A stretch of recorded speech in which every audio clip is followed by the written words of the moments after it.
Hey, you're alive. Huh? When I dragged you out of the river, I thought you were never gonna wake up. I checked your pockets for ID, a phone, maybe. I hope you don't mind. But all I found was some loose change. So, wanna tell me who you are?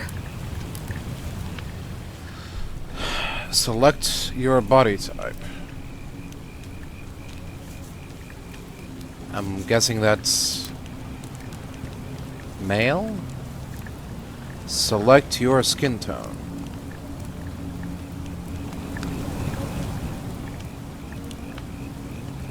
Am I that dark? Or is this more... this is too bright. Kind of. I don't know. Is this right? Look at my own hands. Okay, now this is a little bit too dark. This is a little bit too light, but I guess it's more accurate. Sure.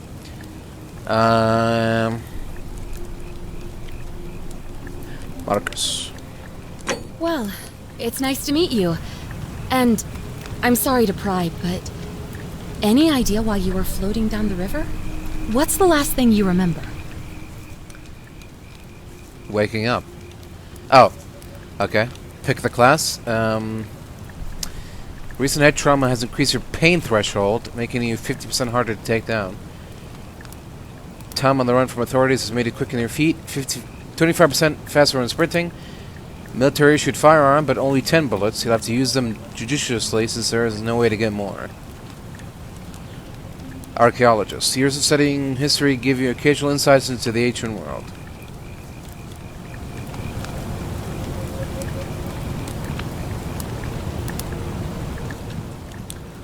Sure. I was searching for ancient ruins. Oh, you're an archaeologist? Then you'll definitely want to hear this. I don't know if it's exactly what you're looking for, but there are some ruins just behind you. Roman, I think. I need you to go in there and see if you can find a guy named Al for me. He went in there a few hours ago, and he hasn't come out. I've been freaking out, wondering if he's trapped or injured or worse. I would have gone in after him, but he made me promise to stay here, no matter what.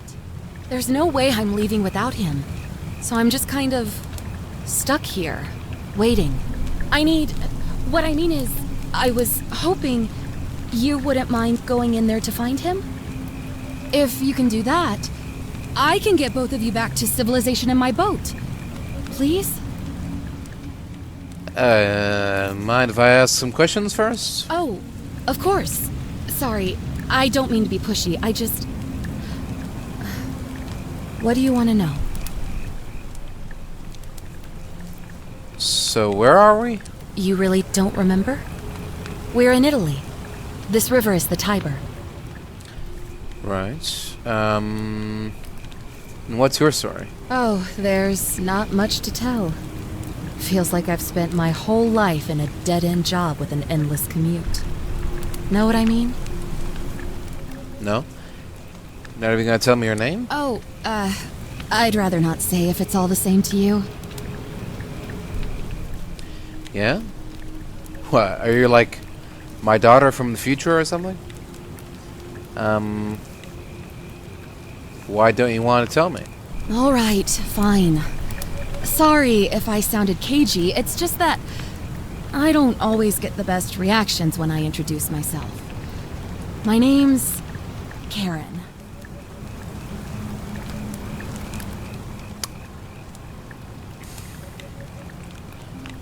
I didn't know.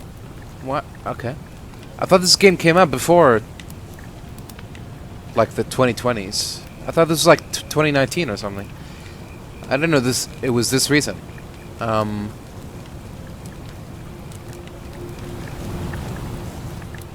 Alright, well, thank you for saving my life, Karen. You're welcome. Always happy to help. Was there anything else you wanted to ask? I don't know if she saved my life. I mean, I just woke up and found her, but sure. Who is Al? He's the guy who washed up on the riverbank not long before you did. I thought maybe you two knew each other. I guess not. But maybe the two of you can piece together what you're doing here. In any case, you'll like him, I'm sure. Once you find him, that is. Uh-huh. So, have you tried calling for help? What am I, an idiot? You could hike a long, long way in any direction and never find another soul. Trust me. Okay. What can you tell me about the ruins? Not much, really. But imagine what you might find in there. Priceless ancient artifacts. Al... Right. That's all the questions I had. Great. So you're ready to go look for Al? I guess. Thank you. The entrance is just past those columns behind you. Please, hurry. Oh, and he left this here. But I think you'll need it more than I will.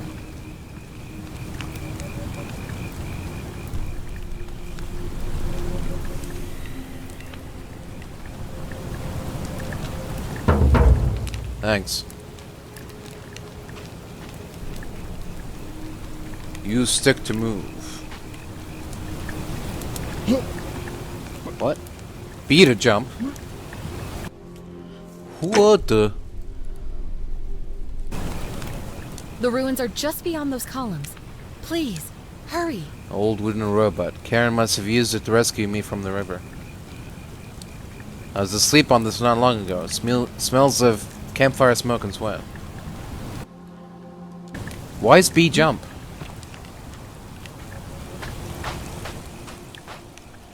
Okay, D-pad for flashlight.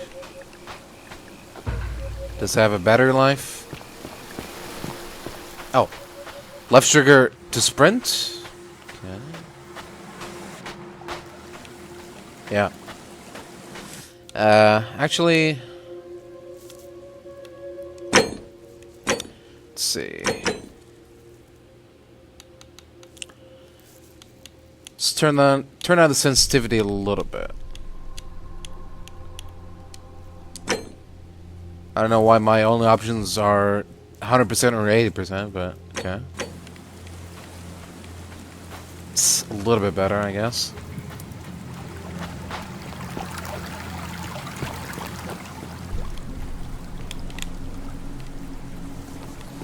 Okay, I thought that was blood for a minute. A backpack full of worn hiking clothes and empty food packets. Nothing valuable here, but still, it seems strange that Al left it behind. Okay, can I take the item? Why is my only option to leave it? If you're reading this, it means I've discovered the entrance to an ancient Roman city hidden deep underground.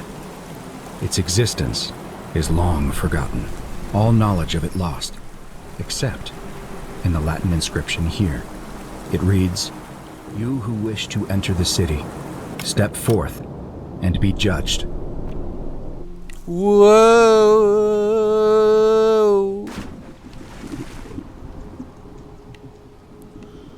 Alright. Well, that's not what I thought was gonna happen.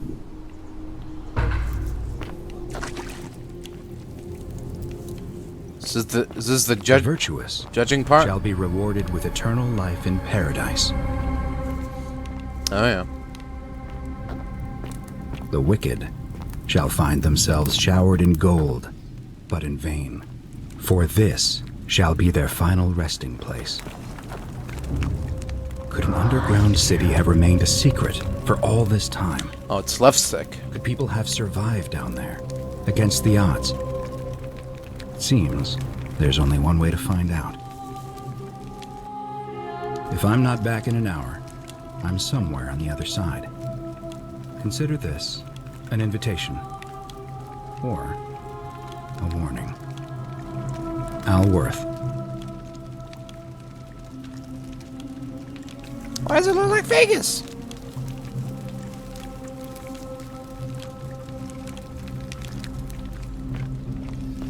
Alright, thank you, Al. Very cool.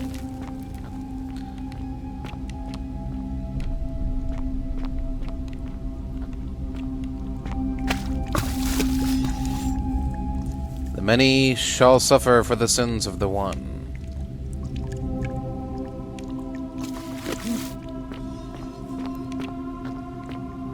Interesting. A Roman gladiator mid-stride. What could have made a gladiator flee?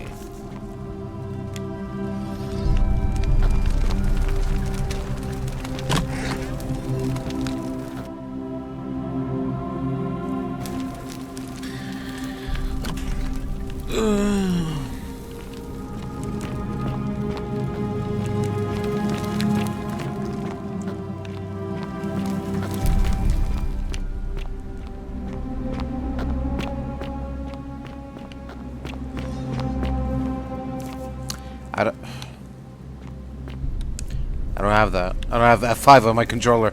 A Roman military commander attempting to scramble away from something. Alright, I'll just make a manual save, shall I? I mean, the game just auto-saved, I think, but... Roman legionary in state of terror. This is a city?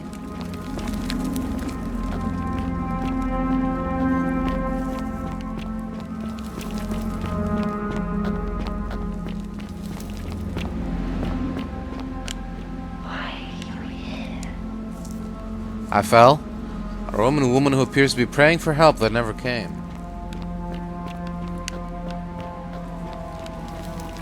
Sad. A golden statue of an old man wearing modern clothing. This must be Al, but how is that possible? To whoever reads this, I'm sorry you had to find me like this. And worse, you'll suffer the same fate I did. Excuse me? I've spent a lifetime in this place, going around and around in circles, searching for a way out. The inscription was right. There is no way back. And here there are only two options. Death, or that godforsaken doorway into the past. I made the mistake of stepping through it. I wanted to set things right. And I tried. I really tried. Whatever I did, it took me right back to the beginning. Don't make the same mistake. Better to end it all now, and find out what awaits you beyond that portal. A doorway to the past? What? In an ancient Roman city? This can't be right. It must have been like hallucinating or something. There's something in the water? Do you drink from the water? Is that it? Roman man on his knees, begging for mercy. Well. This looks like something, but, it can't be. Can it? Well, there's only one way to try.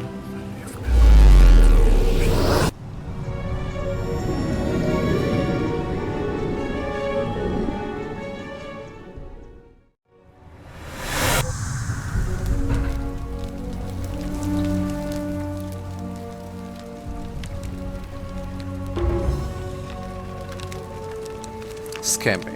Roman relief depicting a great circular portal and two women. I wonder who they could be.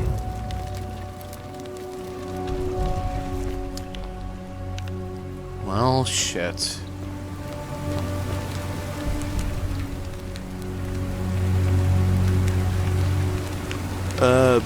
Salve, friend. I'm Galerius. Mind telling me who you are and what you were doing in the Shrine of Proserpina? Wait, are you speaking English? What? I'm speaking Latin. You are too, although your accent's a little strange. Oh, I see what you did there. Changing the subject like that. Nice try. But I'll ask again.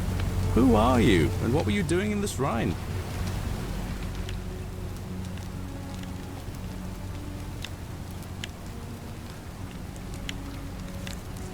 Well, my name is Marcus, and I've just come from the future. No idea what you're talking about. Oh, wait.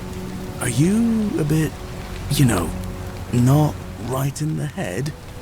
That's all right, friend. everyone's welcome here.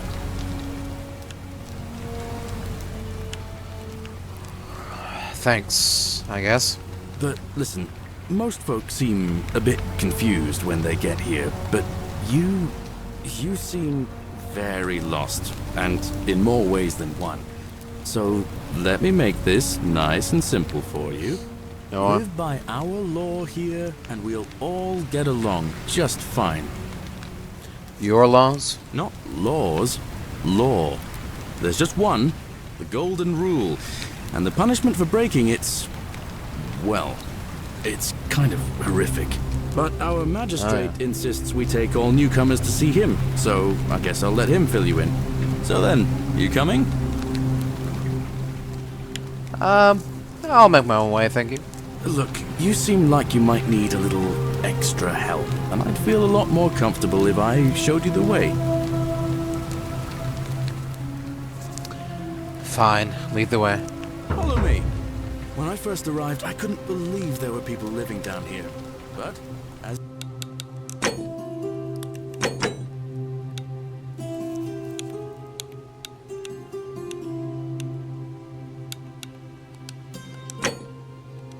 you can see, we've got a nice little community now.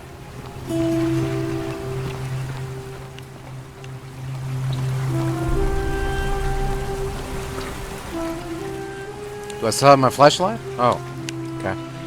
It's gonna spook some people here, I'm sure. Nice. Oh! There's weird golden statues here, too. In the past. What's up with that?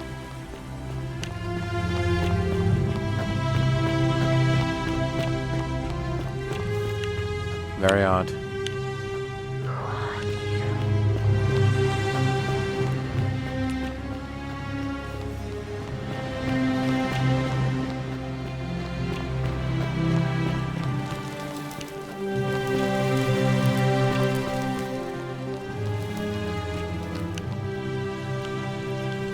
This is where the magistrate is?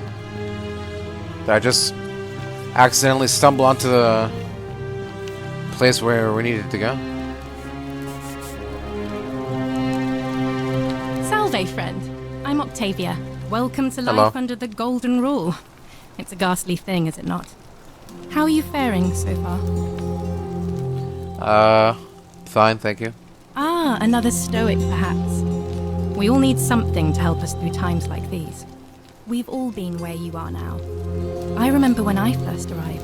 I used to lay awake at night, contemplating the big questions.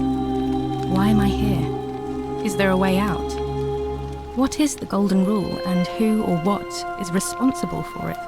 I still don't have any of the answers, I'm afraid. I don't think anybody does.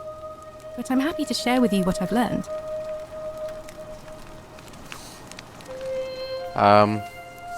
Sure. What's your story? Here, in this place, the magistrate has me earning my keep by cleaning and pruning the gardens. It's not quite how I expected my life to go.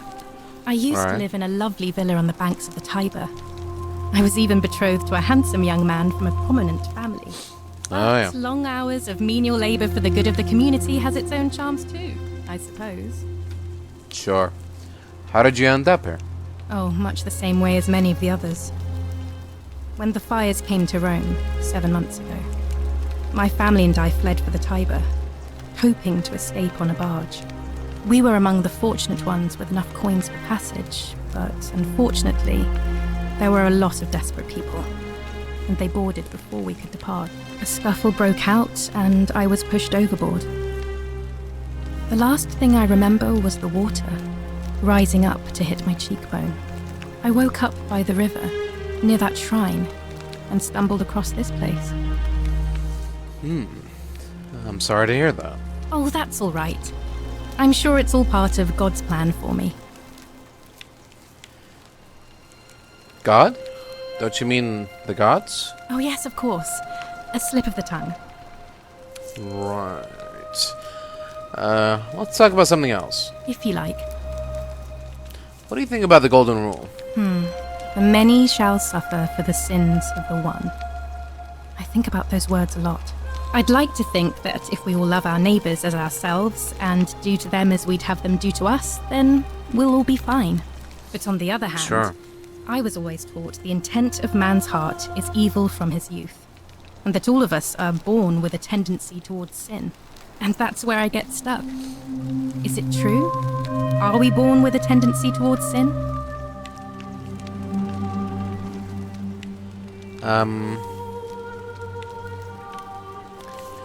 I mean, I guess it depends on how you define sin. But sure, I guess there's a little bit of that. If that's true, then sooner or later, things are going to end badly for all of us down here. Unless, of course, there's some kind of divine intervention.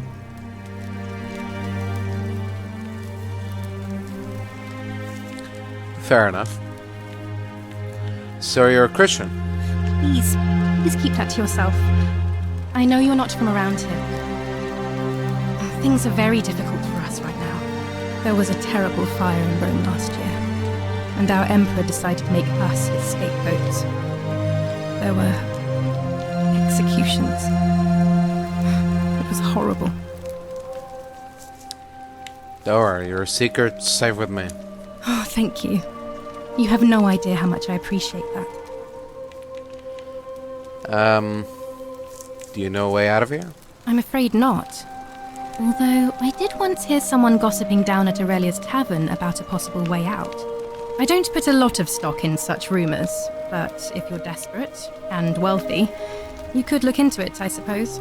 If that doesn't work, then I suppose we're all stuck here until the gods decide our fate. Thanks. I'll look into it. I hope it works out. I'll be going now. All right, well, it was lovely to meet you. I look forward to getting to know you better over the coming months. And if you ever... I can't believe this is how it ends. Huh? Oh, no. What's going on? What are you doing? Get back from there. If you lose your balance, you'll fall. That's the idea. What? Why? Why would you want that? Why do you think I'm stuck for the rest of my life working for a man who treats me like an animal? I know things are hard for you right now. They're hard for all of us. We're all in this together, Ulpius. Please just think this through. If you do this, it could be the sin that seals all of our fates. Is that what you want? I'm sorry, but I just don't care anymore. Please, Ulpius. Help him. If he goes through with it, it could be the end for us all. I don't know what to do. I've never had to deal with this sort of thing. Please, you need to talk to him. You really think his suicide would break the golden rule? I don't know, but it's a crime for slaves to take their own lives. And a debt bondsman isn't far off. Alright, I'll talk to him. Thank you. And please, choose your words carefully. Sure. Ulpius, can we talk? Let me guess. You're going to lecture me on how suicide is a crime against the Empire.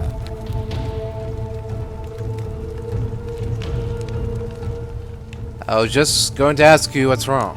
I screwed up my life. That's what's wrong. I borrowed money, and when I couldn't pay it back, I wound up in debt bondage. I'll be stuck slaving away for that Culus Cumulatis Malleolus for the rest of my life. I am out. Wherever you are, Scintillum, my love, I'm sorry. Ulpius, no!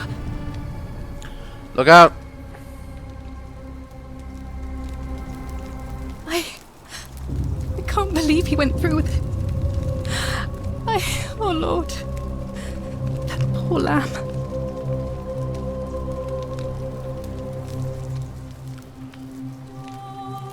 So, what happens now? I'll have to let everyone know what happened. And I guess Malleolus will have to clean up the mess in his villa. It's of his own making, after all. And I'd best pray for poor Ulpius.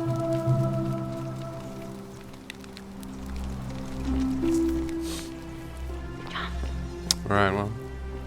Good luck with that. Hey, there's water down there. Is that where he jumped?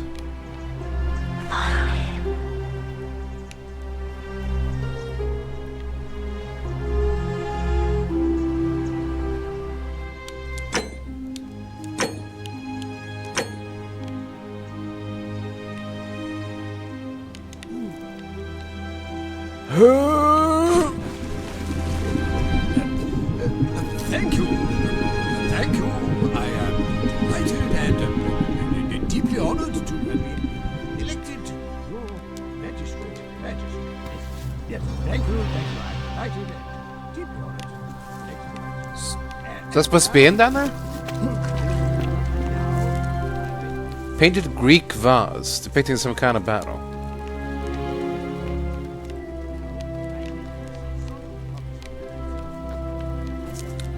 These carrots are purple, as they were before modern orange carrots were cultivated.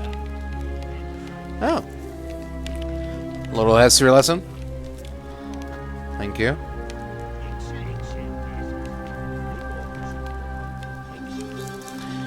Ulpius laments his lost love. May God watch over you. Please know that I held on as long as I could, but without you my love is meaningless. I only hope we meet again in Gan Eden. Gan Eden. Okay.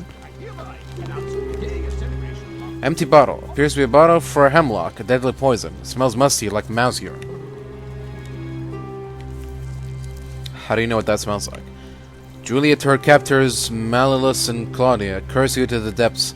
By the time you read this, I'll already be dead, because death is preferable to another day in debt bondage to you. May vultures peck out your livers in Tartarus for all of eternity. Suicide note, presumably directed at Malleus.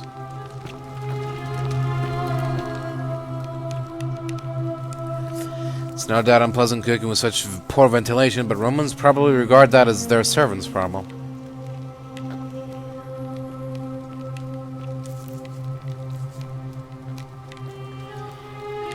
Do I not need to eat or anything? It's a bunch of food here. I'm sure no one will mind if we take it. They won't notice, at least. Ceramic ink jar. The ink appears to be made from soot and water.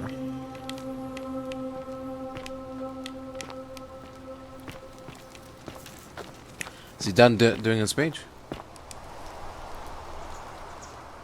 Did you just leap into my villa from the balcony 100 feet above?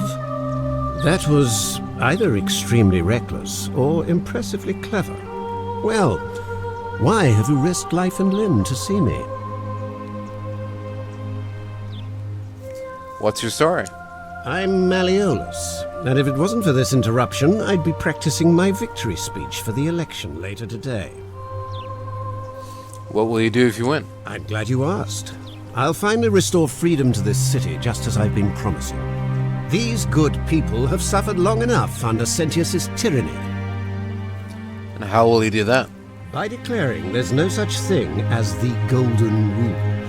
It's a children's fable exploited by Sentius to frighten us into submission. Wait, don't tell me you've fallen victim to that monstrous lie? What makes you sure it's not real? The person making a claim bears the onus of proving that claim. Can you do that? Can you prove the Golden Rule is real? No.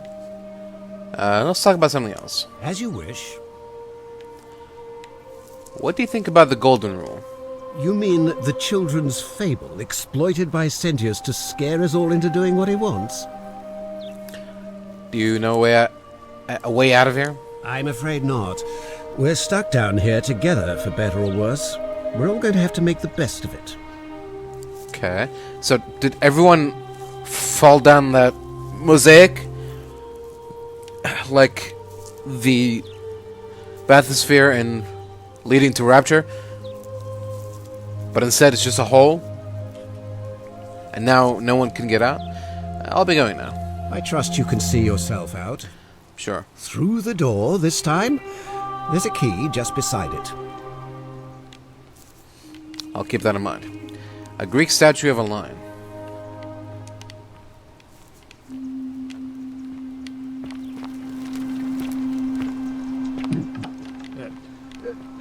Thank you. Thank you. I am delighted and deeply honored to have been elected your magistrate.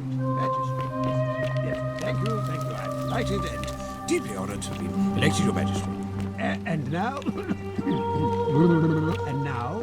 I make this solemn promise to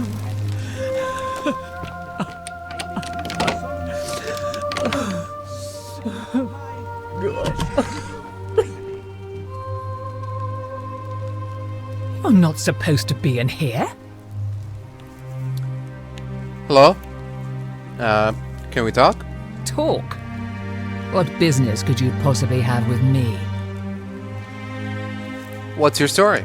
I think a better question is, why am I being interrogated by a stranger who just barged into my villa? I have quite enough marriage trouble already, without having to explain to my husband why I'm receiving strange men in private. Why are you locked in this room? My marital affairs are no concern of yours. Thank you very much. Why are you crying? What do you know about the Golden Rule? I think it's about to be broken if you don't hurry up and leave. Do you know a way out of here? Preferably the way you came in. By which I mean, please leave. Alright, I'll be going now. Finally. This is outrageous. Yep.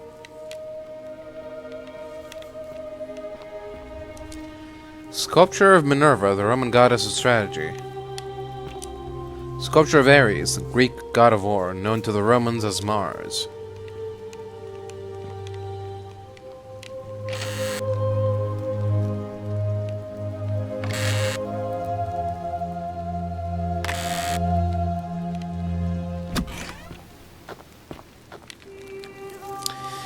A lararium, a small household shrine where ancient Romans offered daily prayers for protection.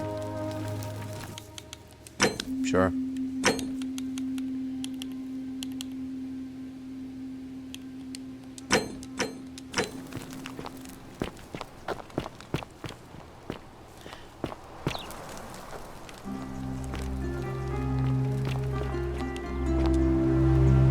You again. What is it now? Hey, why is your wife crying? I trust you can see yourself out.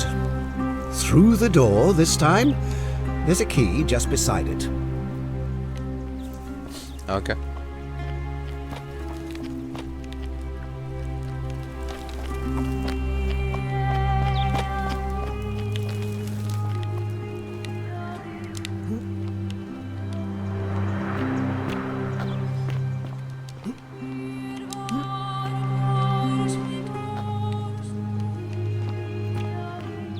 Still here?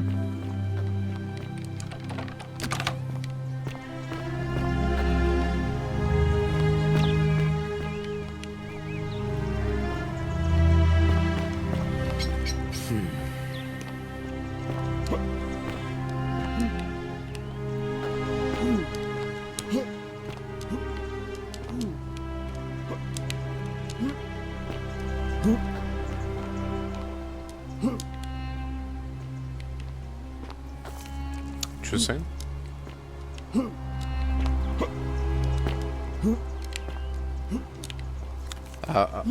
Oh.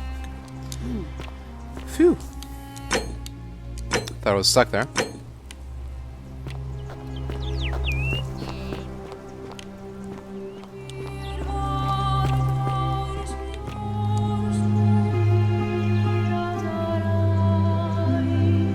What now? What's your story? The name's Domitius. You want to get to Malleolus? You go through me. Why are you dressed like a gladiator? Why? Because I am a gladiator. That's why.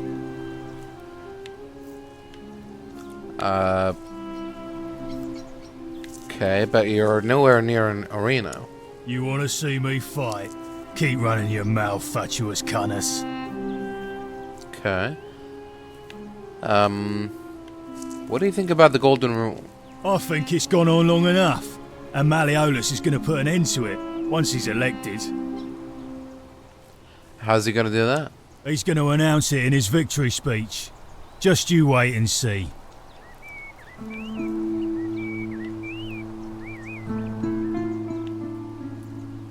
Okay. Can I help in some way? We've already lined up the votes he needs to win. Just stay out of our way, and we won't have a problem. Lined up, eh? Interesting. I'll be going now. Whatever. Just remember, I'll be watching. Sure. Watch away. Hey! You're not thinking about going into the cistern, are you? No, not really. Good. You'd be eaten alive. Little runt like you. Eaten alive? By what? Nobody's told you about Hannibal? Ugh. Why do I have to do everything round here? So, there was this guy called Hannibal, right? Funny accent. Sure. Used to go down into the cisterns looking for junk he could clean up and sell. One Right. day, a few weeks back, he comes out and tells me the cisterns are haunted. Said he could hear spirits wailing. Of course, nobody believed him, because who trusts a Carthaginian, right? Sure. Anyway, a few days later, he goes back in. And hours go by, and he hasn't come back out, yeah? So I go down after him, and it's dark. But in the distance, I can just make out his body, sprawled out on the ground. And hunched over him was something that made my blood run cold. No word of a lie. I saw a creature. Like the corpse of a man who'd been flayed. And it was eating Hannibal. What did you do? What any sane person would have done. I legged it out of there and put a sign at the door to warn the others. Alright, maybe I'll give it a miss. Good idea. Since I've got nothing to defend myself with.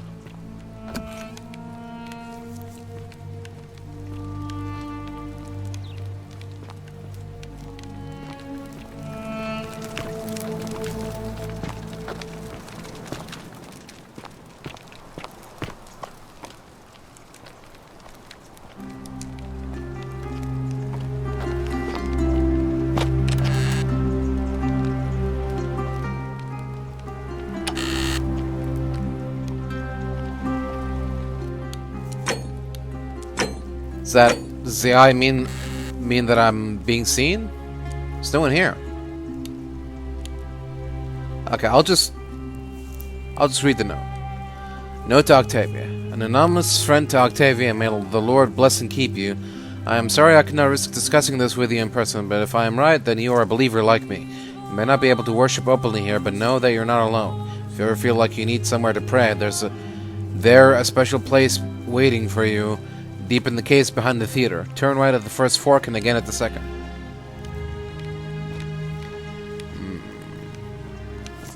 Secret Christian shrine. I don't know, I'm just exploring. Got a problem with that?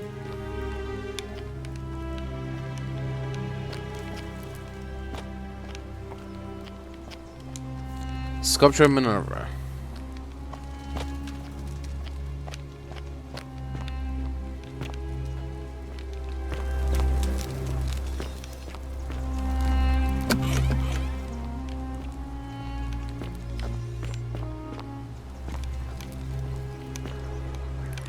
Behind the theater.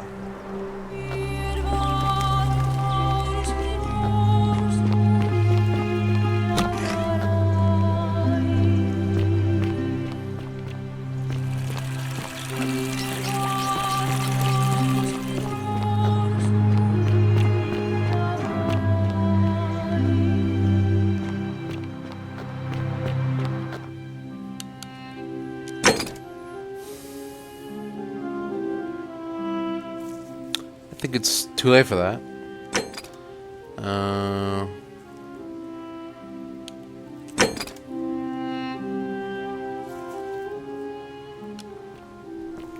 Whoever brought me here.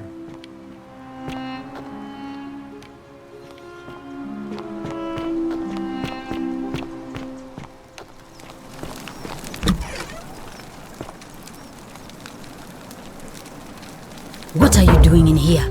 Can't you see this woman is dying? She's been poisoned.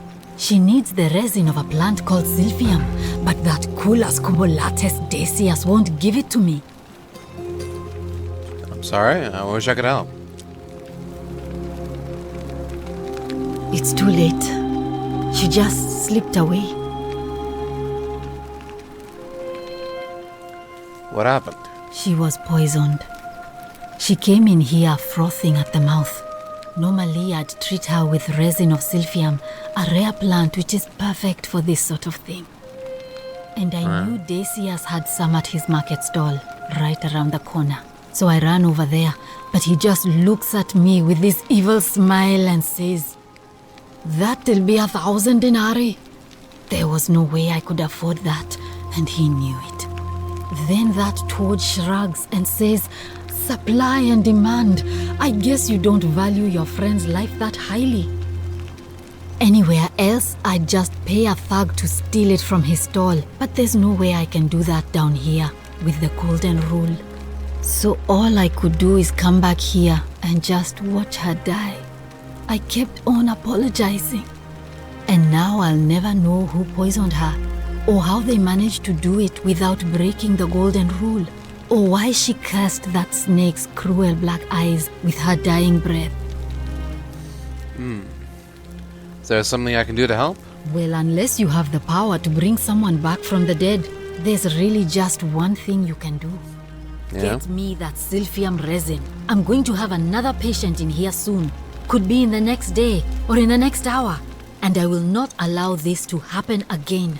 I don't care how you get it, but you have to make it happen. Because if I lose another patient this way, I swear to the gods below, not even the golden rule will stop me from marching up to that Genetricum Fututo and scratching his eyes out.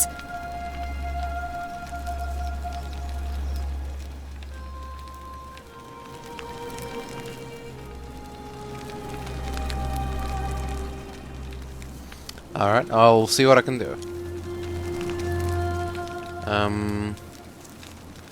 So what's your story? I'm Lucretia, and I'm going to be straight with you. I'm not a physician.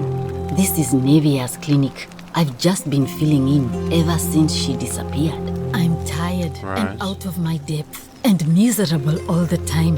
But I'd rather take this on myself than let one of you lot mess it up. I see. Tell me more about this Nevia. Well, she used to run the clinic. She was a midwife, not a physician, but she was the closest thing we had down here. And she was good, too. Until she suddenly lost all interest in us. One day she told me she'd made some profound discovery about the golden statues. "This changes everything," she kept saying. But I had no idea what she was talking about. The last time I saw her, the last time any of us saw her, she was muttering to the statues, like she could talk to them. And then she shut herself in the palace, barred the door from the inside, and nobody's seen her since. She's been gone so long now, we figure she's either dead or up to something so strange that she doesn't want anyone else to know about it. But I really wish I could reach her, because that's the only hope I have of solving a troubling problem. A real thorn in the paw situation. One of my patients is suffering from terrible rheumatism. His joints are inflamed and he's in constant pain. Go on. He's become so irritable that the smallest things set him off. And I worry he'll end up losing his temper and lashing out. And you know what that means. I just know Nevia would know how to treat him, assuming she's still alive. But nobody seems to know how to get into the palace. I'll see what I can do. Thanks, I suppose. What do you think about the Golden Rule? A city without sin might sound good on paper, but whoever dreamt it up didn't think it through. Maybe it was an attempt to create some kind of utopia. But snakes like Decius will always find loopholes to exploit. And what can we do about it? Absolutely nothing. In some ways, we are worse off because we can't take the law into our own hands. Can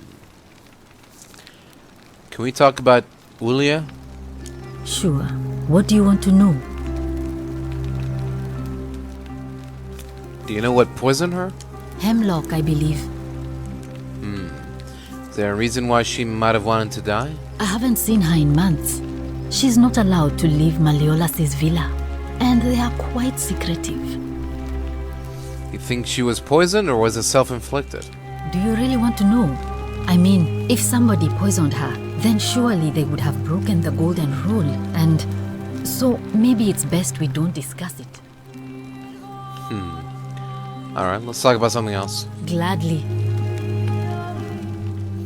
I'll be going now. Well, come back if you get sick or injured. Day or night, I'll do what I can. Alright. I'll keep that in mind. She gonna get upset if I do this? Oh, nothing. Collection of barbaric looking medical implements including forceps and shears. May Apollo keep you safe.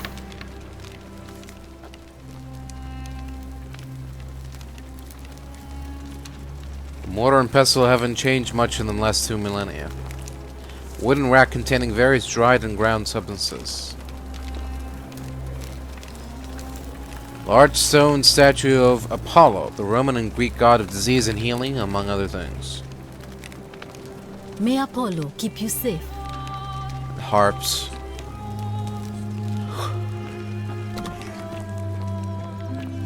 Alright, next.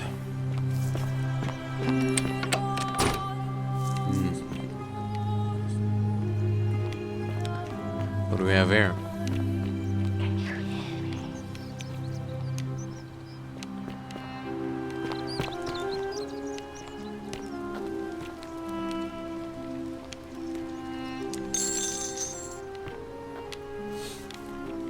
Don't mind if I do.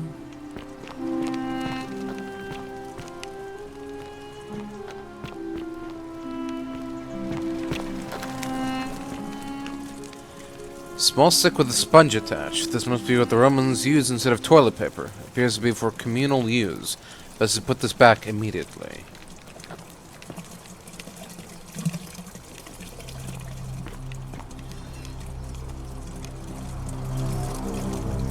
Always remember they're watching.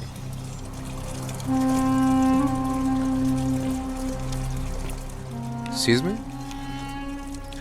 Communal public toilets. These holes must be designed for use with a sponge on a stick. Hey! Stop looking at me.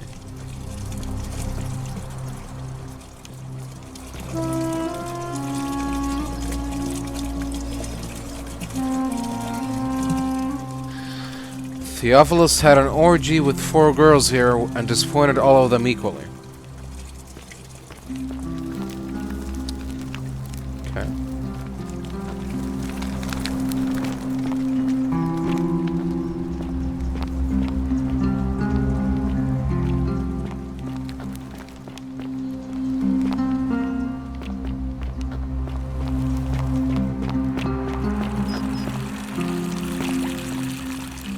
Fountain producing fresh water, but where could the water be coming from?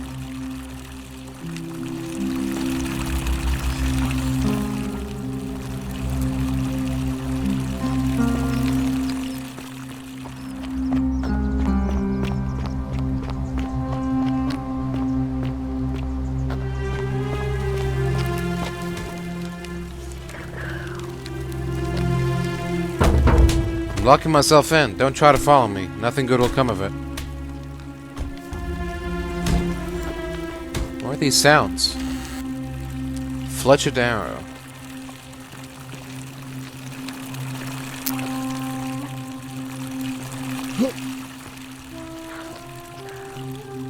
Who?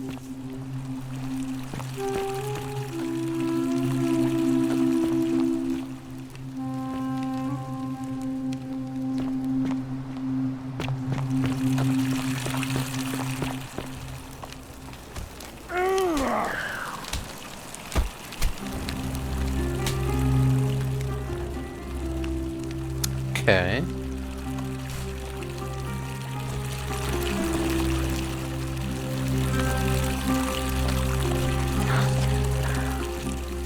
What assassin?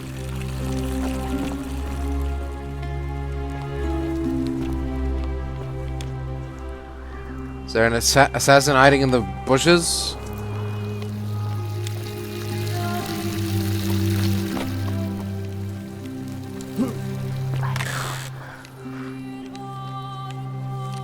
I don't care.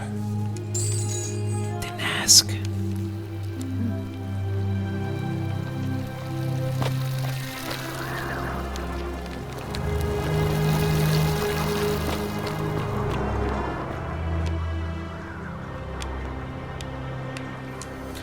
To survive, we must all be kind. Corrected to, we must all be wise. Corrected to, we must all be obedient. And finally corrected to, we must all be...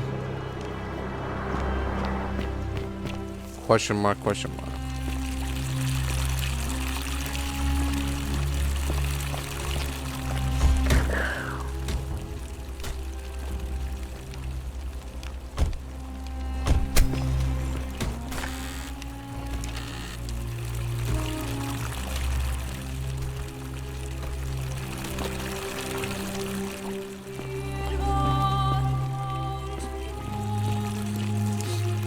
I'm not seeing a bow. So, I'm just gonna move on.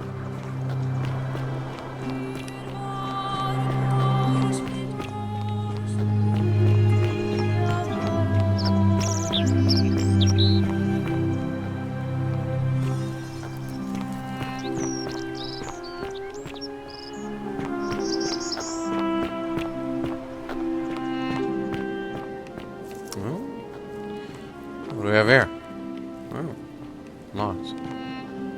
Is this the cistern? Looks like the same door. Interesting.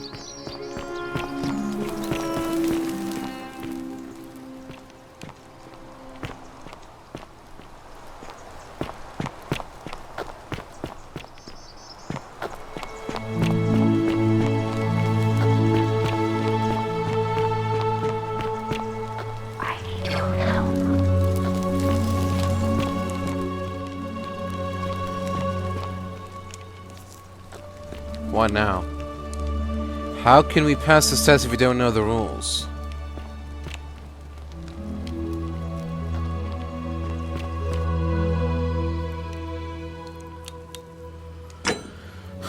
Scribed stone tablets.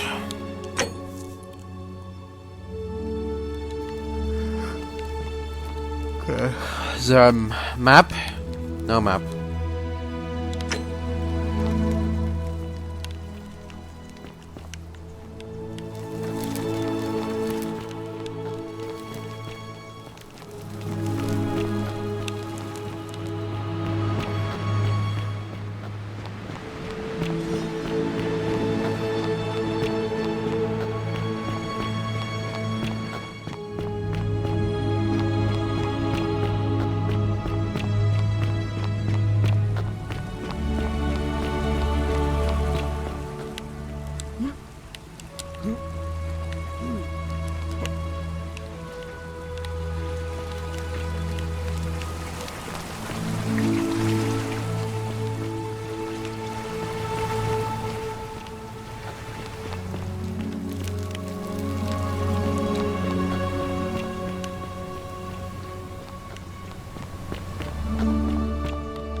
Just as the ocean accepts the rivers of all the world, so this place accepts all the souls. But it does not notice the crowds that come. I'm gonna come. What's your story? The bloodless shadows wander without flesh or bone. Some crowd the Forum, some the house of the ruler of the depths. Others follow their trades, imitating their previous lives. Sorry, I have no idea what that means. They never do. Okay. What do you think about the Golden Rule? The bloodless shadows. This is their punishment. Bloodless shadows. Right. I'll be going now. The newly arrived are ignorant of the road before them. Cerberus lifts his triple head and lets out his threefold braying. Looks like someone has been Would you stop muttering hard to work on a prototype zipline. They follow their trades, imitating their previous lives, but they are Love ignorant. poem by Galerius. My life has been torturous as the 7 laborers of Hercules, orphaned, defeated, and enslaved, yet I would suffer it all again gladly, because each loss, wound, and tragedy brought me to you. Radiant as Rome's sacred flame, your bright warmth nourishes my soul. I know I can never touch you any more than hold Vesta's flame, but to watch and love you from afar, bathing in your glow, is enough. Sure, in Latin it would have made more sense. The many shall suffer for the sins of the one. Yeah. Ceramic bowl full of urine, which ancient Romans used because of its ammonia content to wash and bleach their clothes. Oh. Fermented fish sauce used as a condiment. Whoever lives here must love the stuff.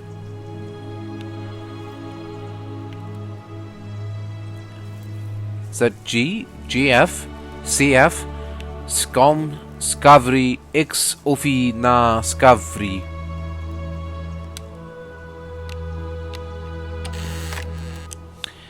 Type of ancient Roman shield known as a scutum. Legionary's banner from the first Italica. This must belong to Horatius. Oh? Cavalry helmet. Ancient Roman cavalry helmet with an enclosed face mask and plume made of dyed horsehair. Why do we not have the options to steal these? The helmet and the shield? Can only steal the money? The 49 Belades fetch again with incessant labor. Model The arena. water they have lost. Small wooden model of an arena, possibly Verona Arena, which was completed in the 1st century and is still in use today. Used for what? Virgil's chest. Vote for Malleolus for a free drink at my tavern. Ah, you're here. I'm so glad you decided to visit. I'm Aurelia, and I hope I'm not being too forward, but the moment I laid eyes on you, I was intrigued. There's a light in your eyes I've never seen before. A certain learning and sophistication. Oh. Okay.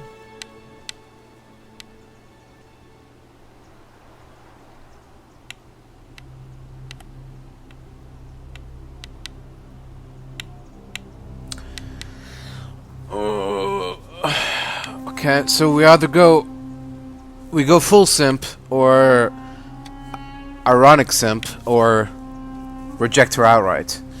I was kind of hoping for like a middle ground response. You know what, fuck it. We probably won't be able to go back to our timeline anyway, so might as well shoot our shot. And you're as charming as you are beautiful. Coming on a bit strong, don't you think? Me? You came on to me. I take back what I said. Suddenly, I don't find you so intriguing anymore. Let's just forget that ever happened, so we can at least do business. So, what brings you to my tavern? Women. What's your story? Let it go. What? Nothing's going to happen between us. Come on. Let's ask you questions. Whatever. Heard any interesting gossip? Certainly. For 10 denarii. Sure, go on. Have you met Livia? She used to do my hair, until one day she just snapped. This place has that effect on people. Now she just stands around, caked in filth, muttering nonsense to herself. It's a real shame. Now I have to do my own hair.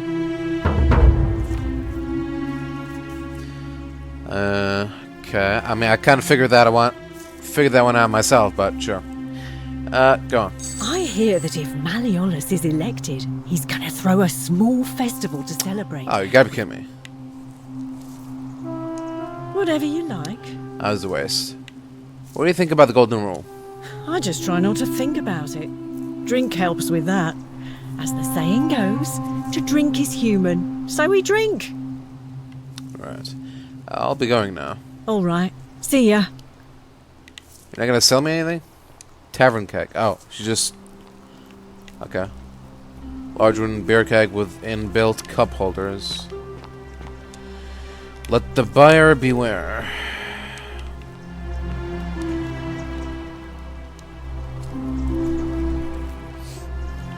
Back again. All right. Back again.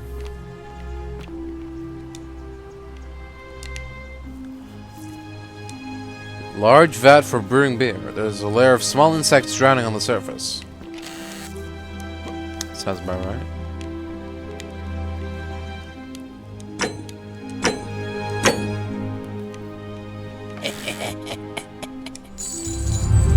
The many shall suffer for the sins of the one.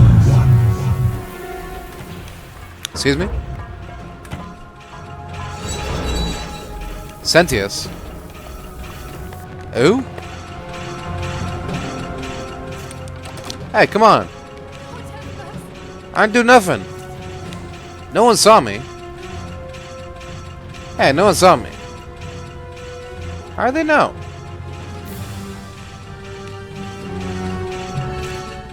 Ow! Fuck. Ow! I can't run. Oh, I'm crouched. Oh, that's the wrong way. How do I get out of here? Help! Oh, sorry.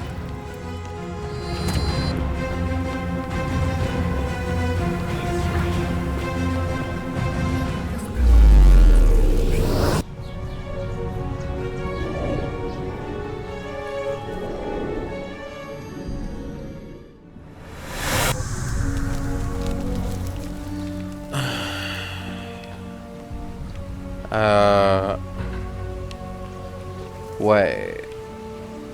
Oh, you gotta be kidding me. Salve, friend. I'm Galerius. Mind telling me who you are and what you were doing in the Shrine of Proserpina? We're in a time loop. Yeah, hi, I'm Marcus, and we've had this conversation before? I don't think so. I've never seen you before in my life. Your name is Galerius, and you're about to offer to take me to see Sentius so he can tell me about the Golden Rule. Oh, Bacchus, how much did I drink last night? Sorry to have bothered you. No problem, I have to go. Oh, and since you seem to be in a hurry, you should try out this device I made. Worked real hard on it. Huh? Oh. Zipline. Handlebar. Sure. Just attach the pulley to the rope over the lake and hang on to the handles. If it works, it'll be faster than walking. And if it doesn't work, worst thing that can happen is you'll take a swim in the lake. I haven't quite summoned the courage to test it myself. But don't worry, it's completely safe. Probably. Thanks. I'll be going now. Alright. See you around. Yeah.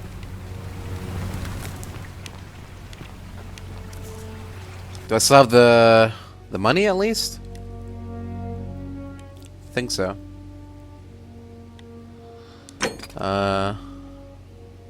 Magistrate Sentius. Yeah. Alright. Alright, I guess I get another shot at rizzing up that bar wench. So there's that.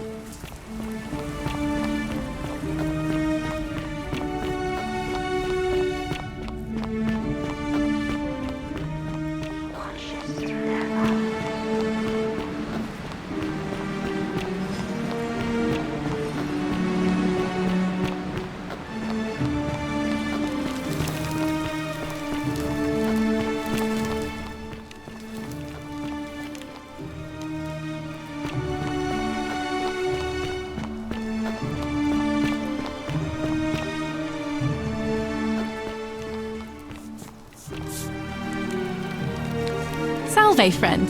I'm Octavia. Welcome to life under the Golden Rule. It's a ghastly thing, is it not? How are you faring so far?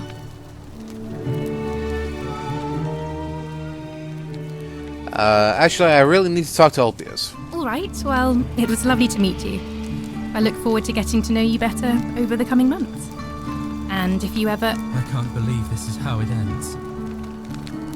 Oh no. No. Ulpius, what are you doing? Get back from there. If you lose your balance, you'll fall. That's the idea. What? Why? Why would you want that? Why do you think I'm stuck for the rest of my life working for a man who treats me like an animal? I know things are hard for you right now. They're hard for all of us. We're all in this together, Ulpius. Please just think this through. If you do this, it could be the sin that seals all of our fates. Is that what you want? I'm sorry, but I just don't care anymore. Please, Ulpius. Help him. If he goes through with it, it could be the end for us all. I don't know what to do. I've never had to deal with this sort of thing. Please, you need to talk to him. Alright, I'll talk to him. Thank you. And please, choose your words carefully. Ulpius, is this what Centella would want? You know about that? How is that possible? I mean, I've never mentioned it to anyone. You'd never believe me if I told you.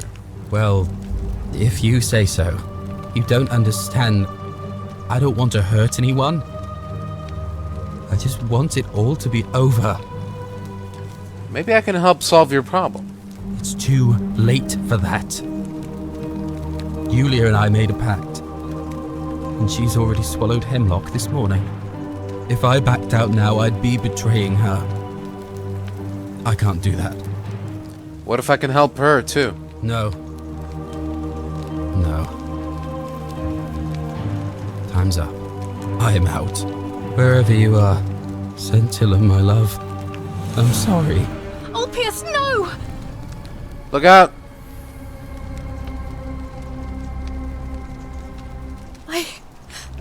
I can't believe he went through with it. Oh Lord. That poor lamb. What happens now? I'll have to let everyone know what happened. And I guess Malleolus will have to clean up the mess in his villa. It's of his own making, after all. And I'd best pray for poor Ulpius. Pray to your one god, right? Because you're Christian? I knew that too. I ran into Malleus's villa from above and got away with it. Yeah. How can pass the test if we don't know the rules? Don't know the rules, so do I. Woohoo! Thank you. Thank you. I am delighted and deeply honored to have been elected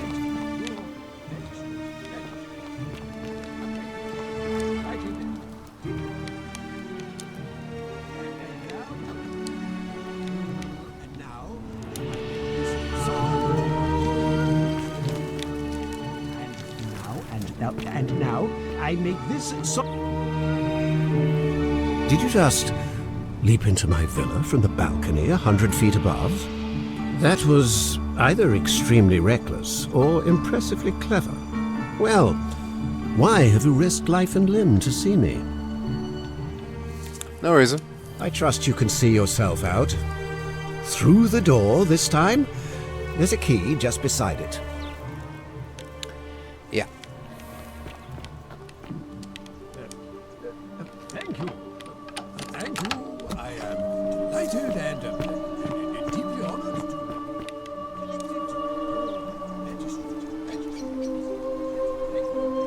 What now? Oh. Whatever. What now? Seems... Do you remember me? Okay. He's treating me like he knows me. Interesting. Oh, who's this? Then new face. Ave, and may Vesta watch over you. I'm Equitia. To what do I owe the pleasure of this visit? What's your story? Oh my. I take it people are quite direct where you're from. I suppose it's quite charming in its own way. Usually, however, you wouldn't simply march up to a Vestal priestess and without due formality or courtesy ask, "What is your story?" Sorry, what should I have done?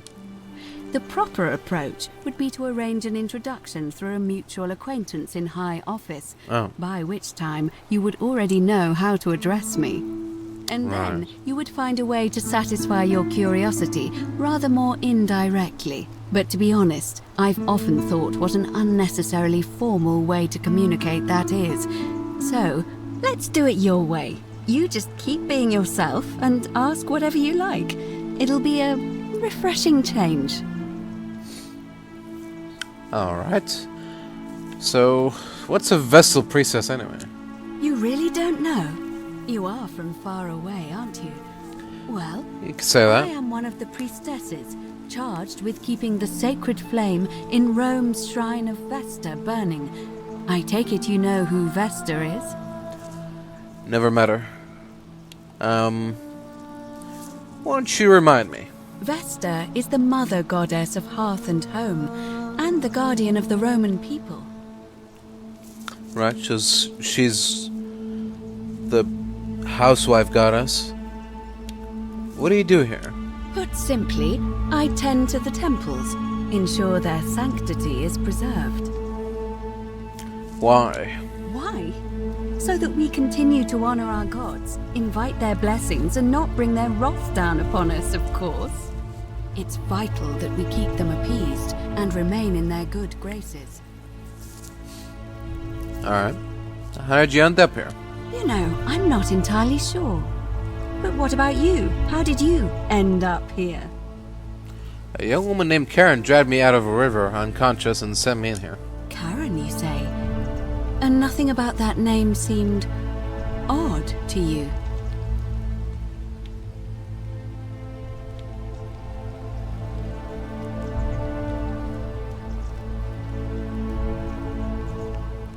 It's an older name, but not uncommon where I'm from. Older. I see. I wonder if... No. What were you going to say? I apologize. I don't mean to be cryptic. It's just that you've got me thinking. Have you spoken with any of the others about how they arrived here too? I really think you should. Go around and ask them what they remember, and see if you notice any patterns. You're being a bit coy. I know. I just don't want to see what happened to Livia happen to you, too. What happened to Livia?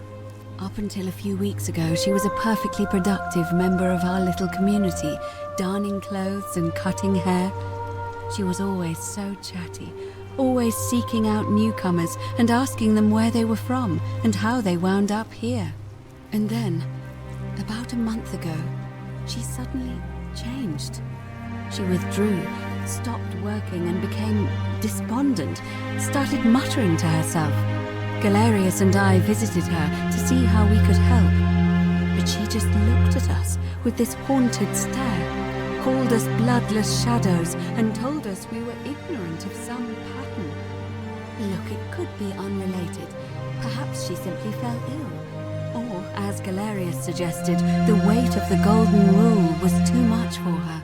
But there is a small chance that she learned something, saw a pattern nobody else saw, and that it broke her. I just don't want to see that happen to you. So be careful, will you? I'll be careful. Thank you. Now, go and follow the thread of truth through this labyrinth, and come back to me if you discover any patterns. I'll see what I can do. What do you think about the Golden Rule? I'm quite sure it's the work of the gods. Which is strange because they've never been particularly concerned with our misdeeds, as long as we've kept the peace of the gods. We ask for blessings, for good health, bountiful harvest, military victory, and in return, we offer praise, wine, incense, or animals. But here, it seems they require much more of us. I find myself reminded of an especially pertinent tale from our great poet Ovid in his epic Metamorphoses. Would you like to hear it? It is rather long. Sure, why not? I have time. Wonderful. It goes like this. Baucis and Philemon were an old married couple living a humble life in a small town. One night, the town gets a visit from a couple of vagrants. They go from door to door, asking for a place to stay the night. Of course, being vagrants, they're turned away sharply from house after house, 1,000 in all. Until finally they come to the little cottage where Baucis and Philemon lived. Now the kind old couple had very little to offer, but nevertheless, they invite these strangers into their house and offer them food, wine, and a place to stay. Immediately the guests make themselves at home. They begin gulping down the old couple's wine, so much so that Baucis, the old lady, begins to worry they're going to run out. And then she notices something strange. Her wine pitcher keeps refilling itself, as if by magic, realizing only a select few possess such powers. Says to her husband, Philemon, "I think these men are gods in disguise." Immediately the couple begins apologizing for offering such coarse wine. And the vagrants metamorphosize and reveal themselves to be Jupiter, the king of the gods, and Mercury, the trickster god. They confide they didn't mind the meager offerings. They were just pleased that someone in the town offered them hospitality. Then Jupiter says to them, "You have passed our test, but everyone else in this city failed, so we are going to destroy this place and everyone in it, except you, who we will grant a wish." So old Baucis and Philemon escape up into the mountains safely, and they receive their wish, which is for eternity together. Meanwhile, Jupiter carries through with his threat and wipes that city off the map. Some say the moral of that story is that we must all honor the sacred rituals of guest friendship, the reciprocal obligations owed between hosts and guests. But I like to think it's that we should always show compassion for those less fortunate than ourselves.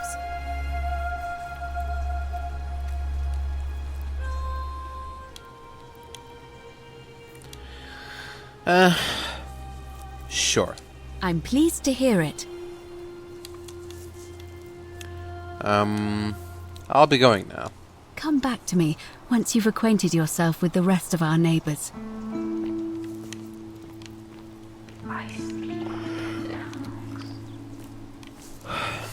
Alright.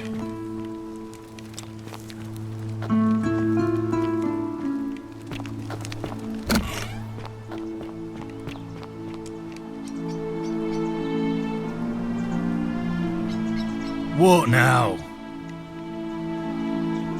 Whatever.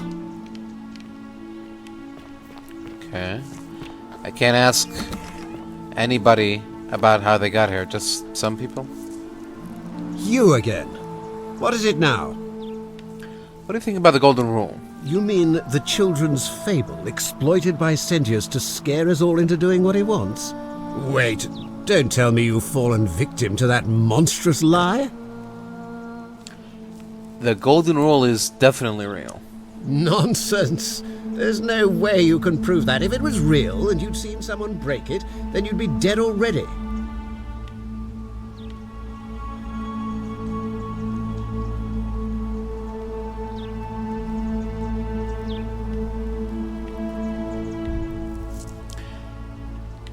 Even if I can't prove it, if I'm right, then accepting it will avert disaster. If I'm wrong, then accepting it will make the city a better place.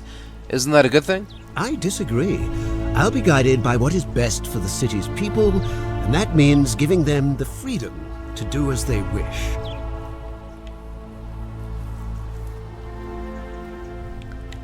What would it take to prove to you it's real? Books? Notes? Surely, you're not one of those people who believes everything you read. As if a lie could be transformed into the truth by the simple act of writing it down? Well, I can see nothing I say is going to convince you. True, but that is simply because you are mistaken. No, you're mistaken, but can't prove that, so I'll be going now. I trust you can see yourself out. Through the door this time? Yeah.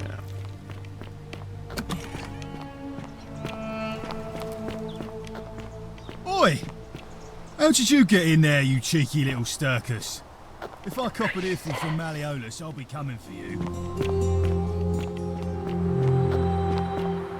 Isn't the great temple majestic?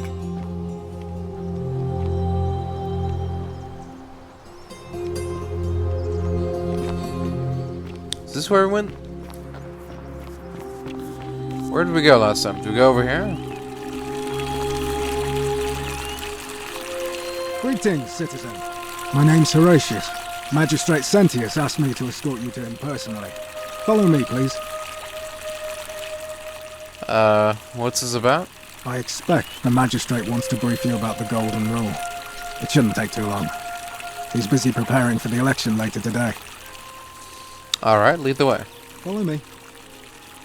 The only thing you really need to understand right now is the Golden Rule. Your man's doomed to lose. Let me see if I can explain it. If you're trying to goad me into an argument, it won't work. I'm a stoic.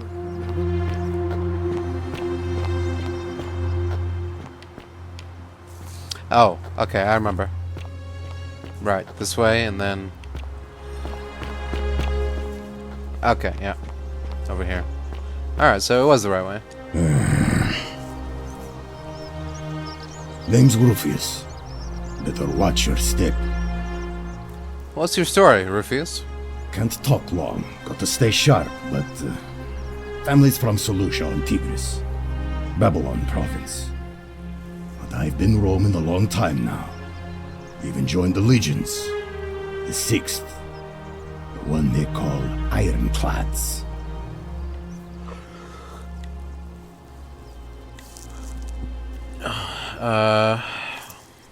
Why don't you have a weapon? Magistrate made me toss it in the chasm. Stupid. Going to have to improvise now. Why are you still wearing your legionary armor? Because we're all in grave danger. Is it not obvious? How did you end up here? Same way as everyone else. Let's talk about something else. If we have to. What do you think about the Golden Rule? I'll tell you this much. I hate the fact that my survival depends on the common sense of other people.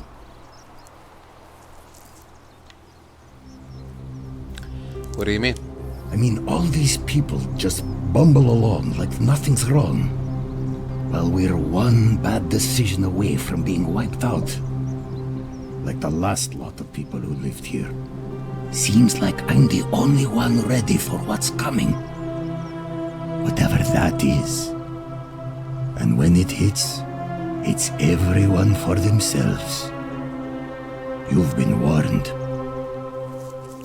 What do you think is coming? I don't know. But did you ever get the feeling some of these statues are watching us when we're not looking? Like they're waiting for something. Maybe. I don't like it. I think you're right.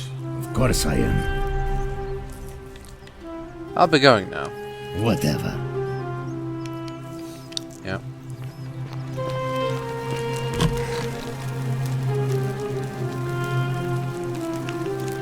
What are you doing in here? Can't you see this woman is dying? She's been poisoned.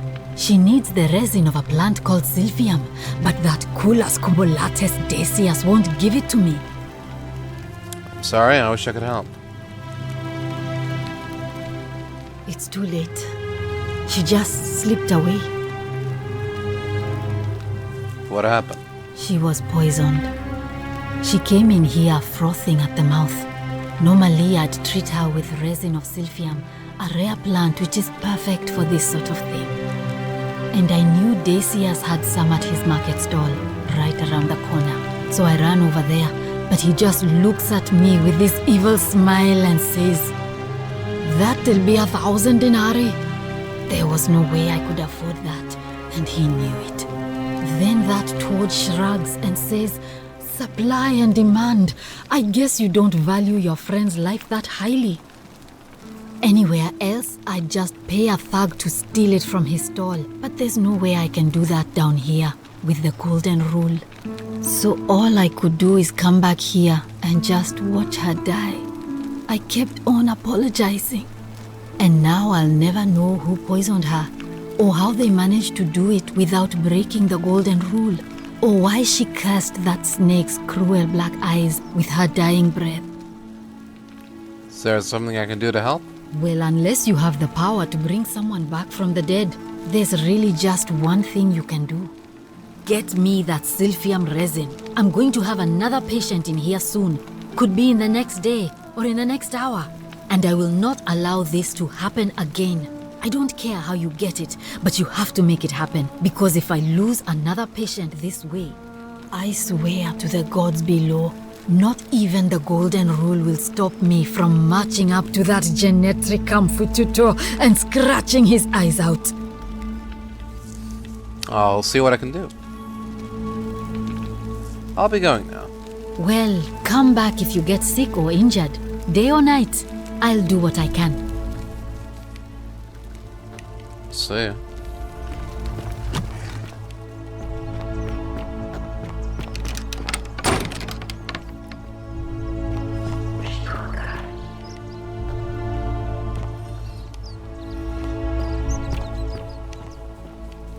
Welcome to my humble store. Dyes for coloring clothing. These appear to have been extracted from plants and insects. Greetings, I'm Georgius. It gladdens me to see another foreigner in our midst. We must stick together, you and I. And I must say, my sartorial friend, your clothing is most extraordinary. Leather boots in place of sandals, trousers with precise stitching, and such a curious design. I have traveled distant trade routes from the markets of Damascus to the farms of India, and never have I seen anyone dressed quite like you. Tell me, I must know, from which exotic part of the world do you hail?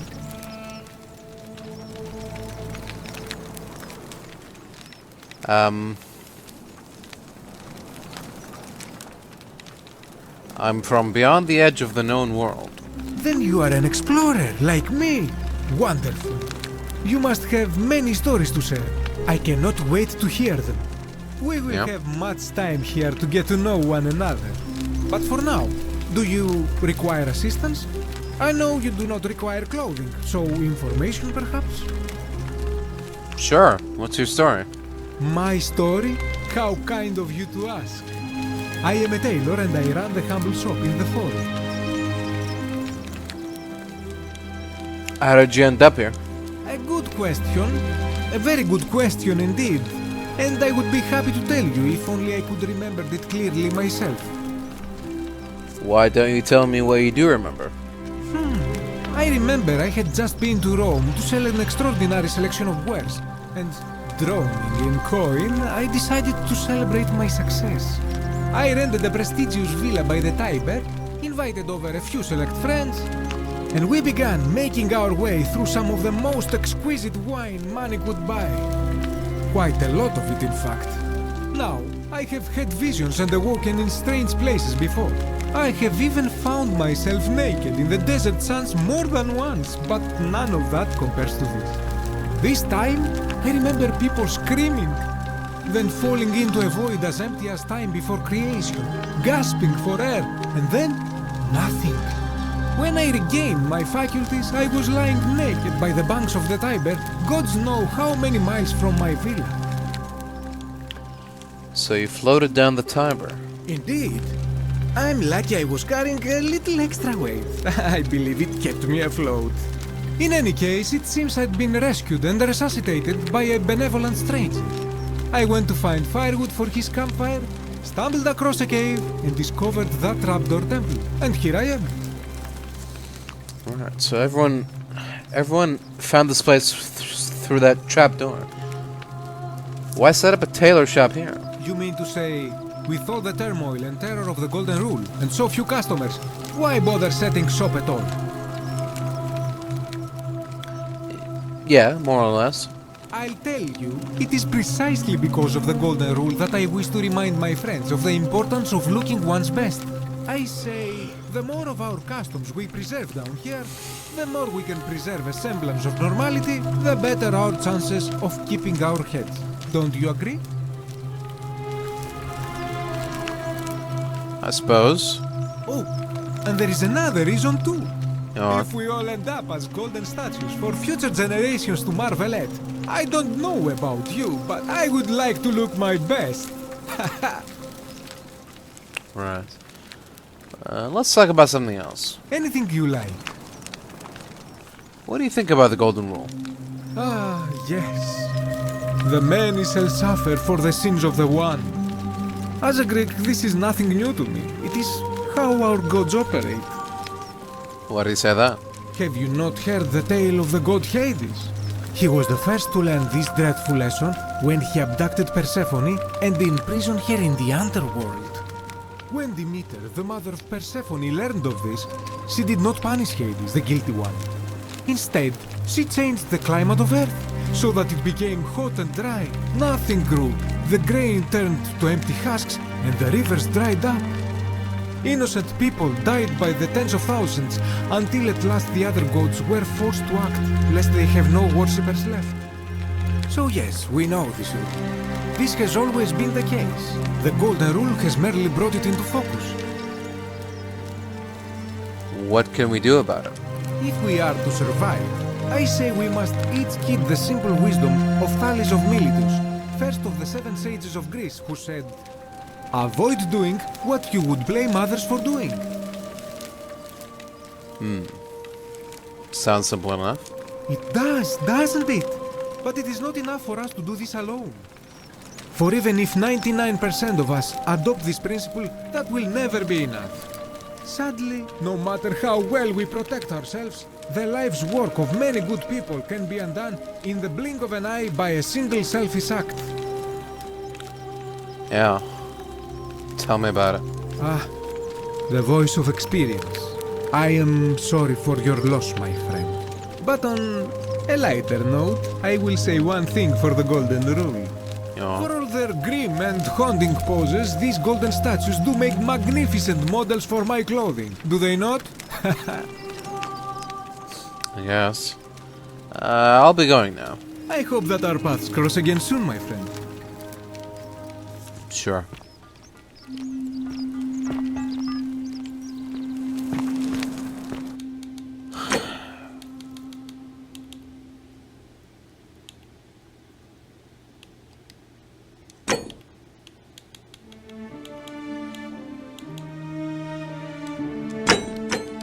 This part of my shop is off limits, even for you, my sartorial friend. Okay, fair enough.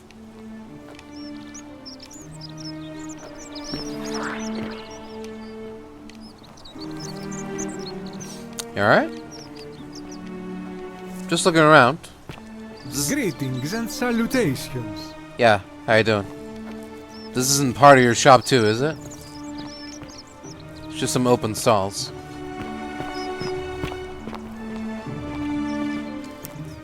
Virgil looks busy.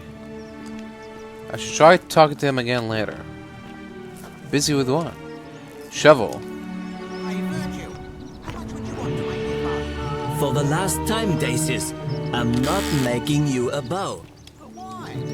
You know why. There are no other weapons in the city. We all went along with the magistrate's weapons ban, so it wouldn't be an issue. That's why I've got to get in first before someone else beats me to it.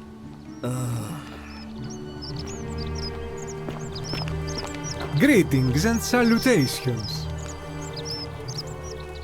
Ah, a new face. Salve, and welcome to a little community. My name's impossible to pronounce for most people, so you can just call me Virgil. You arrived on a sad day, friend. What with Julia's death. I wish we could have met under better circumstances. What's your story? Well, I'm an architect. Or at least I was back in Rome. That's probably too grandiose a term to describe what I do here. Help out with repairs and try to stop old buildings from collapsing on people. That kind of thing. But you probably don't want to hear about the ingenious architecture or mysterious history of this place. Sure. Tell me about the city's history. Oh, I'm glad you asked. Some of these shrines were constructed hundreds of years ago, which means Romans have been arriving here for at least that long. But there's one thing that puzzles me. Yeah. The oldest shrine in this avenue isn't Roman at all. It's Greek. Well, isn't it common for Romans to copy Greek art and architecture? Well, yes, that could be the reason. Or it could mean that there were Greeks living and worshipping here before the Romans arrived. Which begs the interesting question, who really built this place? And could it be far older than any of us imagine?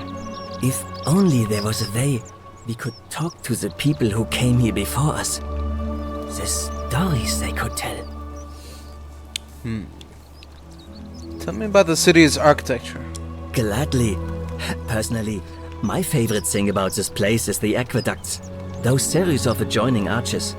They're an ingenious feat of Roman engineering with a very practical purpose. They take fresh water coming from outside the city and distribute it all across the chasm. It's funneled below the palace and into a cistern beneath the great temple. Some of it flows down into another cistern beneath the villas, and the rest is funneled to the shrine of Proserpina, where it fills the lake, and allows us to fish and farm. If they bring water into the city, could we use them to escape? Hey, not so loud. Just talking about that could anger the gods for all we know. I'm not saying it's impossible, but you'd have to find a way inside somehow. Just, please, try to be a bit more discreet about it. Alright. Tell me about the temple up on the bluff. You mean the Great Temple? This one's a bit of a mystery. Given the way it's positioned so prominently, looking down on us, it's clear that whoever built it felt it was the most important temple in the city. Unfortunately, someone else went out of their way to keep its purpose a mystery. You see, usually a temple is dedicated to a particular god, like Proserpina or Diana or Apollo. Usually, that god is obvious. But in this case, it's unknown. There's an obelisk out the front, which probably used to bear the name of this unknown god. But it appears some barbarian defaced it. And of course we can't get inside because it's locked up tighter than the Temple of Saturn in Rome. And that contains the treasury. So we're all left wondering, which god is that temple dedicated to? And could it be the one responsible for the Golden Rule? Unless somebody figures out a way inside, I suppose we'll never know. Let's talk about something else. Of course. What do you think about the Golden Rule? Some people say it's divine, the work of a god. But I'm not so sure. It just seems so flawed to me. Like it's distinctly human. I mean, once you've been here long enough, you'll notice people doing things that just seem so wrong to you. But this so-called god doesn't seem to care, which means one of two things. Either you don't know the difference between right and wrong, or this unknown god doesn't. And I'm pretty sure I know the difference. Do you? I think so, yes. Good. Then I hope you'll agree that there are only two ways of dealing with unfair rulers. The first is to leave. The second is to remove the ruler from power. And it seems leaving may not be an option. Well, how do you remove a god from power? Good question. It's best if I say no more, but I hope you'll give it some thought.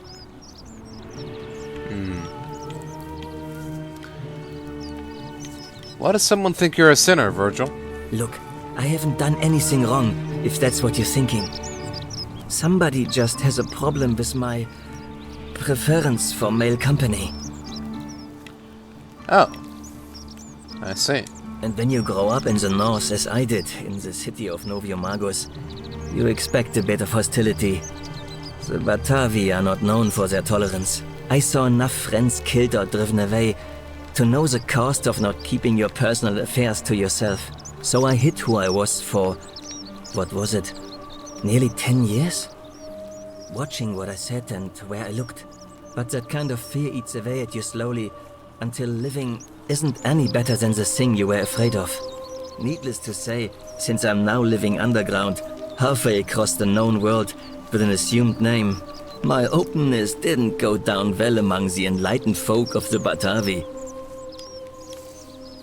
I'm sorry to hear that. Nice of you to say, but not necessary. In any case, the Romans are far more accepting, and among them, I get to be who I am. Or at least, I thought that was the case.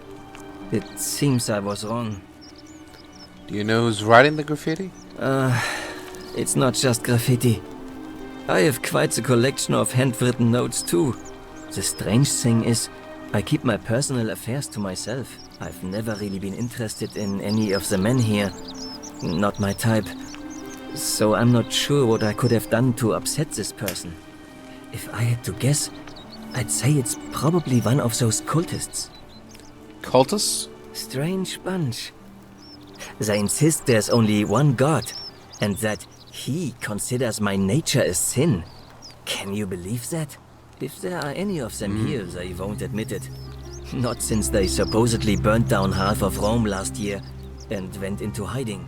All I know is if these threats keep escalating, eventually my secret admirer is going to cross a line and break the golden rule.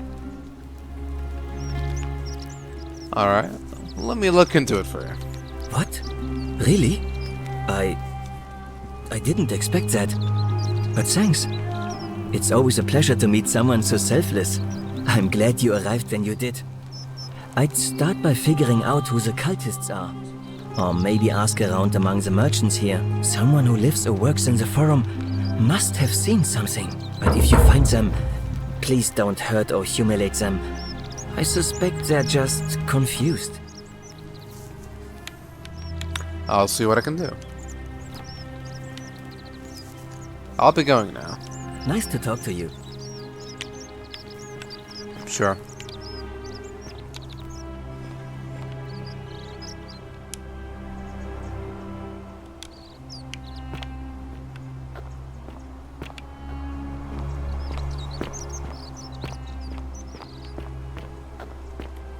Whatever's in that... Salve, stranger, and welcome to our idyllic little slice of the Empire. I'm Dacius.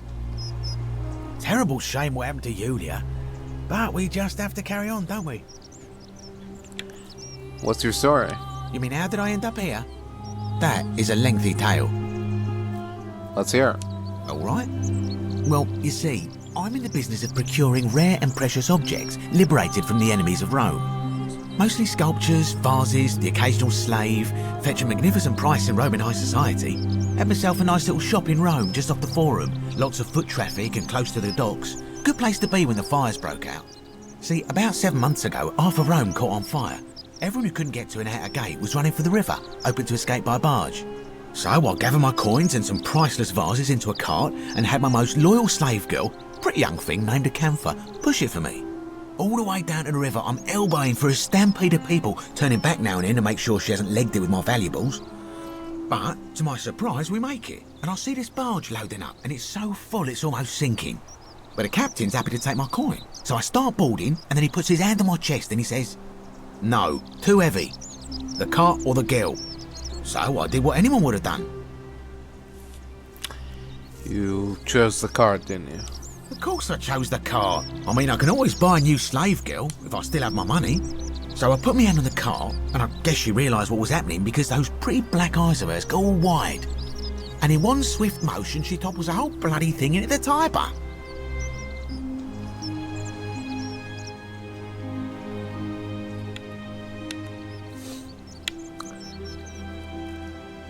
You jumped after her, didn't you?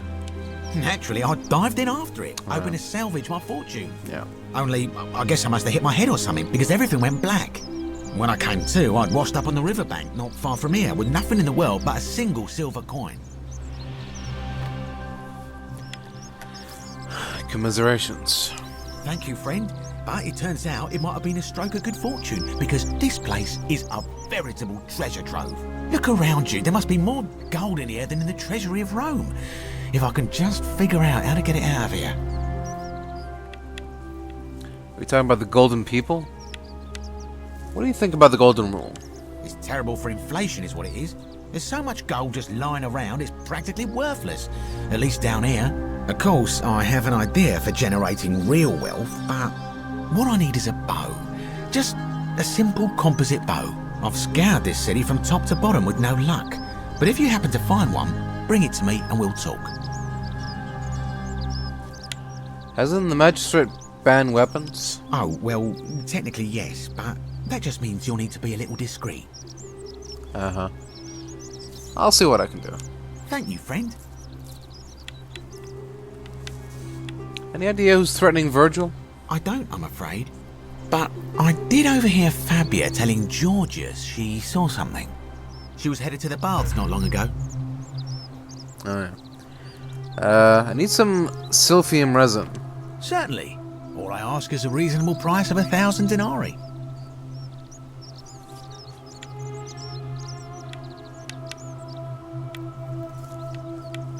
How am I supposed to come up with 1,000 denarii? That's hardly my concern. But if you get a job, work hard and save your coins, you should be able to afford it within, say, 5 years? I don't have that kind of money. Very well. Perhaps I can interest you in something within your budget? No. Very well. Another time.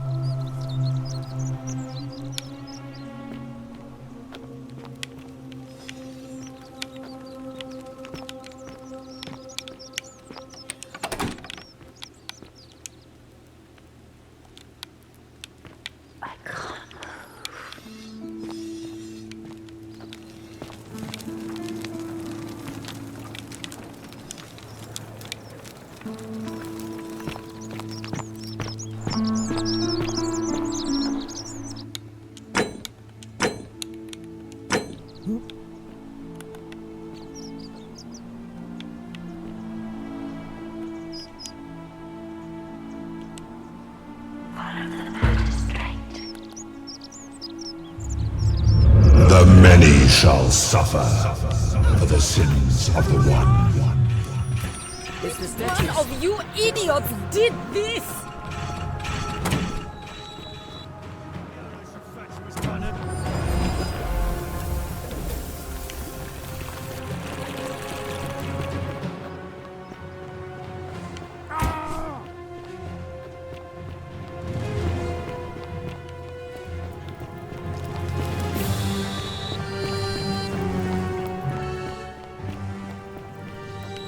Owie!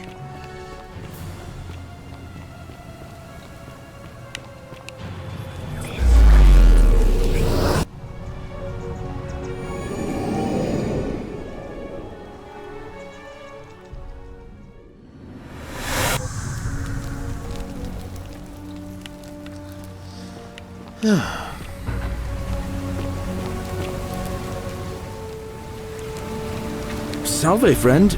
Mind telling me who you are and why you look like you've just taken on a gladiator and lost? I'm Marcus, and we've had this conversation before. I don't think so. I've never seen you before in my life. Your name is Galerius, and you're about to offer to take me to see Sentius so he can tell me about the Golden Rule. Oh, Bacchus, how much did I drink last night? Sorry to have bothered you. No problem. You know what? While you're here, let me talk to you. Of course. What did you want to know? What's your story? Well, it's a long one and kind of sad, but I don't mind telling it. I have time? I'm a farmer. Always have been. I grew up in a small village in Britannia, Camulodunum. with my parents and 2 little sisters. Lovely part of the world. One day, when I was about 20, my father and I were in the top paddock, loading our cart, when some Roman legionaries came along, demanding produce for their men. My father told me to run into the house for his axe, and so I did.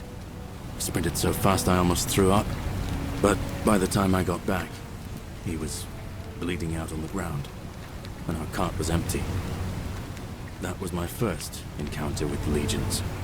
My mother died of a broken heart soon after, and things went downhill from there.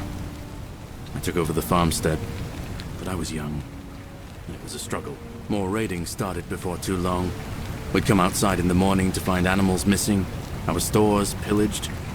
These Legion thugs just took whatever they wanted. One night, when my sisters and I had nothing left to steal, there was a knock at the door. I knew who they were, and what they wanted. I got my father's old axe, pulled the door open real quick, and before that soldier knew it, split his face right down the middle. But there were more of them. I never saw how many, because the next thing I knew, I was waking up with a mouth full of dirt and lungs full of smoke. My home was reduced to ash. My sisters, dead. And they left me alive to see what they'd done. It still burns whenever I think about it. I'm sorry to hear that. Yeah, well, I wasn't the only one this happened to. It wasn't long before Boudica led thousands of Britons in a rebellion against the Romans. Unfortunately, there were just too many of them. And those of us who survived, they enslaved. So, then I found myself being transported all the way to Rome to be sold to the highest bidder. I spent a few years working for my new master, learning the Romans' ways. Romanized my name and everything. Tried to escape a couple of times, but they always found me, and I'd just end up right back where I was.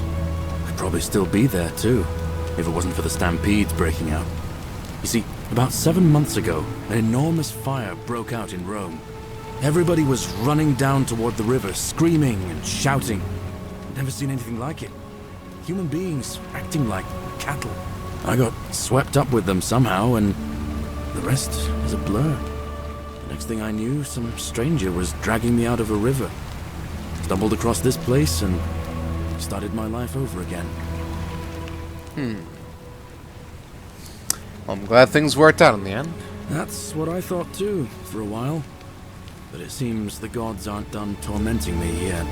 See, I finally had my own farm again, safe from the grasping hands of the Romans. Or so I thought. Until Sentius the Decurion demanded I hand over all my produce. It's for the good of us all, he says.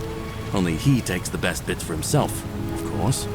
He even told me if I refuse his demands, I'll break the golden rule. I'm not sure I believe him, but then, what if he's right? So, it turns out our dear old magistrate is no better than the Legion thugs who took everything from me. I'm right back where I began. But don't you worry, Nemesis is waiting. And he'll get his, one day. He'll get his. Forget I said that last part, will you? I get carried away sometimes. Sure. Thanks, friend. I knew I liked you. Anyway, that's enough of me rambling. Was there something else you wanted to talk about?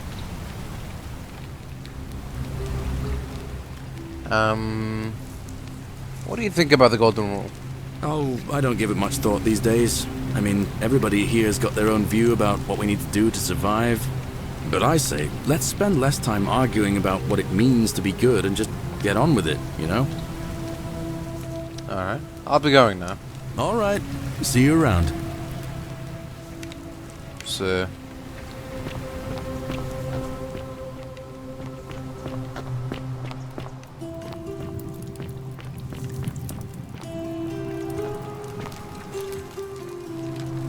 Just as the ocean accepts the rivers of all the world, so this place accepts all the souls. But it does not notice the crowds that come.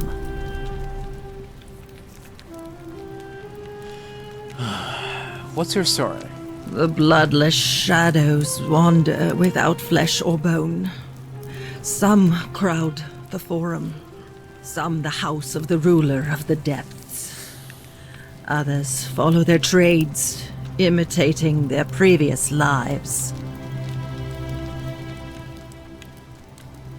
Do you need help? Help me? You cannot help me. I have seen things. A pattern, a terrible pattern. It is better for you if you remain ignorant. Pandora's box must stay closed. I'll say no more. Can you tell me about the pattern you saw? You think you wish to know, but you do not. It is better for you if you remain ignorant. Pandora's box must stay closed. I'll say no more. Haven't said anything. Whatever. The newly arrived are ignorant of the road before them. Cerberus lifts his triple head and lets out his threefold braying. Livia, would you stop muttering like Medea over a cauldron? You'll scare away my customers. They follow their trades, imitating their previous lives, but they are ignorant. This again. You're in a world of your own, aren't you?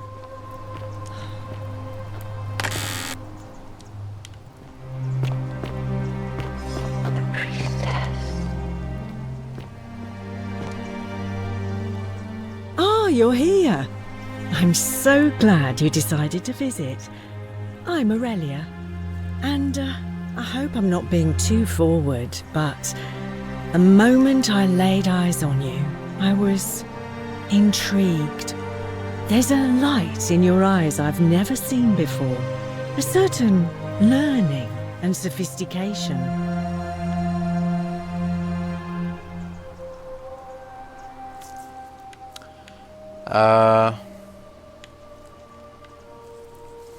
Does this scream sophistication? Sure, let's try it out. Oh, stop it. No, please, go on. What was that? Some kind of joke? If it was, it wasn't funny. I take back what I said. Suddenly, I don't find you so intriguing anymore. Let's just forget that ever happened. Ugh. All right. Alright, there we go. Now we know. You stay away from my money. Joke's on you, I already took it.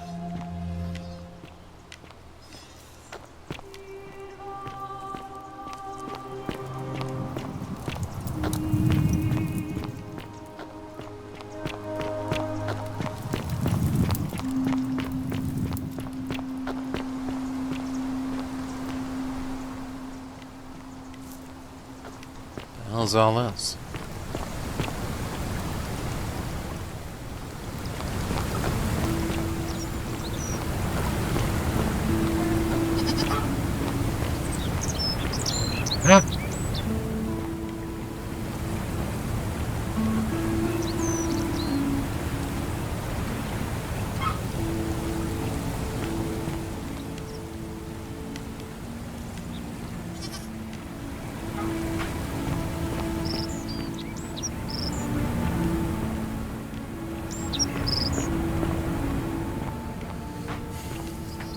Interesting.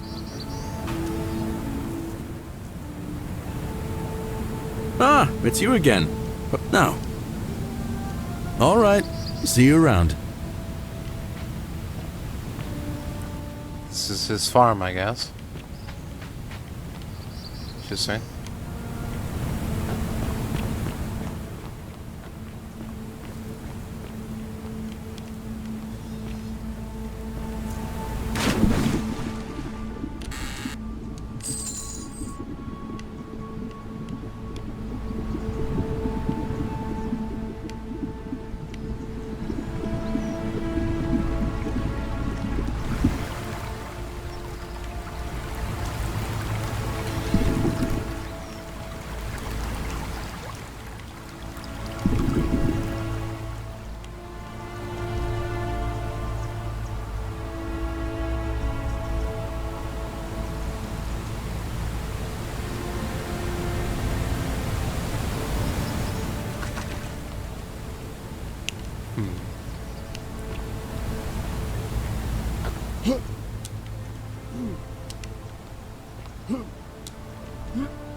Wooden carving with the symbol of a fish carved into it. Looks like it might be religious in nature. Loaf of bread. Circular stone desk with a symbol of a fish carved into it. Might be religious in nature.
What are you doing in here?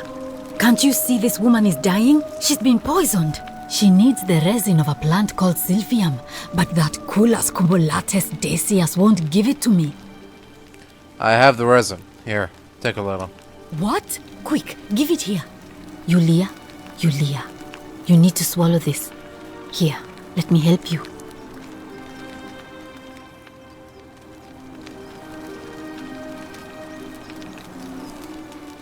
Hopefully, in a moment, she should be able to breathe normally. That was extraordinary. How did you know she needed this exact thing, and at this exact moment? Are you some kind of oracle? Well, I mean,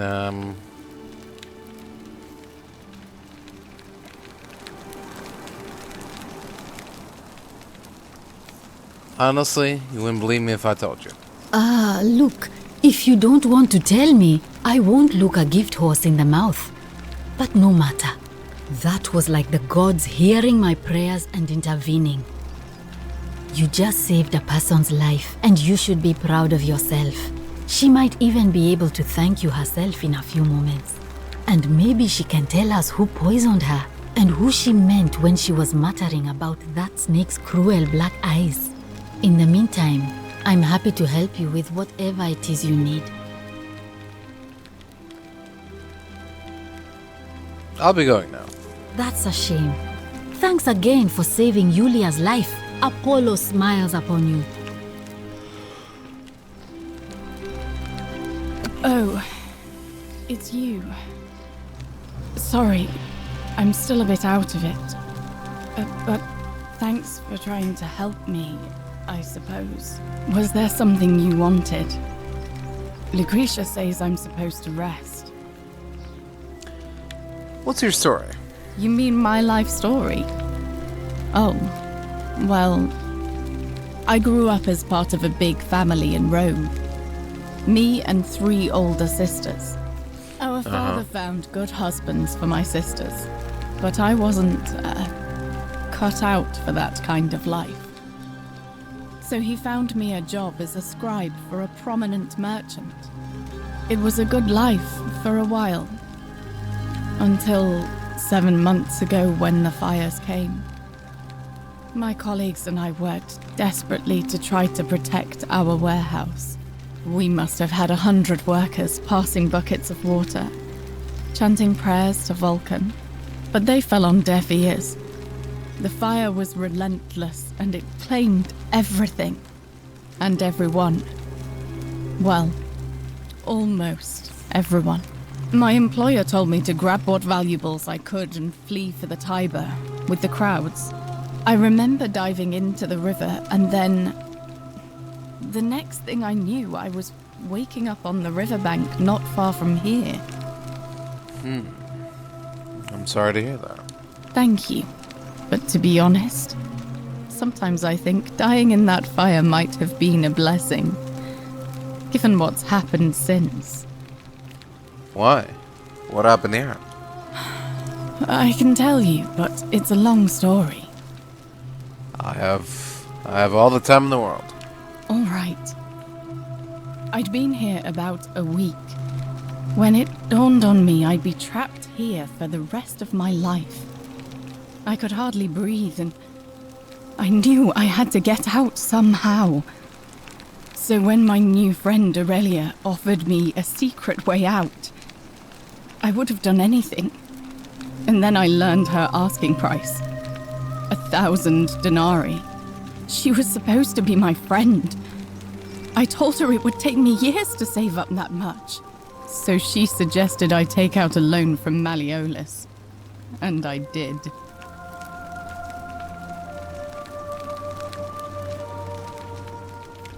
Why would he lend you so much money? I had to sign an agreement saying I'd work off the debt over 30 years. But I figured I'd be out of here so soon it wouldn't matter.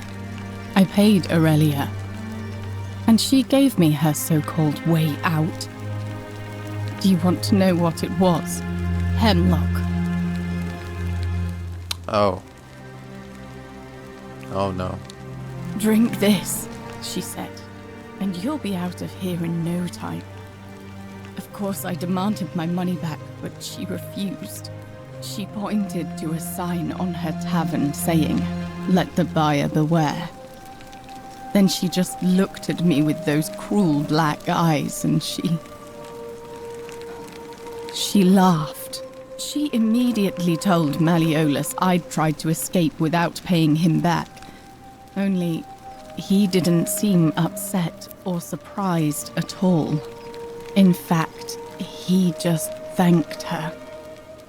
And that's when I realized the two of them had planned the whole thing from the beginning. Surely that would have broken the golden rule. That's what I said to the magistrate.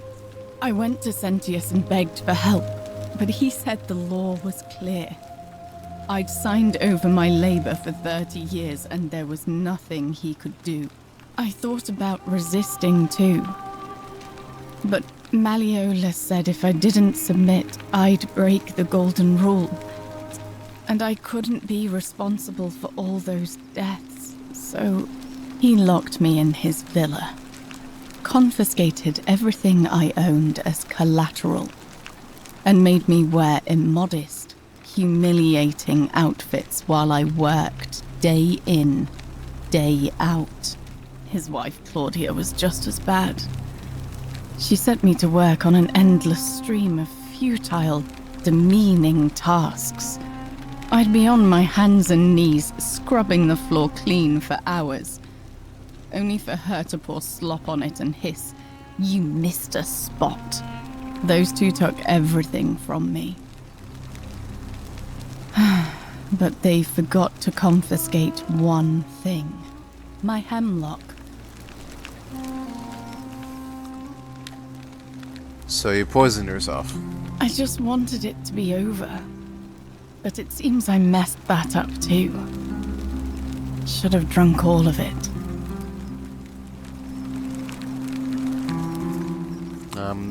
Sorry to hear that.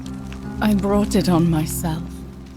I trusted one of the most callous human beings I've ever met, and tried to swindle the other. I don't know how I could have been so stupid. So, what'll happen to you now? When I've recovered, I expect their thug Domitius will come for me. He'll escort me back to their villa, and I'll be right back where I started.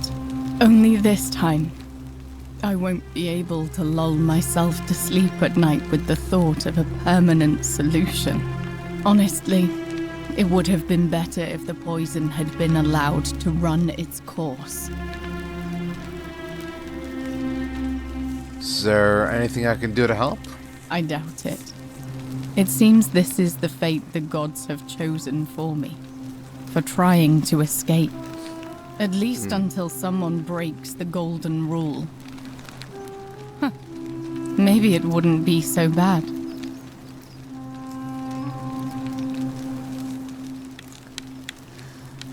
Alright, how about this? How much would it cost to buy your freedom? A lot. But it doesn't matter. I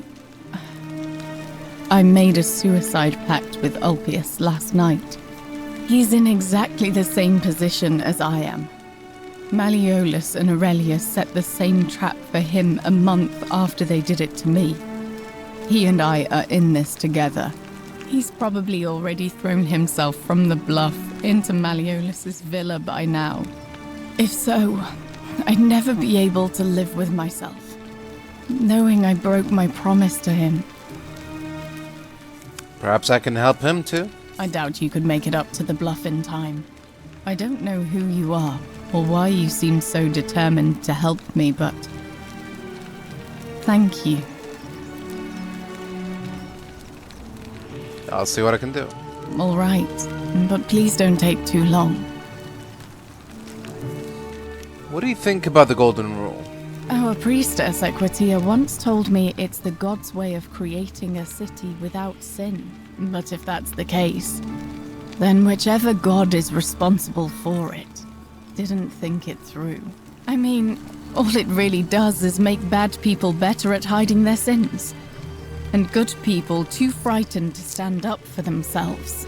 I've seen Malleolus, Claudia, and Domitius make grown men cry. Romans. They don't cry easily. They've never physically hurt anyone. But the point is, they don't have to. They've got people running scared because everyone knows Malleolus is the favorite to win today's election. Can I help? I doubt it. I mean, the election is today, and you've only just arrived. I just don't think there's enough time for you to do anything. We'll see about that. I suppose we will. I'll be going now. All right. Thank you again for saving my life. Sure.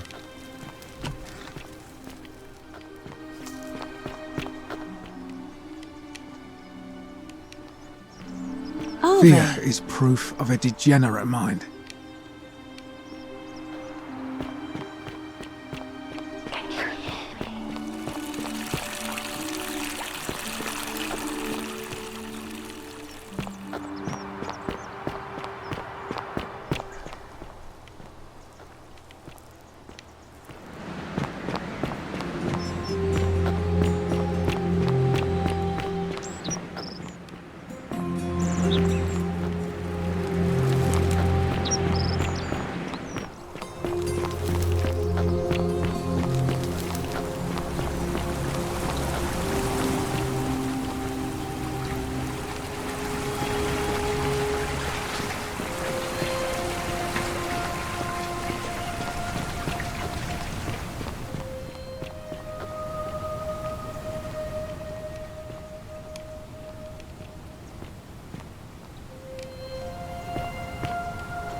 Salve, friend. I'm Octavia. Welcome to life under the Golden Rule. It's a ghastly thing, is it not? How are you faring so far? I'm fine, thanks. Ah, another stoic, perhaps. We all need something to help us through times like these. We've all been where you are now. I remember when I first arrived. I used to lay awake at night, contemplating the big questions. Why am I here? Is there a way out? What is the Golden Rule, and who or what is responsible for it? I still don't have any of the answers, I'm afraid. I don't think anybody does. But I'm happy to share with you what I've learned. What's your story? Here, in this place, the magistrate has me earning my keep by cleaning and pruning the gardens. It's not quite how I expected my life to go. I used to live in a lovely villa on the banks of the Tiber. I was even betrothed to a but... Oh, weep a scuff. I woke... Oh, yeah. Oh, much... Weep a scuff. I woke... If you like. There was a... All right. I can't believe this is how it ends. Oh no! No! No, no, no, no, no! Ulpius, what are you doing? Get back. That's what Please, help him!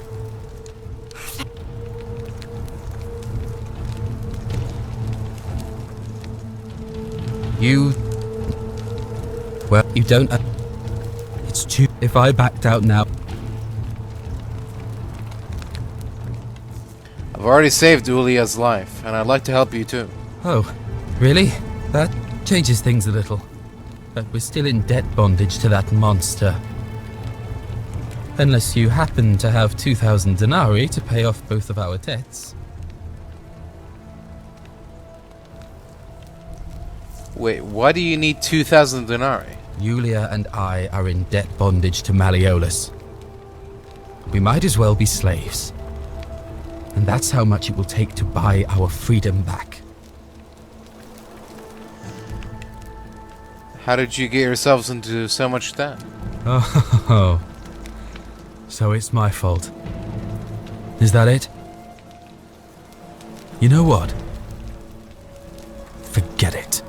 I'm out. Wherever you are. Oh. Scintilla, my love. I'm sorry. Ulpius, no! I'm just asking questions. Look out! I can't... I'll have to... Fucking retard. We're in debt to Malleolus. How did you get into debt? Oh, you think I got on debt? I got in debt on purpose? Fuck you. Thank you. Thank you. I am delighted and deeply honored to have been elected your... Well,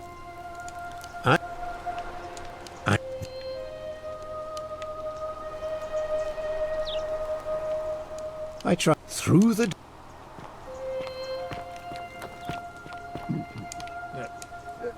Thank you.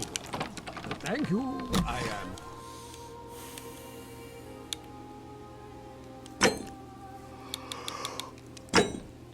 delighted and deeply honored to have been elected your magistrate.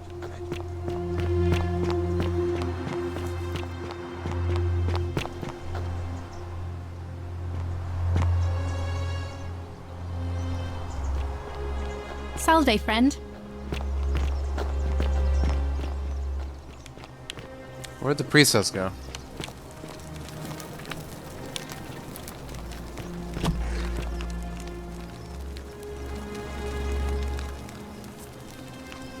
Oh, it's you again. Is everything all right? All right. Yeah, your dead buddy killed himself. Sorry.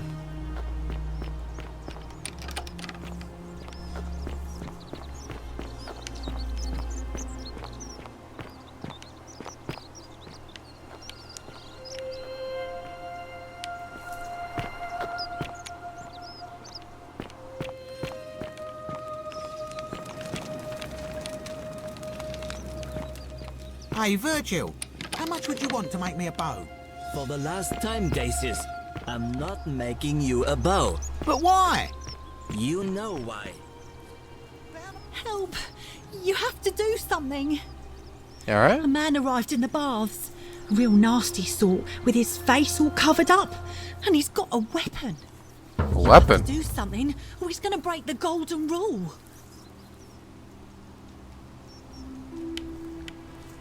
How? I don't have a weapon. None of us do.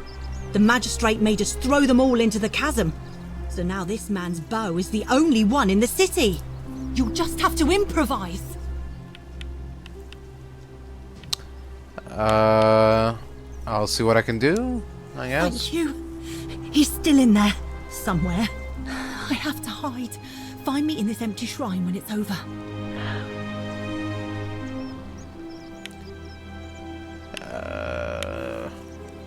Maybe we shouldn't meet in there? What? We don't have time for this. I have to go. Never mind. I don't know why I said that. Ugh.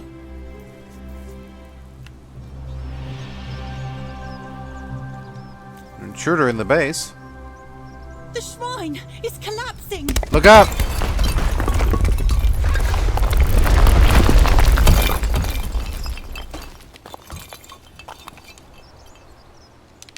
So that's why.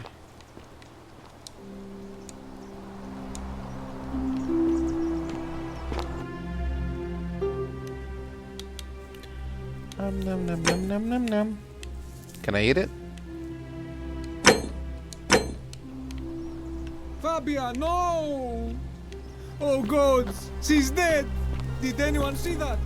The whole Yeah. just collapsed on her. Oh, Fabia. Don't kill yourself too over it. Oh, sweet girl. A Greek statue, probably of the goddess to whom this temple is dedicated. Perhaps a local Greek resident knows more about her.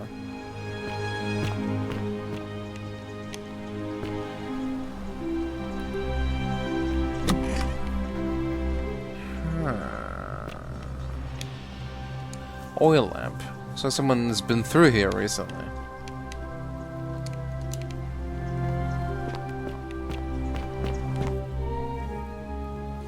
Interesting.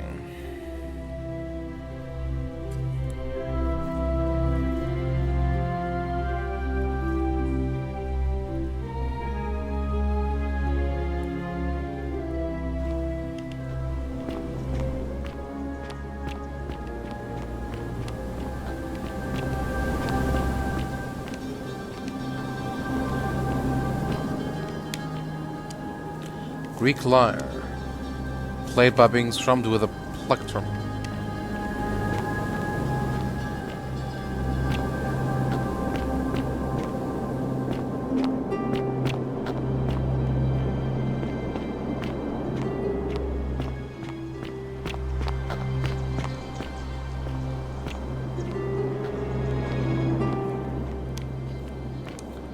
Greek plaque which translates to "the many shall suffer for the sins of one."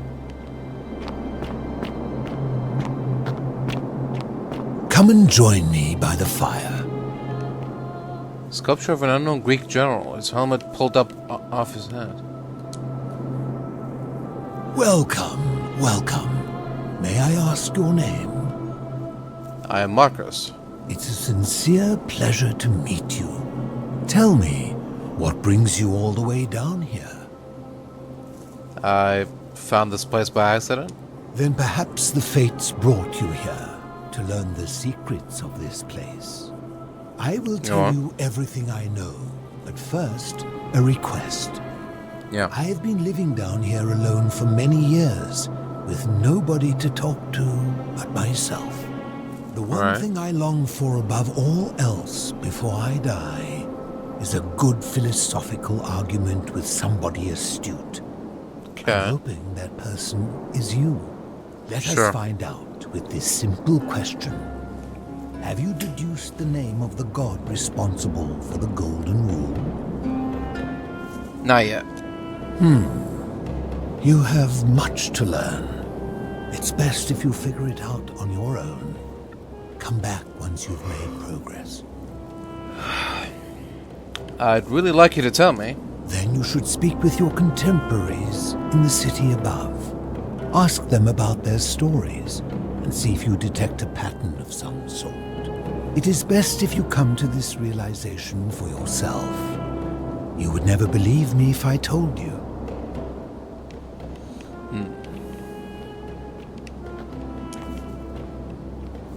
Fair enough, I guess. Bathtub.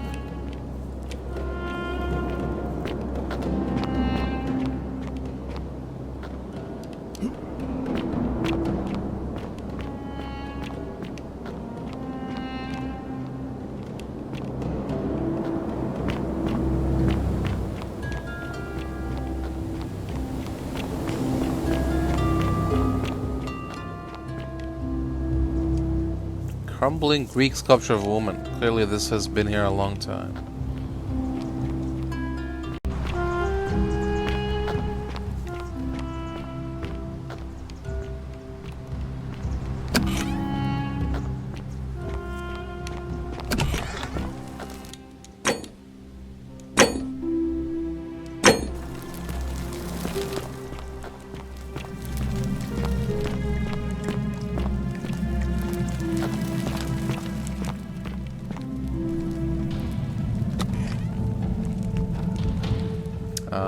Stop right there. I'm looking for Tiberius Quinctius Crispus, otherwise known as Quinctius. Do you know where he is?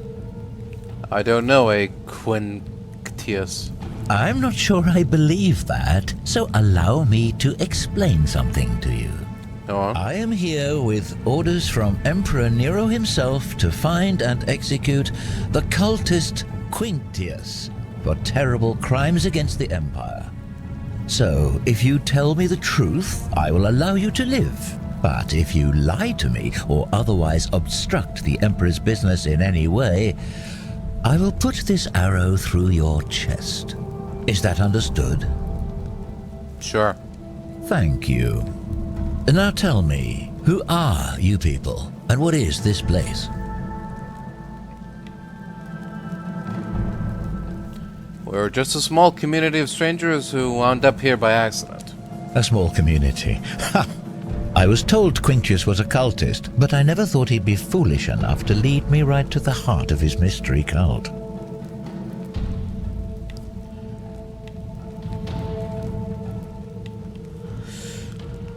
Wait, what do you mean by mystery cult?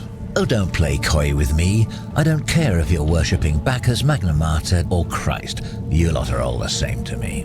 Always sneaking off to your secret sanctuaries, indoctrinating each other with your little mantras. The Emperor may have tolerated your activities up until now, but after what Quinctius did, those days are numbered. Got the wrong idea. We're not cultists. You say that, but if you're not a cult, then why go to such great lengths to keep this place a secret?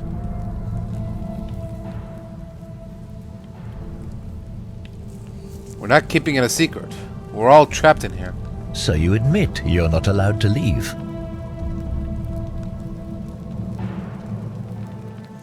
It's not that we're not allowed to leave. We physically can't leave. There's no way out. Threatening me is not going to help you. But in any case, that sounds an awful lot like a cult to me. And I saw the inscription saying, "The many shall suffer for the sins of the one." I take it this is some kind of mantra you all believe?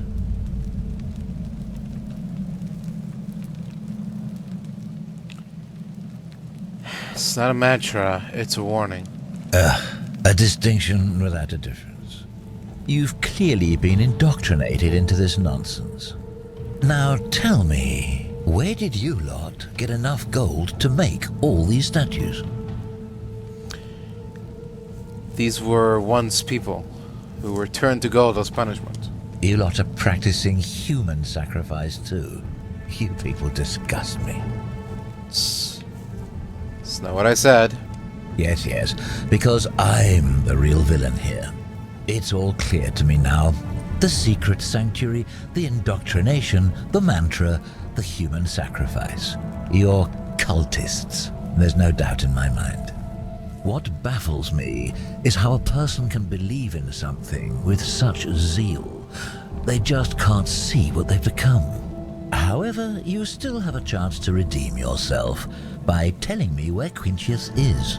Do not waste it.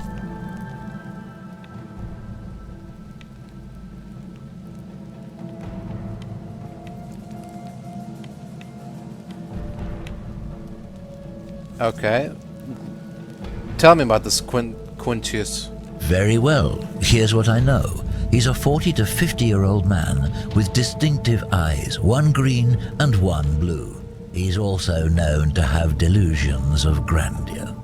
The Emperor says he and his cult, your cult, are responsible for starting the fire which burnt half of Rome to the ground and killed thousands in the process.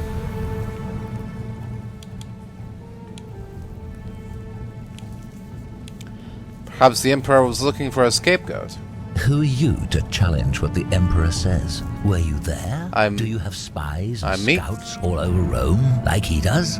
No, you do not.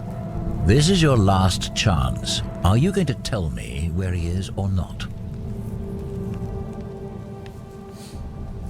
Actually, I do know where he is. Suddenly it's all coming back to you, is it? Yes, he's in the villa, right at the end of this road. He goes by Malleolus now. Thank you. For your service to the Empire, I'll let you live for now, but you'd best make sure our paths don't cross again.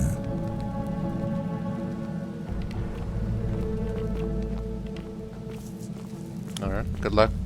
Good luck to you.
What now? I'm here for Malleolus. Who might you be? The name's Domitius. You want to get to Malleolus? You go through me. Then go through you, I shall. The many shall suffer for the sins of the one. Who might you be? The name's Domitius. You want to get to Malleolus? Guys? You go through me. Then go through you, I shall.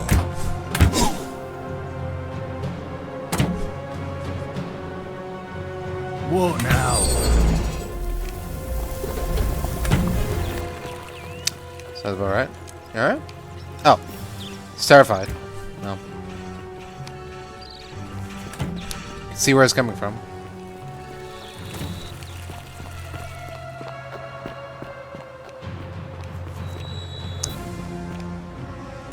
What kind of shitty rule is this? So even if this guy's a piece of garbage, we can't let him get killed? So any bloodshed in the city is bad for business?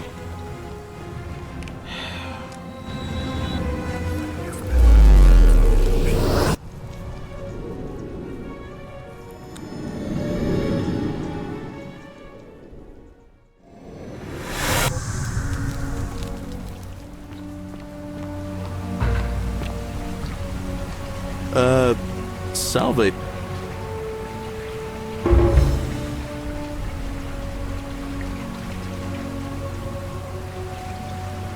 Oh. Yulia. I'll go, but once I...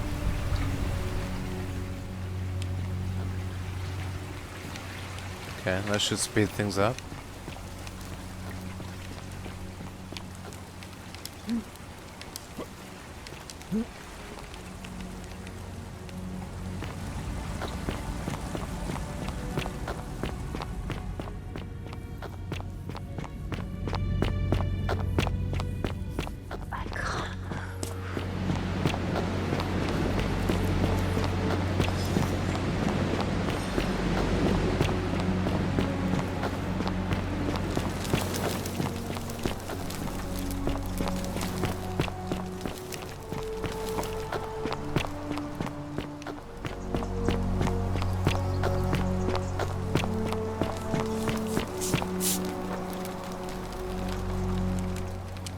I can't believe this is how it ends. Oh no. No. No, no, no, no, no. All people. What?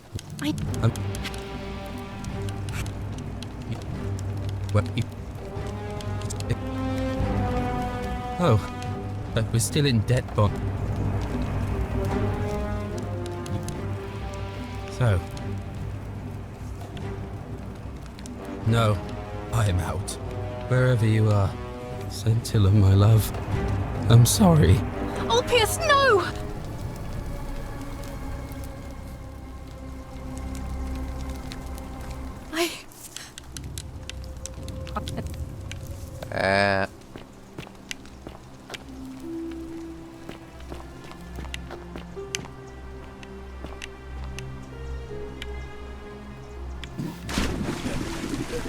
Thank you.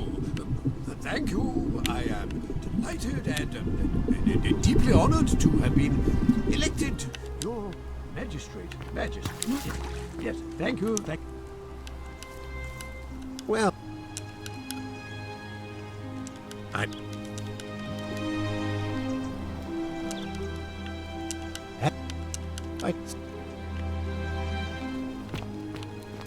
Okay. Can't tell him whether there's an assassin after him? Thank you. I am. Sure. Boy! How did you get in there, you cheeky little stirkers? If I come with you from A new face. Ave, and may Vesta watch over you. I'm Equitia. To what do I owe the pleasure of this visit? I've been asking people about how they wound up here, trying to find a pattern. Interesting. I'm not sure why you're telling me, but you've come to the right person. Did you find a pattern then? What have you noticed? Some people mentioned a coin. Yes, I suppose that could be something. But then most of us do tend to carry coins on our person, don't we? What else? Some people mentioned a river.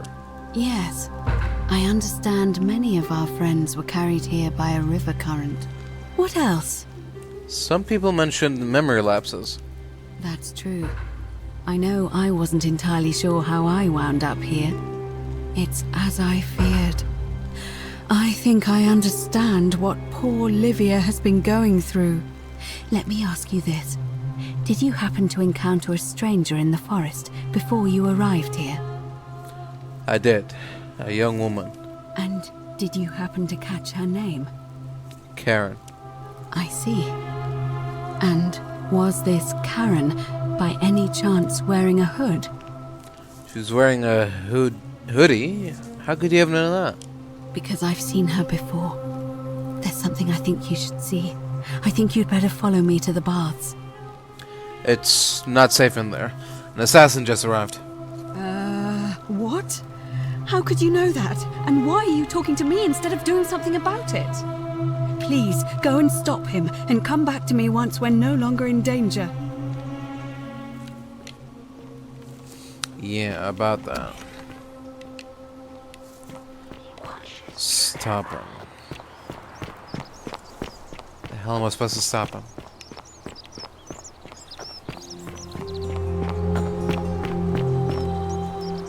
Help!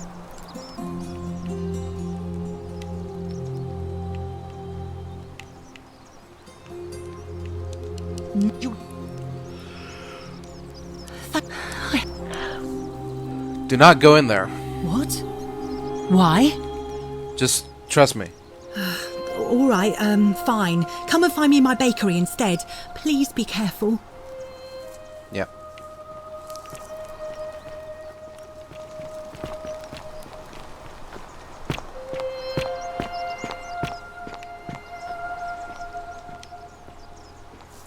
Huh, weird. Didn't collapse this time. Oh! Maybe I can tell the assassin that Malleolus is in the shrine? I have the shrine collapse on him? Stop right there. Yeah, there we go. Yeah, so I saw him worshipping in a small round shrine just inside the city. Second building on your left. Thank you for your service to the Empire. On them. And this is somehow not gonna break the golden rule? Because it's death by accident, I guess? It can't prove that it was me that killed... I don't know. I don't know how this works.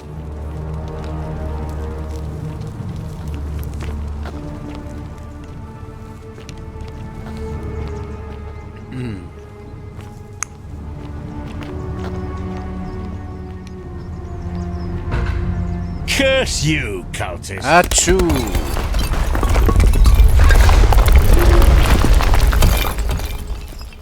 Na na na na na. I've got wooden bow. Emperor Nero has ordered the execution of a cultist named Quintus, with different colored eyes. Yoink. Alright.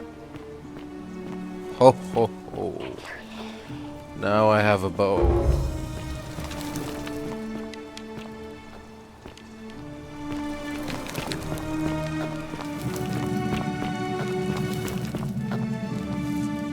How do I equip it?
Let's see.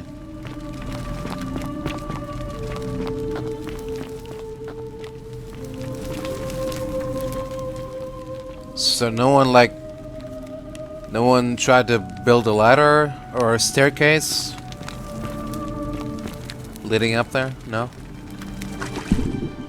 Just wasn't on the priority list.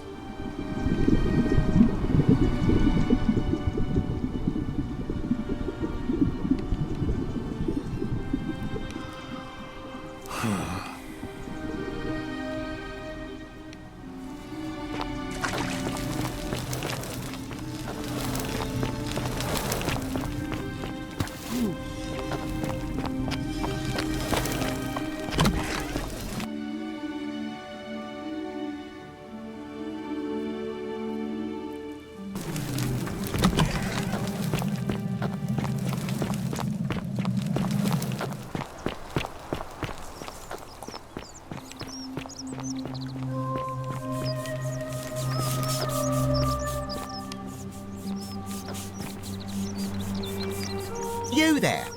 I'm sorry to trouble you, but I couldn't help but notice that fine bow you're carrying. No idea how you managed to get your hands on it, especially in the light of our dear old magistrate's ban, but I'm impressed. And before you ask, no, I wouldn't dream of trying to buy it from you. I have no use for a wooden bow myself. But I would like to propose a joint business venture of sorts. Go on. Tell me, do you have any idea how people here end up as golden statues? The statues come to life and fire golden bows arrows at them. And here I was thinking I was the only one to figure it out. In any case, supposedly 1 or 2 of those arrows is enough to turn a full-grown man into gold. Now, of course, that is a travesty, a terrible, horrible waste of human life which has to be stopped. And yet, on the other hand, I can't help but think of a tale told by that Greek fella Aesop, the goose that laid the golden egg. With the ability to transmute organic matter into gold, one could create infinite wealth. Use your imagination. Golden animals, insects, trees and plants. The Midas touch without the drawbacks. We are talking riches beyond imagining.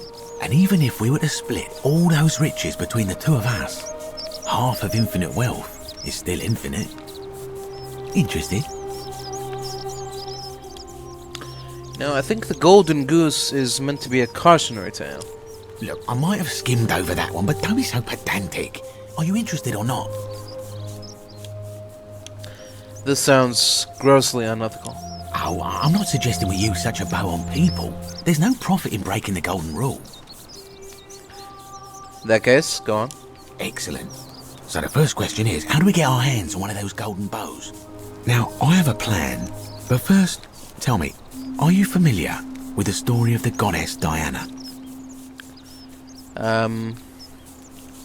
Pretend I'm not. No problem. Allow me to explain. Diana is our goddess of the hunt, the moon, and the underworld, depending on who you ask. The one thing priests and poets agree on is that she carried with her a golden bow and a quiver of golden arrows. And it just so happens that there is a shrine of Diana in this very forum, with a prominent statue of the goddess herself. And would you like to guess what she's holding in her hand? A golden bow. Precisely. I can't tell you how many hours I've spent in that temple staring at it, trying to figure out how to retrieve it without breaking you-know-what. But you want me to seal it? Oh, gods no! If you tried that, we'd all be dead within moments, I'm sure. No, here's what I propose. You give your bow to me, I cover it in a thin layer of gold leaf, and we create a replica of a golden bow. Then you enter the shrine, extinguish the braziers, and under cover of darkness, swap out the fake for the original. It's not theft exactly, it's more of a trade. But make no mistake, this is a dangerous path, and there's no way of knowing where it will lead. But in my experience, all the best adventures begin with a risky first step. Now, you must have questions. Ask away. Isn't this extremely dangerous? When Prometheus stole fire from the gods and became a hero to all mankind, do you think he was worried about the danger? Prometheus was also punished for eternity, if I recall correctly. Only because he was silly enough to get caught. Right. That's all I had. So, are you in, partner?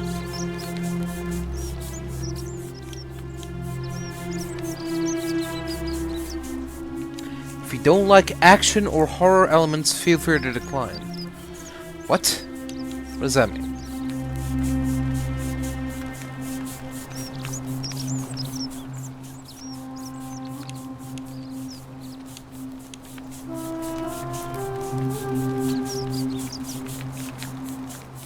Action or horror elements.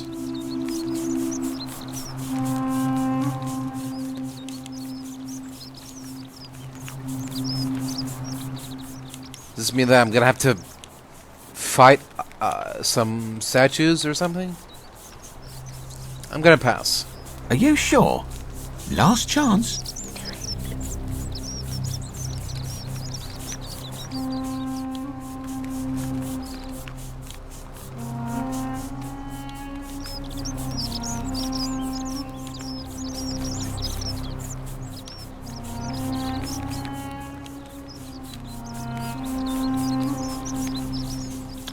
Okay.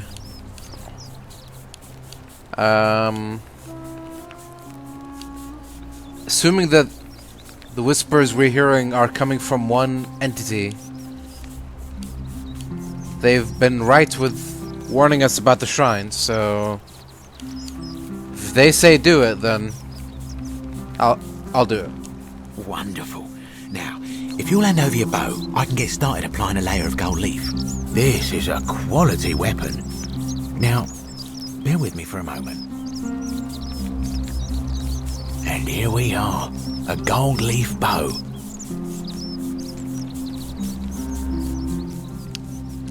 Excellent. Now I've gone and unlocked the Shrine of Diana for you, so as quick as you can, head on inside. It's just at the end of the street. How'd you do that? May the gods not watch over you. Alright. You know where the bakery is? Oh, here we go. You took care of him? Yeah, he had a tragic accident in that shrine. An accident? So, it's over? Oh God, that's such a relief. I really thought we were all going to die. Yeah. I do have a question though. That shrine, the one I was going to hide in, did you know it was going to collapse?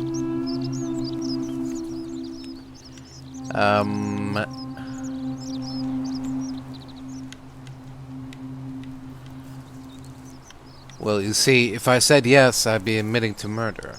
I don't understand. Oh, I see. Oh, I should probably keep my big mouth shut then. Yeah. Sorry. I don't know how this works exactly, so... Nobody else will ever know what you did. But I know. That was really clever. Thank you. I'm glad you're here. Oh, speaking of which, welcome. I'm Fabia. Sorry I was a bit frantic before. Need anything? What's your story, Fabia? Oh, there's not much to tell. I mostly just bake bread and try to help out where I can. Uh-huh. How did you end up here? I suppose it all started about 8 months ago. I was living in Rome with my family when I got sick. Terrible timing. My pa had just arranged a husband for me. A fisherman's son. I was about to meet him for the first time when I came down with an awful fever. I spent the next week in bed. Pa paid priests to make offerings to Asclepius, a white rooster, then a goat. But nothing worked. In the end, they decided I'd do better outside the city. Clean air in the countryside would do me good, they said. But after about a day in a carriage on the Appian Way, I was getting worse, not better. I remember closing my eyes for a bit, and I guess I must have fell asleep, because when I opened them again, I was in a forest by a river. I suppose the driver took off with his fee and left me for dead. Can't say I blame him. I wouldn't have wanted to catch what I had either. Anyway, I went searching for help, stumbled across the trapdoor temple, and here I am. That's odd. Most of the others were in Rome before they woke up in the forest, but you were saying you were a day's ride away? Oh yeah. I suppose you're right. Hadn't really thought about it. But the gods are mysterious and powerful. Who knows what their plans are for us? You didn't get rescued by a stranger? You didn't meet anyone? You just stumbled across the entrance. Interesting. What do you think about the Golden Rule? Oh, I try not to worry about it. I mean, if people are nice to each other, we won't have anything to worry about, will we? Have you met people? You're funny. I bet my friend Georgius will like you. And those interesting clothes of yours. And I'm sure he'd love to chatter about the Golden Rule with you too. He'll be just across the forum in his shop. Yeah. Have any idea who's threatening Virgil? Terrible shame, that is. Maybe this'll help. Late last night, I was cleaning my oven when I heard some noises outside. The forum's usually dead quiet at that hour, so I came out to see what was going on. To be honest, I thought maybe poor old Dooley had got out of his cell and was snooping around again. So I popped my head out and saw someone in front of Virgil's shop. I couldn't tell who. It was too dark. I called out to them, but they just turned and ran off without a word. All I remember is they ran past a lit torch, and the light glinted off something metallic. Armour, I think. So I suppose it could only be one of 3 people. Horatius, Domitius, or Rufius. I hope that helps. Interesting. Sure, that does help. I'll be going now. All right. Thanks again for taking care of our problem. I won't forget it. Yep. You got it. Ah, a fellow traveler. Greetings. I'm Georgie.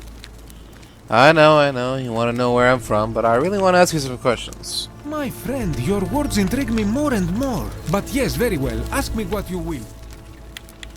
Oh. I was gonna ask about the Greek statue. Okay, I'm going now. I hope that our paths... Do I have to interact with it first?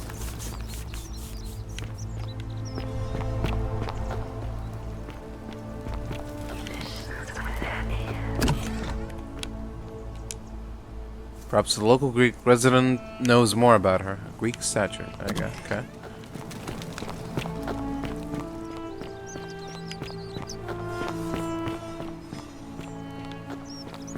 Greetings and salute. Hello. Huh. I hope... Weird. Okay, whatever. Moving on.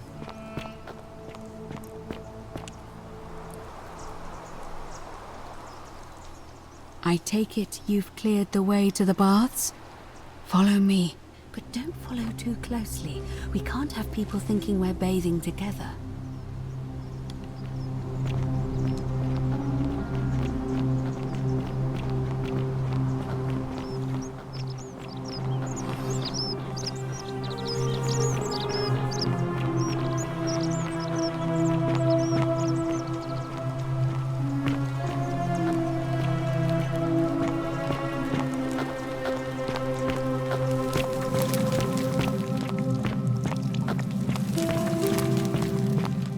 We're not together, guys. Just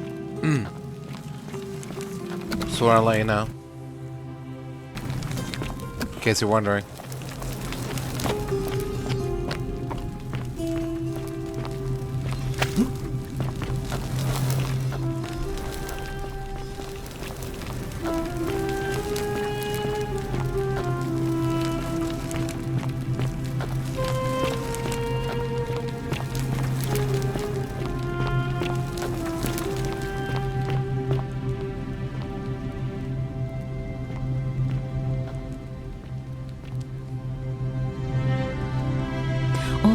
You're here.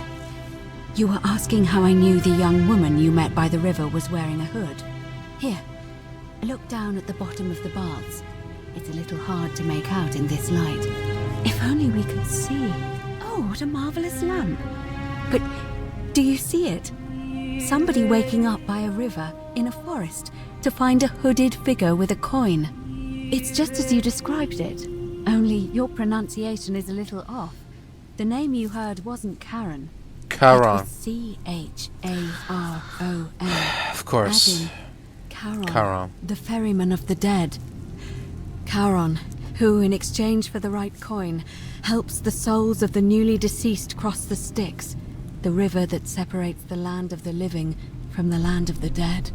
When I dragged you out of the river, I thought you were never gonna wake up. I checked your pockets for ID, but all I found was some loose change. Feels like I've spent my whole life in a dead-end job with an endless commute. Sorry if I sounded cagey, it's just that I don't always get the best reactions when I introduce myself. My name's Karen. I'm so sorry, my friend. I'm so sorry. I take it you know what this means. This place is the underworld? I'm afraid so. It's all starting to make sense. All these people whose last memory was running from the fires toward the river. It seems none of them escaped with their lives after all. Perhaps we should be grateful they don't remember their final moments. It also tells us that the Golden Rule is the work of Pluto, the god of the underworld, and why his epithet has always been Father of Riches. I know it's a lot to take in, and you look as if you have questions, so I'll try to answer them if I can. So, we're dead, is what you're saying? That was my first thought too. In the old stories, the underworld was where the souls of the deceased were taken. But it was also possible for the living to reach it without dying, if they were particularly fearless. So I'm afraid I don't know. Because I passed by a guy here who killed himself. He killed himself inside of the afterlife? Okay. If this is the underworld, then why are there so few people in it? Good question. Let's see. In the stories, Charon would always require a coin as payment for passage across the river. But that never made any sense to me. What does an ancient immortal being need with coins? In our case, it seems Charon didn't take the coins we had. He or she merely checked we had one in our possession. So, maybe there's something special about the coins each of us had on us. That might explain why we wound up here, but so many others did not. Maybe. That seems a bit of a stretch, but maybe. What can you tell me about Charon? Oh, I'm sorry. I keep forgetting you're not from here. If you were Roman, or even Greek, you would know these stories. Each of them is slightly different, whether the storyteller was Plato, Homer, Virgil, or Ovid. But they always involved the souls of the dead meeting a grim ferryman named Charon on the bank of a river. It was said that he'd help the new arrival cross, only if they could pay him with a coin, an obol. That's why it was once our custom to bury our loved ones with a coin in their mouths. Charon's obol, we called it. Of course, an obol was a kind of Greek coin, because we inherited this knowledge from the Greeks. So why didn't you all recognize Charon immediately?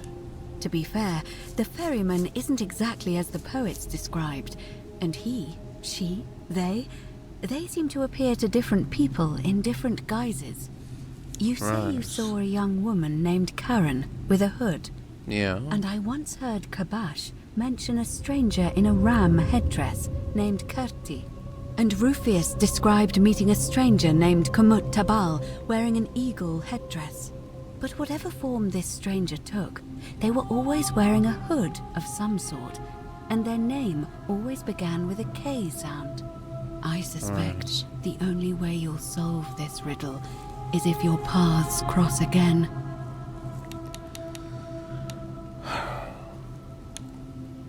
So, were you trying to keep this from me? No. I mean, I had my suspicions, especially after Livia's ramblings, but I would never have figured it out without your help. I promise you. Alright, well, that's all the questions I had. Now that we know where we are, we have to figure out what to do about it, if we don't want to be cast into gold for eternity. We don't have much to go on, except the old stories. I remember 4 in particular about heroes in the underworld. Hercules, the demigod and son of Jupiter. Orpheus, a Thracian poet. Sisyphus, a king of Ephyra. And Aeneas, a Trojan hero. Hercules was able to leave the underworld because he cowed its god with his strength. Sisyphus and Orpheus both relied on their wits instead. They persuaded the goddess of the underworld, Proserpina, to help them escape. And finally, Aeneas was able to escape with the help of a spirit guide, who led him through a secret gate. So it seems you have 2 options: to confront the god of the underworld head-on, or find a way to escape with the help of Proserpina or some other guide. Can't we just escape the way we came in?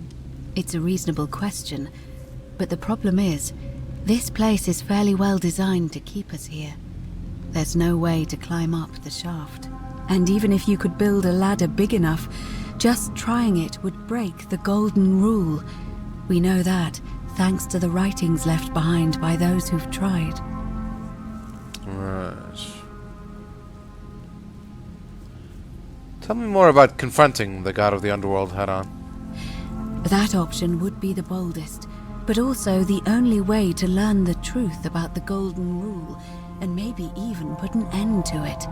As I said, Hercules managed to overpower the god of the underworld, but he was a demigod, Forgive my candor, but you are no Hercules. I mean, I don't know about that. I do have a few tricks up my sleeve. I'll admit, you do seem different to anyone I've ever met.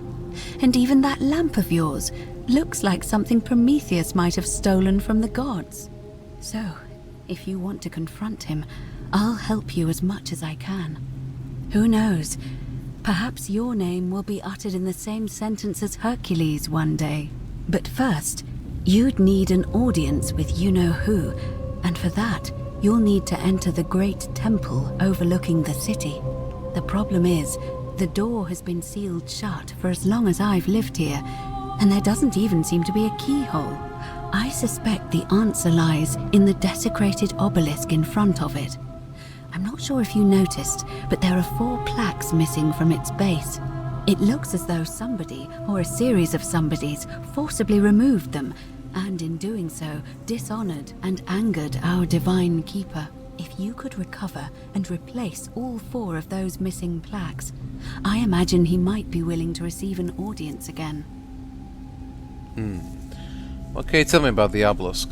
It's the towering stone monument with 4 sides and a pyramid-shaped head that stands before the great temple, a dedication to the god of this place. You'll find them all over Rome, but of course they were looted from Egypt many years ago. It seems one of them made its way here too, although how is a mystery. However, this one is unusual in that each of the 4 sides is decorated in a different style: Roman, Greek, Egyptian, and another I don't recognize. That means you'll need to recover 4 different plaques: Roman, Greek, Egyptian, and a 4th, a mystery plaque. Alright. And where would I find the Roman plaque? Good question. To answer that, we first need to ask who would have defaced the obelisk in the first place. It would have had the god's name engraved into it, so it may be that whoever desecrated it wanted that name to be forgotten. And there's only one group of people I know of who might want to do that. There's a cult in Rome that often argued there is only one true god. Theirs, of course. They've been known to start fires, as well as deface religious monuments whose existence challenged their beliefs. If I were you, I'd go looking for them. Of course, they've all been in hiding since the fire last year, so finding them won't be easy. But I did hear a rumor they have a secret shrine somewhere in the city. Perhaps, if you could find that, you might be able to recover the Roman plaque. Alright, where would I find the Greek plaque? I don't know. But perhaps you should begin your search with the local Greek fellow, Georgius. His store is in the Forum. Where would I find the Egyptian plaque? Perhaps Kabash, our Egyptian resident, will be able to tell us. Unfortunately, he disappeared weeks ago. But I did hear Aurelia is peddling rumors about him at the tavern, so perhaps you could talk to her, or just take a look in his room. Where would I find the mystery plaque? I'm afraid you're on your own with that one, but perhaps finding the other 3 will illuminate the way. Alright. Let's talk about something else. Tell me more about escaping with the help of Proserpina or a guide. As I mentioned, both Orpheus and Sisyphus were said to have persuaded Proserpina to help them escape, and Aeneas was guided to the exit. The problem is, those are the stories of a poet, a self-aggrandizing king, and a brawler about their own heroic deeds, so they should be taken with a grain of salt. First, Proserpina. What we do know about her is, well, it's a grim tale. It's said the god of the underworld abducted and dragged her here against her will, forcing her into marriage. So she might be willing to work against him to help us. If the stories are true, then I suppose so. The problem is, how do we communicate with her without being noticed by her captor? Leaving that aside for a moment, there is also the possibility of a spirit guide. I don't suppose you've come across one of those in your travels? Well, I hear the female statues whispering to me every now and then. Truly? And you're only bringing this up now? Then again, I suppose you were worried I'd think you were as mad as Navia. Can you Maybe. tell me more? Is it the same voice? What kinds of thing does it say? It's always the same voice, and she's helpful, if a little cryptic. Fascinating. Perhaps she's a benevolent spirit. Or perhaps... Perhaps you're hearing the voice of Proserpina herself. If she has indeed been abducted, it would make sense for her to speak in cryptic whispers to avoid detection. Tell me, has she told you anything that might lead you to the way out? Not yet. I see. Well, let me know if you hear anything that might be a thread through this labyrinth. I've noticed you seem uncomfortable calling the god of the underworld by his name. Why is that? All Romans try to avoid saying it, and the reason is quite simple. He might hear us. You may refer to him as Pluto, if you wish, but you'll only be calling attention to yourself. Do so at your own peril.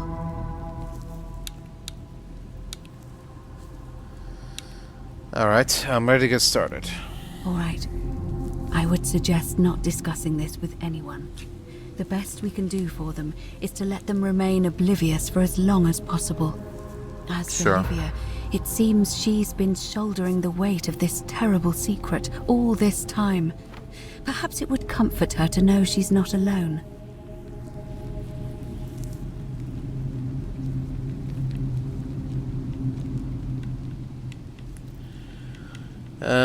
I'll start by listening for more whispers.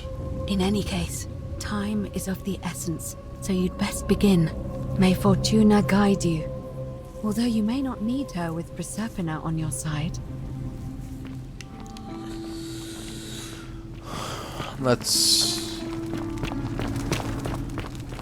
That's our hope.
Come and join me by the fire.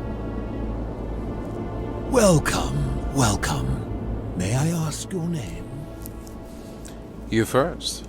It is best you do not know my name, for merely to speak of my existence in the city above could bring destruction on you all. Tell me, what brings you all the way down here? I found this place by accident. Then perhaps the fates brought you here to learn the secrets of this place. I will tell you everything I know, but first, a request. I have been living down here alone for many years, with nobody to talk to but myself. The one thing I long for above all else before I die is a good philosophical argument with somebody astute. I'm hoping that person is you.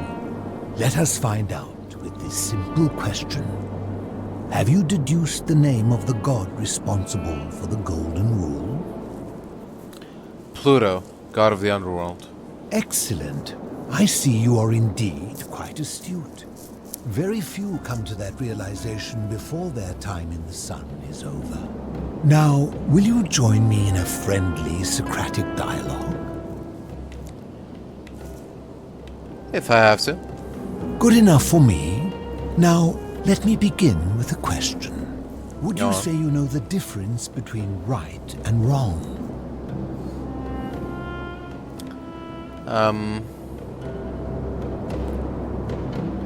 Yes.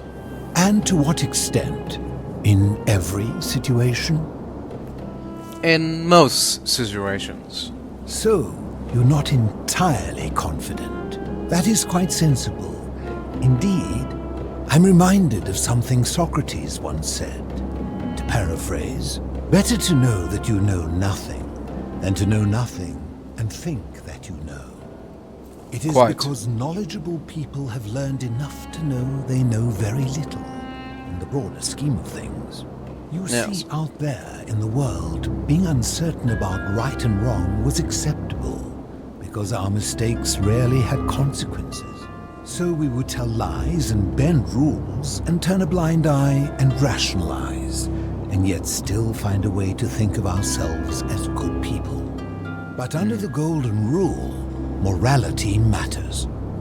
The slightest wrongdoing could result in a mass execution. So to Right. navigate this maze, we would have to be certain about the difference between right and wrong. Wouldn't you agree?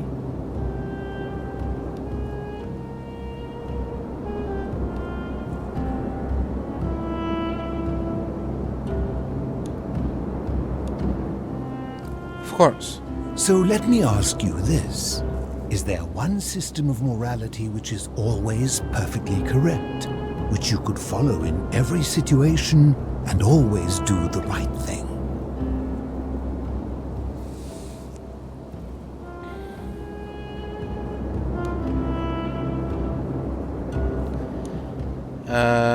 One system which is perfectly always correct?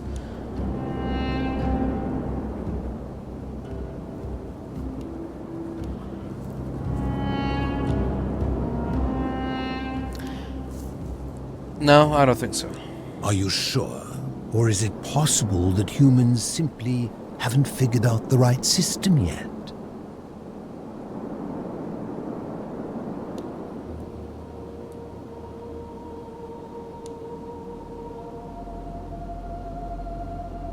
Suppose we just haven't figured it out yet. After hundreds of years, and as many great thinkers dedicating their lives to these questions, what hope do we have if our best and brightest haven't been able to answer them?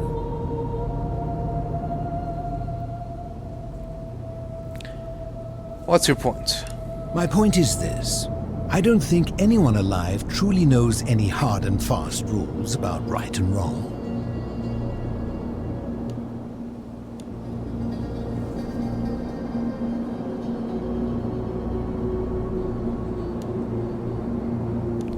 Fair. If there is one thing I have observed about rules, it is that virtuous people do not need them, and evil people will always find a way around them. And so we must accept our limitations, and the sad truth that no human society will ever achieve the utopia for which it strives. In mathematics, we would call it an asymptote, a line that can be approached but never reached. Because the only way to create a utopia is with the ever-present threat of force, such as the Golden Rule. This and no other is the root from which a tyrant springs when he first appears as a protector. And life under tyranny is no utopia at all.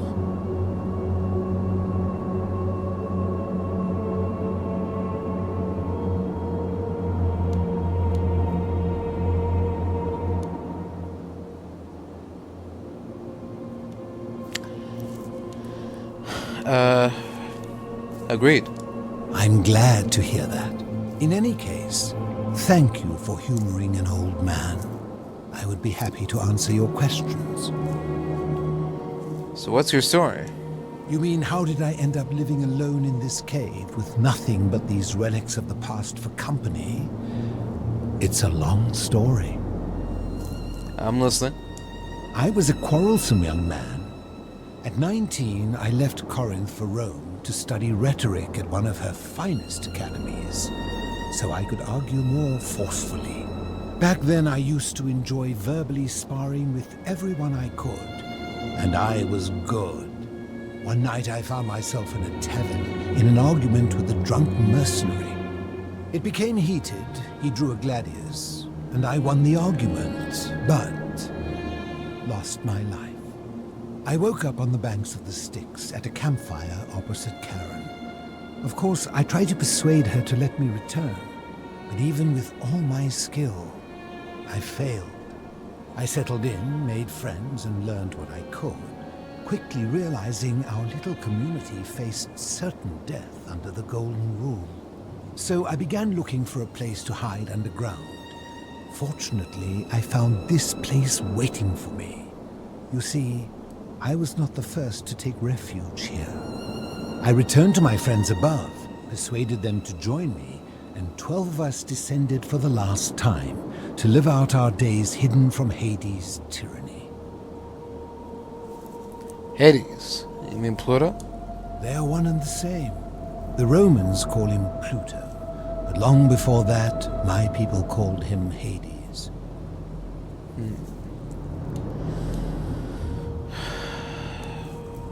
So why can't you tell me your name? I fear that if you were to utter my name in the city, even by mistake, that Hades would hear you and know I am still alive. I see. Where is everyone else? I'm afraid I am the only one left. There were 12 of us in the beginning, but one by one, my friends passed away. Some from malnutrition, others from madness and despair. It has been lonely. Before my unexpected visit from Kabash some weeks ago, I'd not seen another person in many, many years. And why can't you return to the surface? My generation was wiped out, turned to gold many years ago. My friends and I were able to avoid the same fate by hiding down here. I think it's safest to assume that if I was to return, Hades would realize that his furies hadn't finished the job, and he'd send them after me again. Alright. So how have you survived down here? Living in darkness is not without its challenges. The first challenge is diet. Fortunately, I found that eating fresh fish provides most of the nutrients I need. And sometimes, when there are Greek people living up above, I surface at night and salvage the offerings they've left in the temple of Demeter. The greater challenge is the isolation. So I like to imagine arguments, where I argue both sides. But, like so many things in life, arguments are better with a partner. Sure. Let's talk about something else. As you wish. Do you know a way out of here? Ha! If I did, would I be living like this? I suppose not. What do you think about the Golden Rule? Did we not discuss it at length already? Oh, I see. You're toying with me. Ha! Sure. Where can I find Kabash? I will tell you, but you may find him hostile. To prepare for your encounter, there are certain things you must know. Very few know this, but before the Romans came to this city, it was once entirely Greek. The architecture, the temples, and the people. When the Romans came, in typical fashion, they claimed it as their own, built over everything that could be built over, and renamed the things that could not. Thus, the Shrine of Persephone became the Shrine of Proserpina. And when they found an obelisk bearing the name Hades, they tore it off and replaced it with Pluto instead. And the city's dwindling Greek residents, witnessing this compulsive Roman conquest, decided to preserve what they could of their heritage. They gathered their art and valuables, secreted them away through the Temple of Demeter, and hid them here, out of reach of the Romans.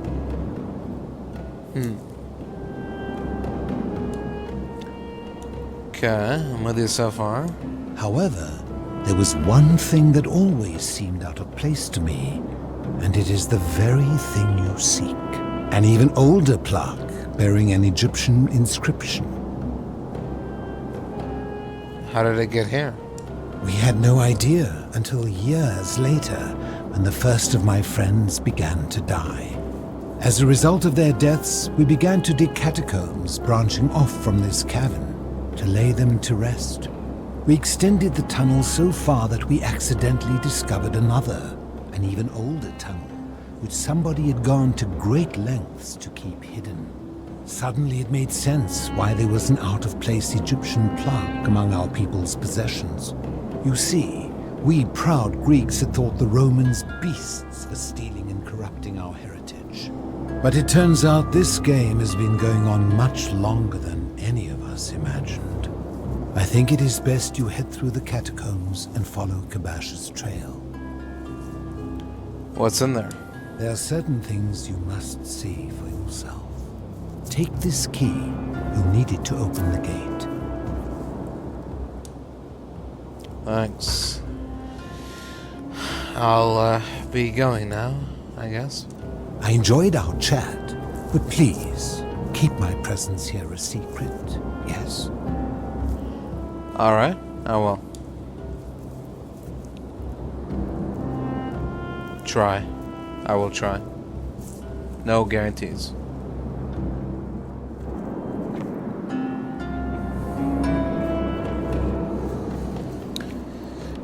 Alright. Hello again? Returned. Yes, I've returned. It's a brand new day. We're picking things up. In all honesty, I thought the hermit here would be our guide out of this hell. I guess it's a literal hell. But no, it's just an old man with a story. So I guess we're back to plan B or A or whatever. Finding those seals. So let's get to work. This must be one of the philosopher's 11 friends who he outlived.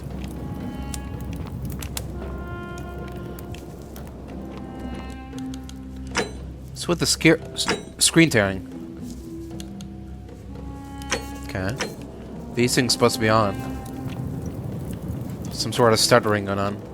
Is the game finished loading yet? Why is it so fucking jittery? Bro, calm down. It's not that deep.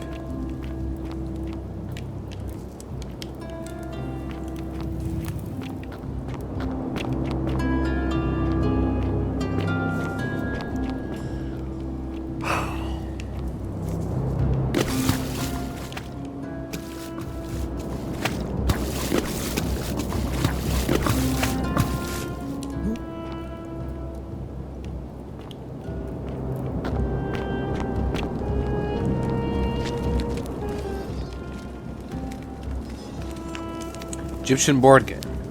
The board for an ancient game called Senet, the rules of which are long forgotten. The Egyptian clay vase decorated with animals. This was built to last. It's locked from the other side. Yeah. I can believe that this is a... I can believe that this used to be a Skyrim mod now. The dungeon layout design.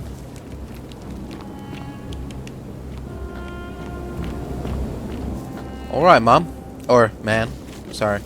Alright, bruv. No? Okay.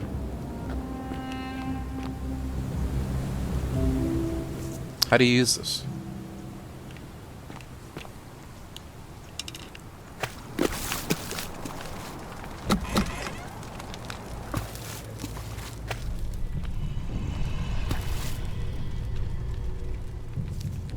Let's hope that we don't have to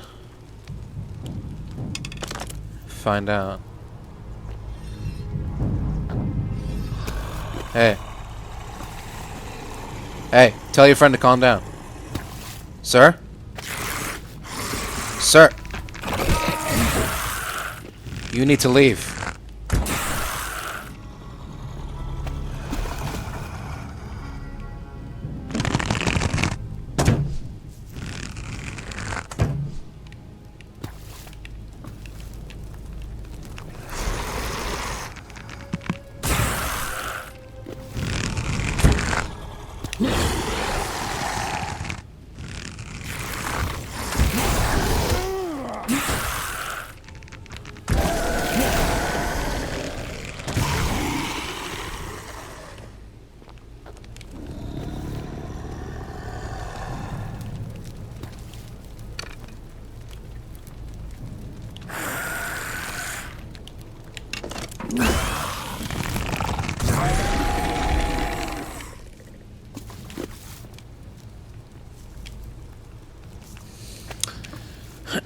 This isn't good.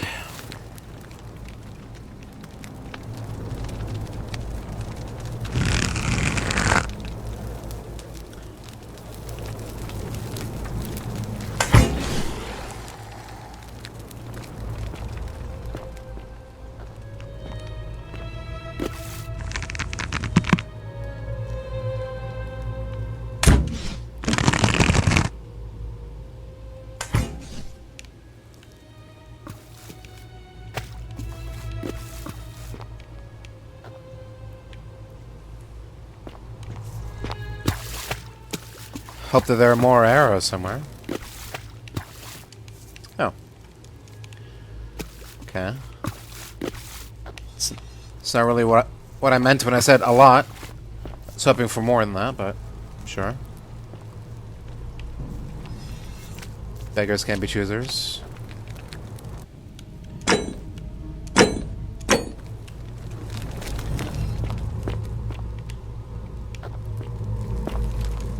Egyptian plot which translates to the many shall suffer for the sins of the one. Alright.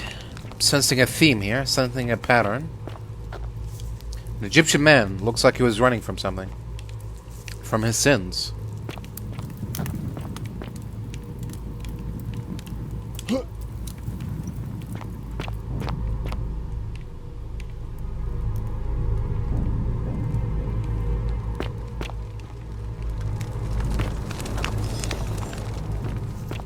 Excuse me. Coming through.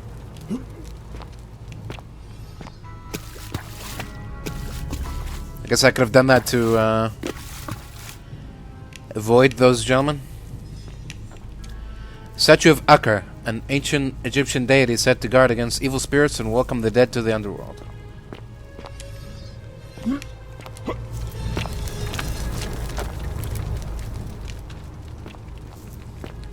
I see.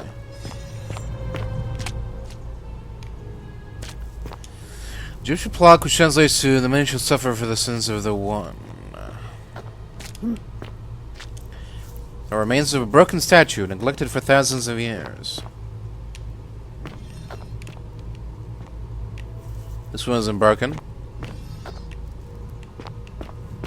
Anubis, I presume.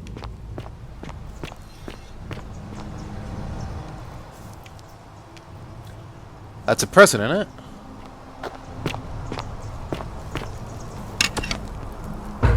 Stop! Do not come any closer. Who are you? I'm Marcus. Who are you?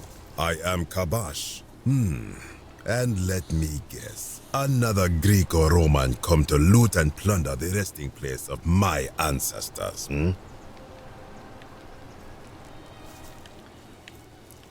I'm just looking for an Egyptian plaque. To what end? I want to return it to the obelisk. That is welcome news. You really are not Greek or Roman, are you? I was planning to return it myself, but for now, I must remain. Here, take it and restore the honor of Osiris. Sure. Thanks. Now, as for the other plaque. The fourth plaque? You know about that? Indeed. I have it right here. I stumbled across a collection of dusty curiosities while searching for a place to hide from the hungry children of Amit, and there it was. May I have it? You may not. In fact, I am about to destroy it. Why? Because it speaks a treacherous, blasphemous lie. How so? I will tell you. But first, do you know what this place is? The Duat? Indeed. And I see you know our history. This is the Duat. See what has become of it. I have been down here for weeks, piecing together its story. And here is what I have learned. As Egypt declined and the Greeks had their turn to flourish, their souls came here in great numbers. But instead of adopting our ways, They copied and corrupted them.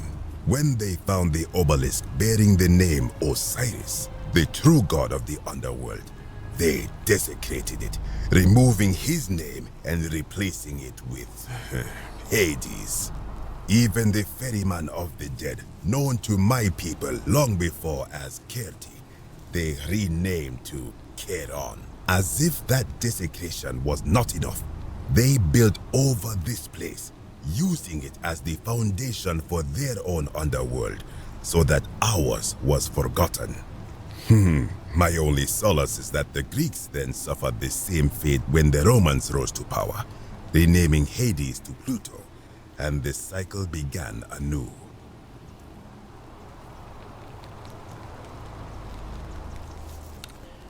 So what's the problem with this plaque?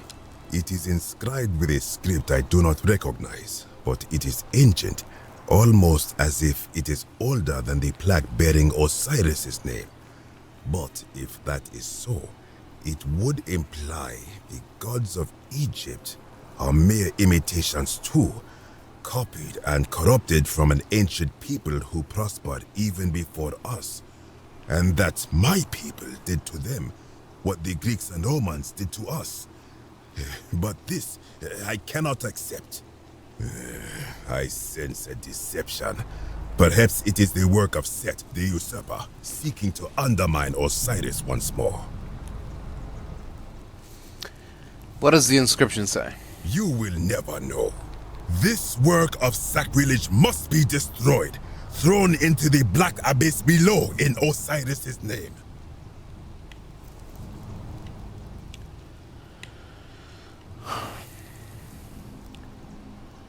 I need it. You are too late. It is done.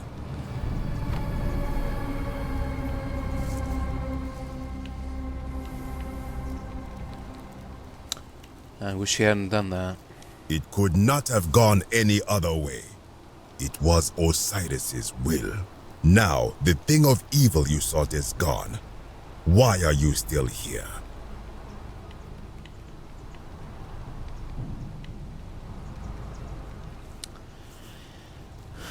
I'll be going now. Good. Be gone from this place. Wait. You are planning to go down there. I see it in your eyes. Of course I am. I told you I need it. You would plunge into the depths of the Duat with no way back up. Madness. Sure. I'll find a way back up.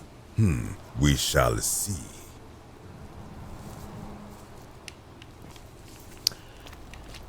Lucky I can't kill you.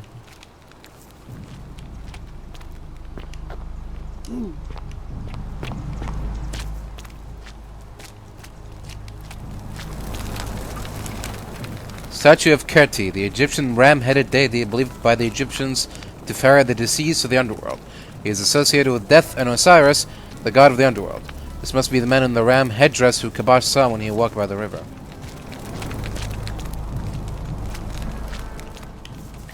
I found a ram down by the river.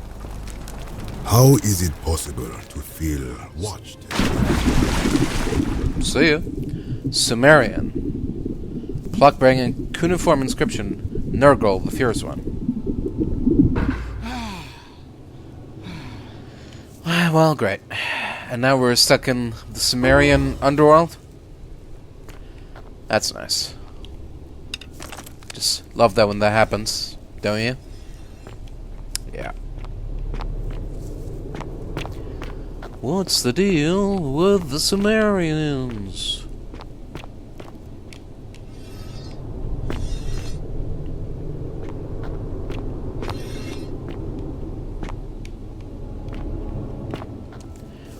A broken set of Sumerian pottery. While other ancient people made pottery by hand, the Sumerians were the first to develop the turning wheel, which allowed them to mass produce it.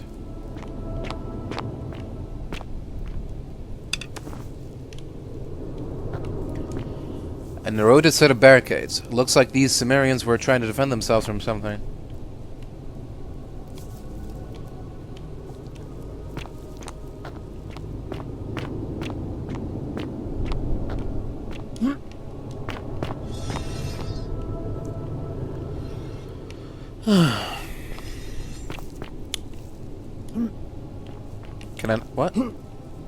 Jump in the water.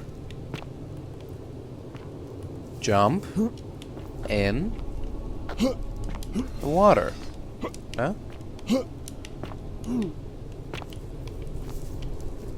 Okay. It's magical water. The water is locked from the other side, I guess. Sure.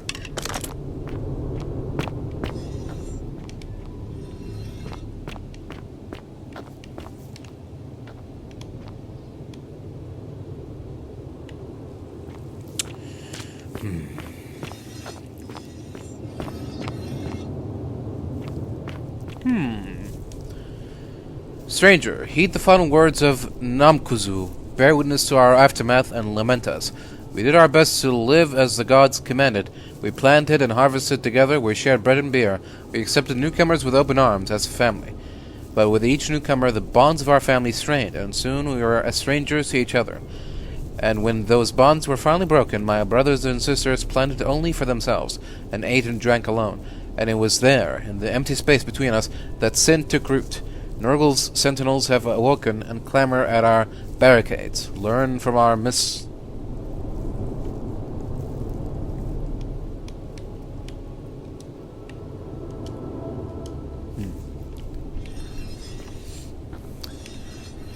I guess he got interrupted.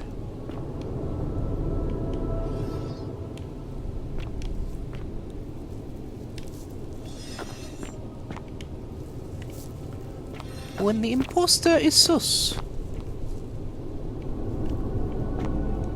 A corroded brass plate with Sumerian markings on it. It appears to be a pressure plate for some kind of trap.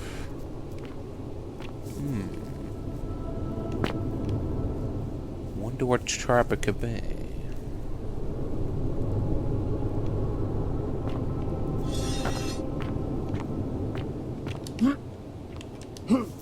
Yo.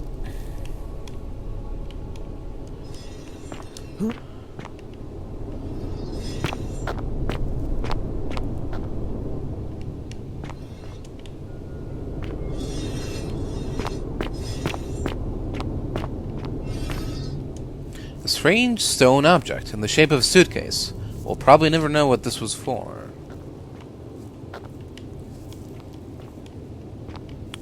Or will we?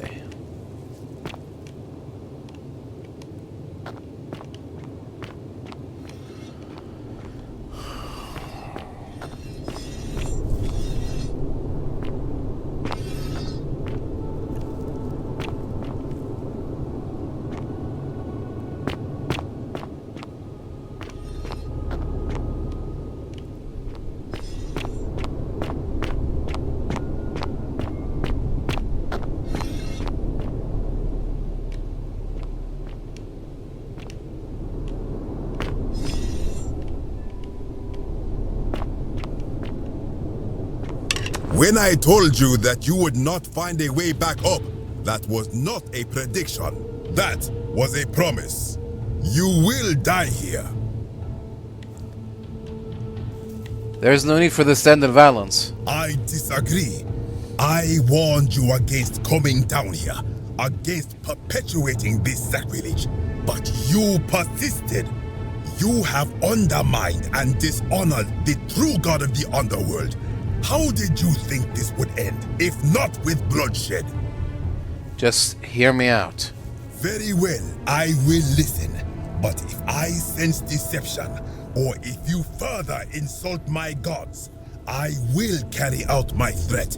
So tell me, why should I let you live after you salvaged this instrument of blasphemy?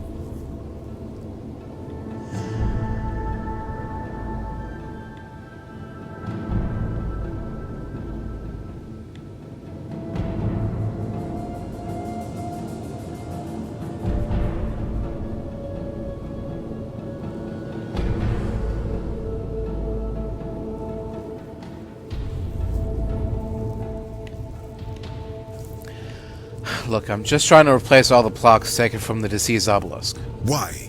To what end? Desecrated obelisk. I'm hoping it'll earn me an audience with the god of the underworld. But why? What business could you have with Osiris?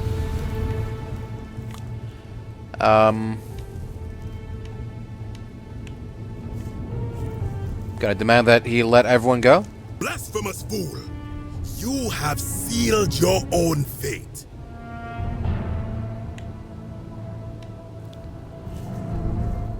If you attack me, you'll break the golden rule. Ha, good. I welcome it. You see, the philosopher told me that each time it breaks, Osiris bellows with rage, and his voice shakes the very foundations of the earth. I can only hope one more tremor will lay waste to this fragile place once and for all, and you along with it. The many shall suffer for the sins of the one.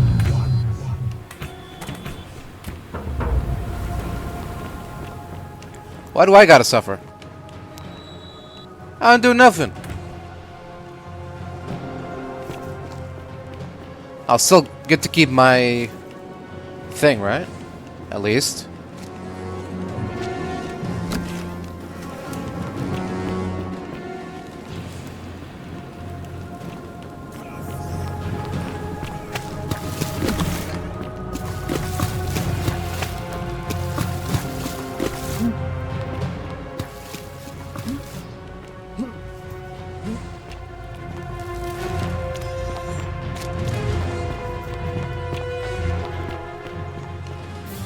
Oh, it's the wrong way.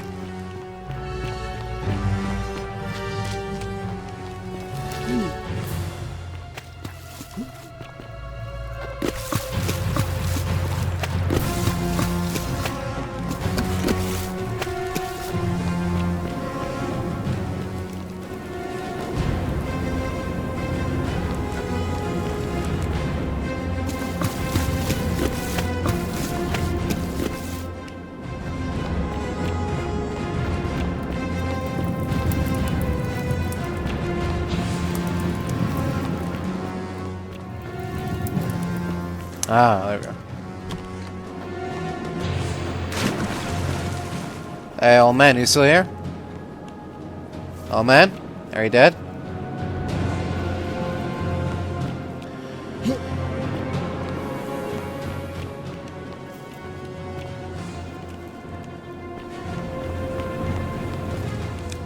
This is fun.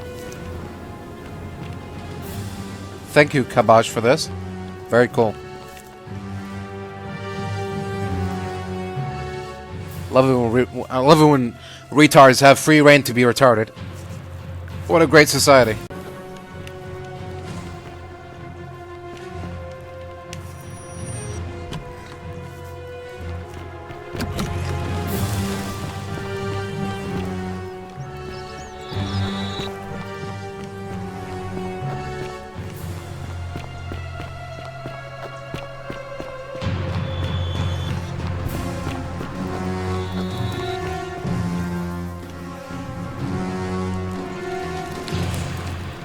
You alright? Okay, this is clearly the wrong way. I don't know what the fuck was that all about. Wait! Hear me out! Not like this. No, wait! Where are you? Yeah, take him, not me.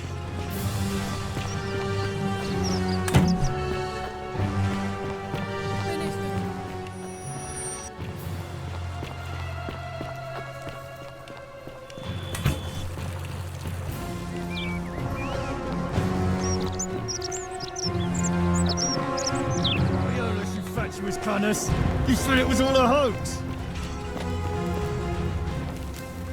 Where are we?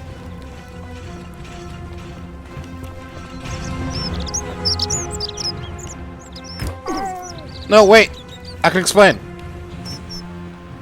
I didn't do nothing. Ow.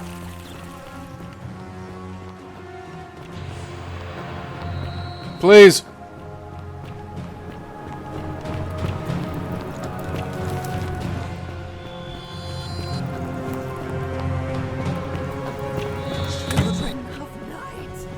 Got the wrong guy.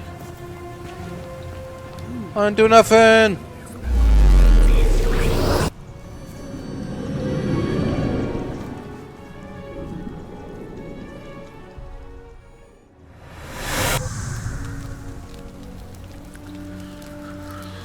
Okay.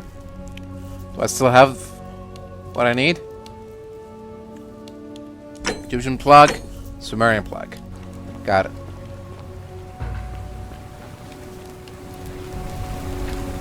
Salve, friend. Mind telling me who you are and why you look like you've just taken on a gladiator and lost?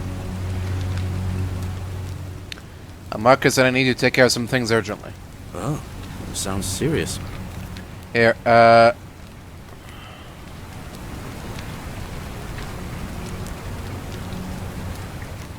oh, okay. Julia's dying, but Lucreta can help her with that. This Silphium. Take some of it and go quickly. Julia? Oh no. Alright, I can do that. I need you to stop Fabia from entering the shrine and tell the new arrival he'll find what he's looking for in there. Alright, let me see. Stop Fabia going in, but send the new arrival to the empty shrine. Understood. Yeah, that's it. Now go, as fast as you can. I'll go, but once I'm done, I'll need you to tell me how you know all of this. Sure, you got it. Okay, can't tell the guy not to kill himself because I don't have the funds. And he'll only not kill himself if he can be free. So, we're just wasting our time heading up there. I don't know, is it worth it to talk to the priestess again about our plan to... The 49 Beladies fetch again. Just as the ocean accepts the rivers of all the world, so this place accepts all the souls. But it does not notice the crowds that come. I figured it out. I know where we are. Say it. Speak its name. The underworld. Then it is true. I was right. You were. I thought I saw it, but when the rest of them could not, I kept thinking I must have gone insane. I had to tell myself it was true over and over again, until I wasn't sure if I was deceiving myself. I must apologize if my words seem cryptic. I'd found comfort in reciting the Metamorphoses by our great poet Ovid. He gives such an uncanny description of this place. I cannot help but wonder if he himself came here. Would you like to hear it?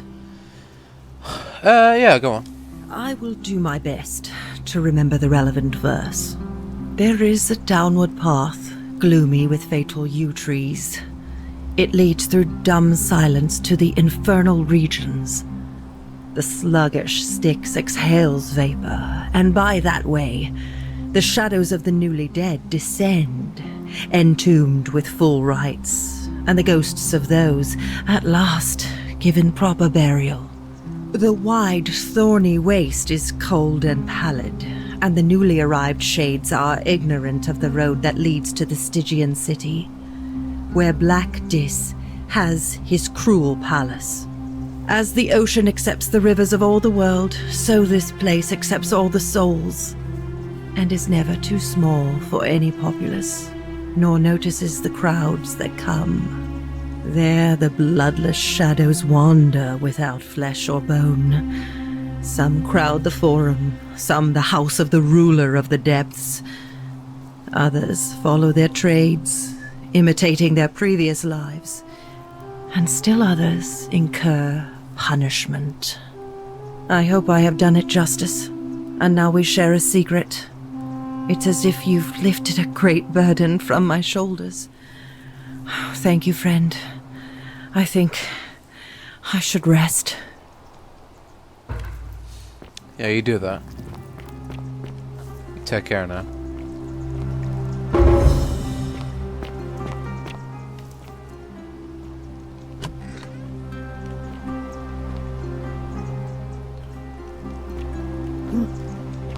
Huh? What's going on here? What's this? Come on, you can squeeze. You can squeeze past her. Why is she made of bronze?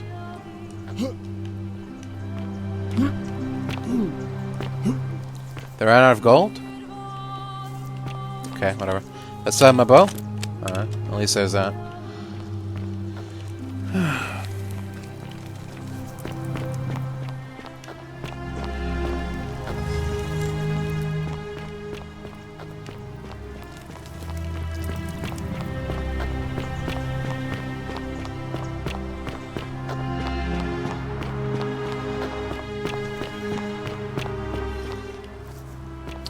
What?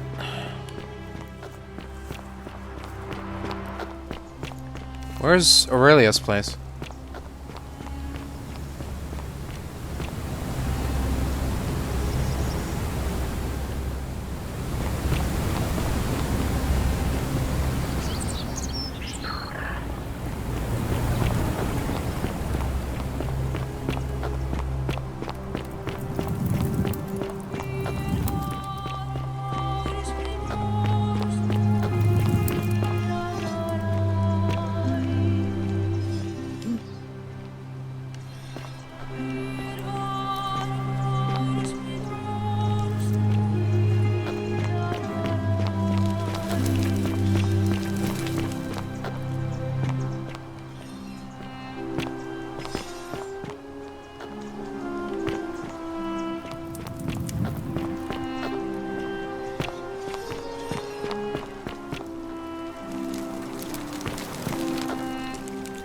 These might be climbable if only they could support my weight.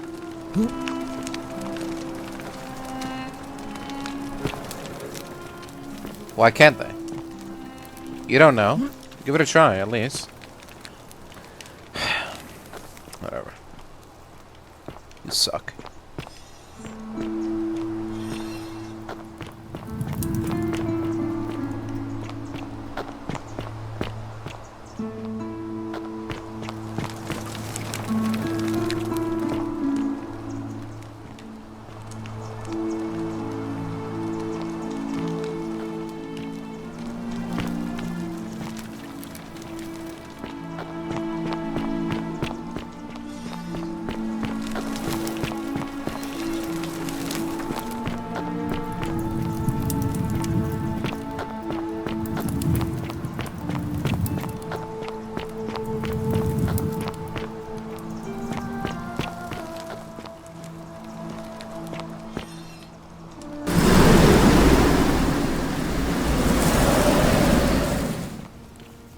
Wahoo!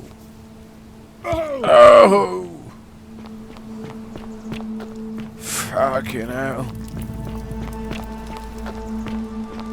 Handsome? Ah, you're here. I'm so glad you decided to visit.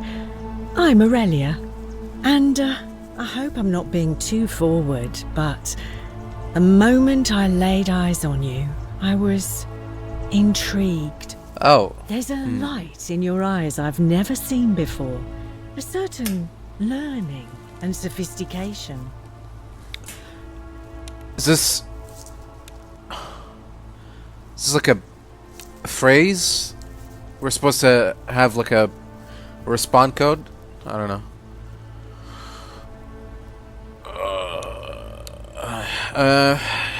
Don't waste your breath. I know you're a horrible person.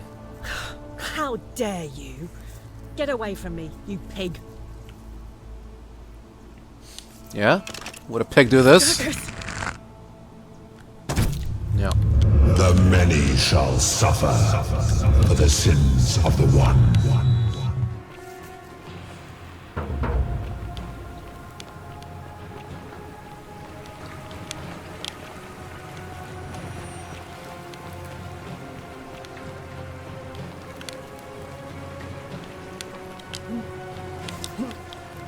Not so chatty now, are you? Fucking hua. Suck on that.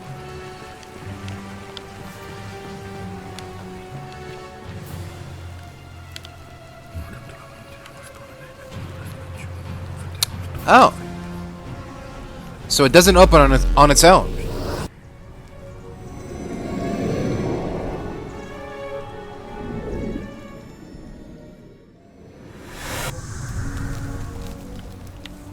Interesting.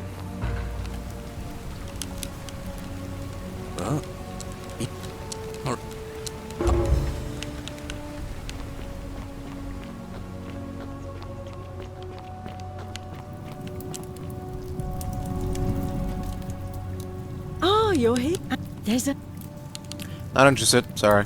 Oh, I see. You prefer the company of men. Maybe you should go and make friends with Virgil instead. I take back what I said. Let's just forget that. Ugh. All right. What's gonna happen? You just implied that I'm not interested in women. Then she goes, 49 nothing's gonna happen. ladies fetch again with incessant labor. The water What a they fucking have loser. lost.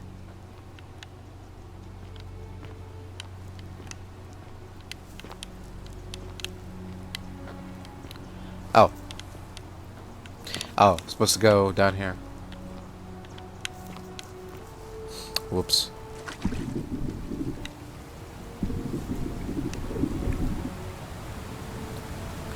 Alright, whatever. Let's continue our search for the other plucks.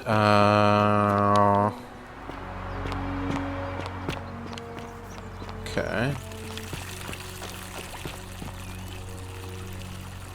Greetings, citizen. My name's Horatius. Alright, the other way.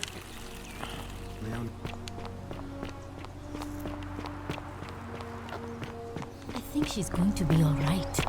Galerius, you're amazing. How did you know? Ah, a fellow traveler from... Do you know where I might find a Greek plaque? Let me tell you something about Greeks and Romans. My name is Georgios, yes. Yeah. But the Romans, they do not care. They hear me say Georgios, and they think, ah, he must mean Georgius. Good Roman name. They do this all the time. Right. They see us worshipping Zeus, they copy us, but call him Jupiter. They Yeah. take Hades and call him Pluto, Persephone, Proserpina. I am flattered that they copy our ideas, but why must they change the names? Do they want credit for making it all up? Do they want to forget where it came from? At first, I don't know. I pull my hair out. After a Huh? while, I give up, and I become Georgius the Roman. Right out of I here? accept the world is Roman now. Plus, I have no hair left to pull. Right. But my point is this. If you want to know who stole an old Greek name, look no further than the sticky-fingered Romans. The plague you seek was pilfered from a collection of old Greek relics by none other than Dully. He cannot help it. Like a typical Roman, he likes shiny things, especially those that once belonged to my people. And besides, it makes him happy. So I say, let him keep it. I believe he still has it with him, in his cell, just opposite the Temple of Demeter. His cell. Okay. I hope that our paths cross again soon, my friend. Was it the fish plaque that I found that I was only able to look at but not do anything else with?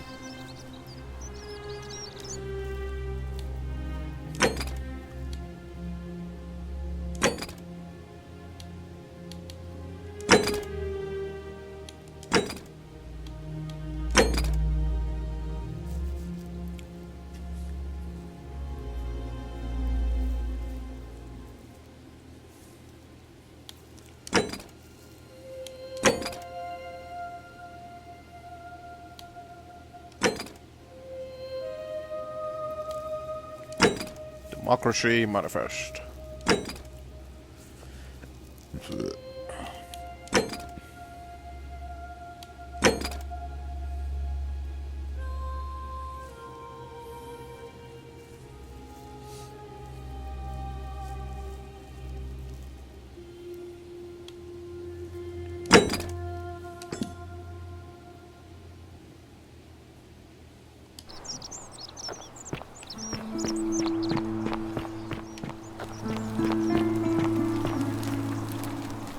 I did not do it. Duly.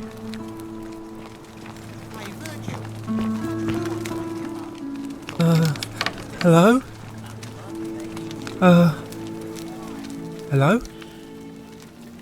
Hello? What's your story? My name's Dooley. I live here now because I got in trouble and they said they had to lock me up. What did you do? I don't know. I don't remember things so good. I think it's just because I was looking for treasure. Did somebody think you were going to steal? Yes. But I wasn't. I was just looking. Is that all? They said I did it. More than once.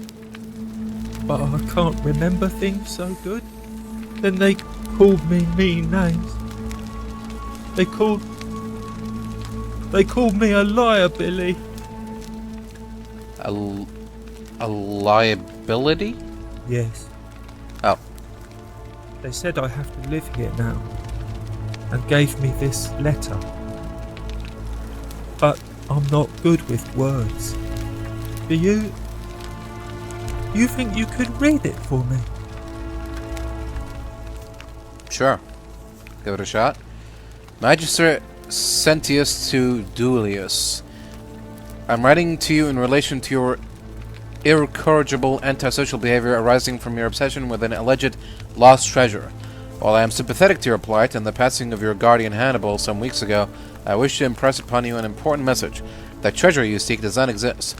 Given your memory limitations, it seems likely you simply misremembered. More importantly, since you have on several occasions been caught trespassing, including around the cisterns, which are strictly off-limits to all citizens, I have reluctantly come to the conclusion that you are a liability to this community and must have your freedom limited, lest you break the golden rule. It is my hope that this letter will assist you to remember why you are incarcerated, should you experience further lapses in memory. What does it say? It says they caught you trespassing several times and they locked you up to stop you breaking the golden rule. My treasure. What treasure? My friend Hannibal used to look after me. He said he always would.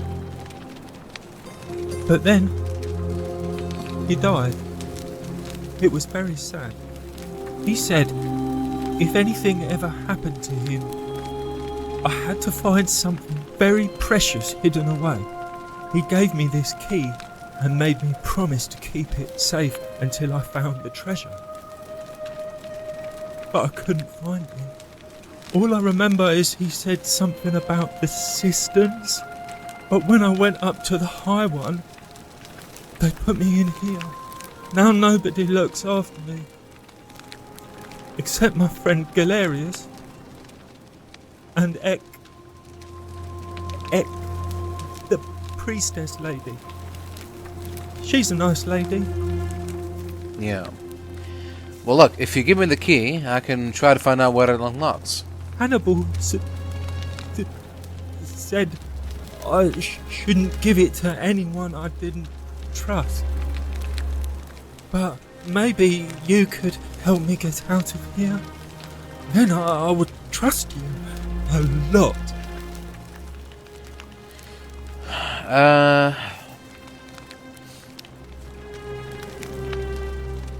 Alright, let me talk to the Magister about getting you out of here. Galerius already tried that. He said the Magistrate wouldn't listen, no matter what.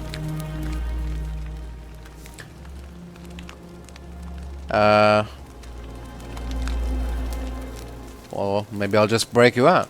What about the rules?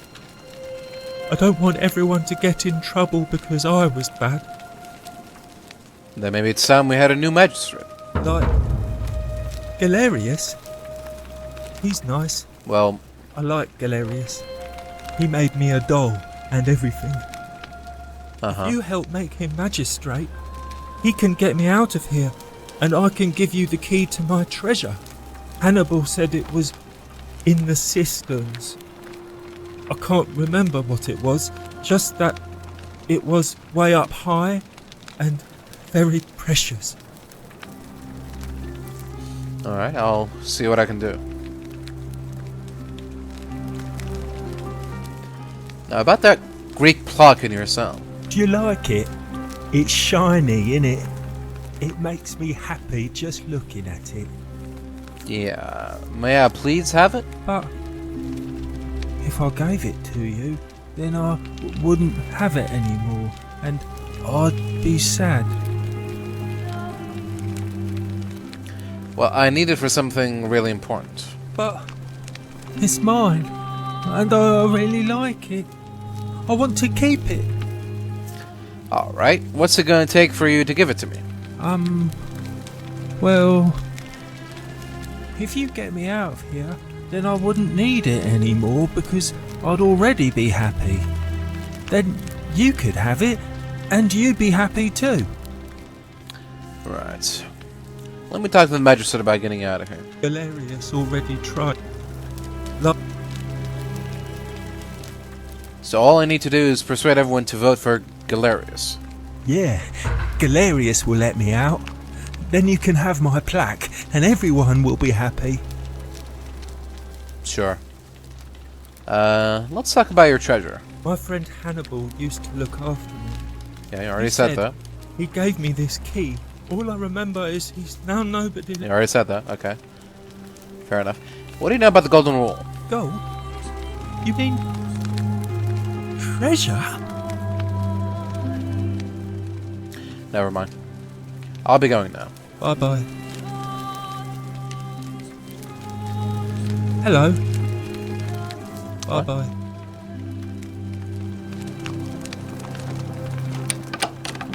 Hello. Bye-bye. Okay. This just looks great. Now we have to...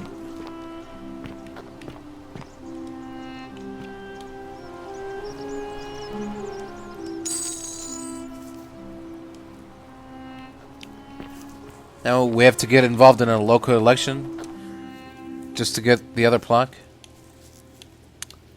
Great.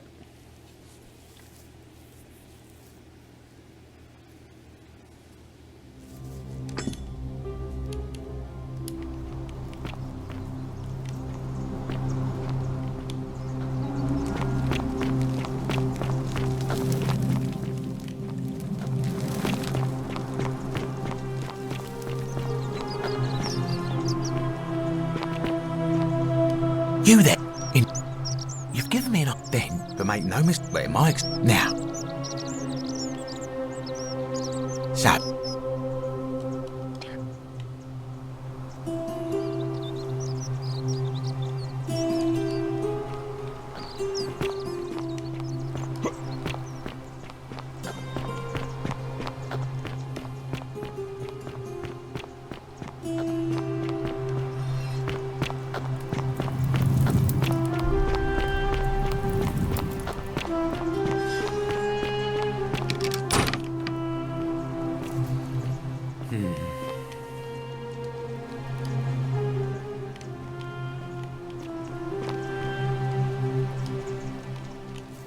Symbol of fish.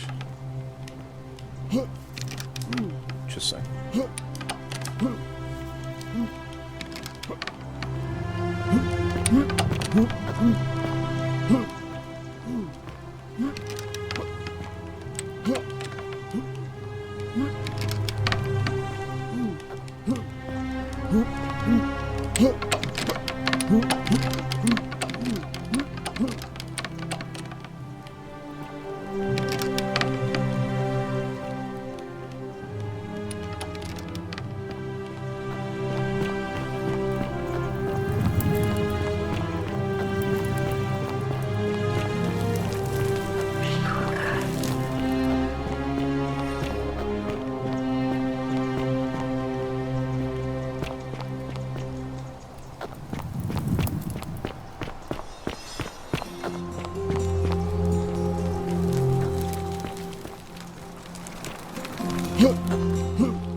Name's Rufius.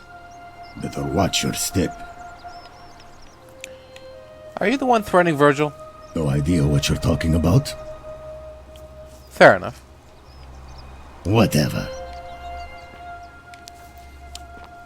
Well, I mean, didn't think it would work, but... Isn't the Great Temple majestic? Yeah.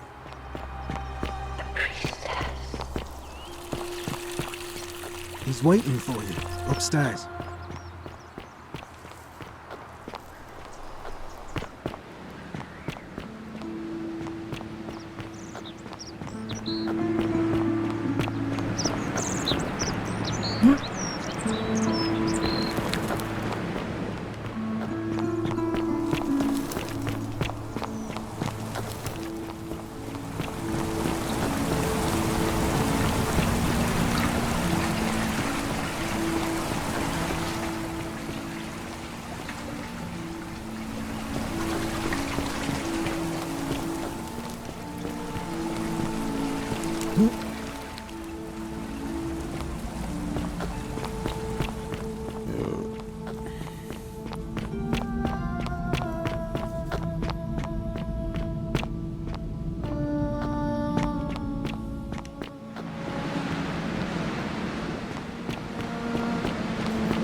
I'm looking for a Roman plaque that was removed from the obelisk. Even if I had seen it, and I'm not saying I have, I couldn't in good conscience give it to you. That's all I'll say.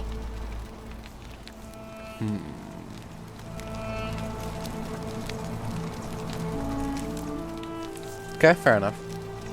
All right, well... I can't believe this is how it ends. Oh no. No. No, no, no, no, no.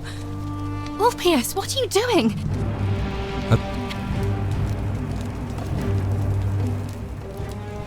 Well, if...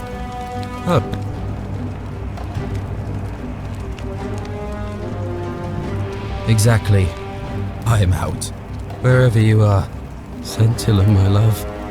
I'm sorry. Ulpius, no!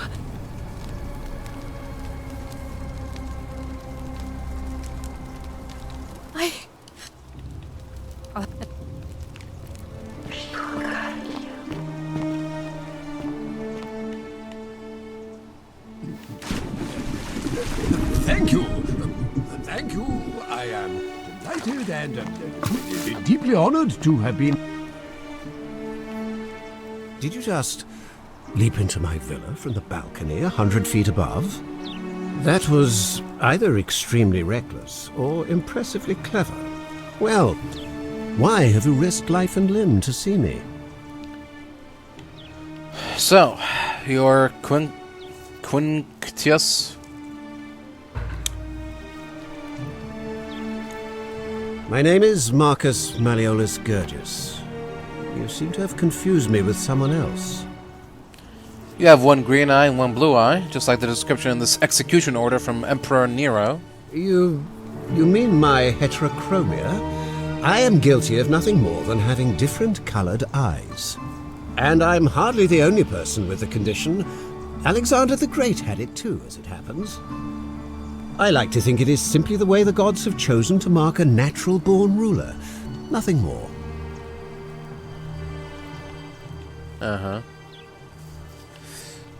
Well, Quinticus also suffers from delusions of grandeur, apparently. Well, I am not suffering from any delusions, as today's election will firmly establish. Of course. My mistake. That's quite all right. We all make mistakes. Any idea where I'd find a Roman plaque? Look, if I had a Roman plaque in my possession, I'd be happy to sell it to you, but I don't, so I can't. Fair enough. I'll be going now. I trust you can see yourself out. Through the door this time. There's a key just beside it. Yeah. Thank you. Thank you. I am delighted and deeply honored to have you. Hey! You're not thinking about going into the cistern, are you? I know about your creature. Don't worry about me.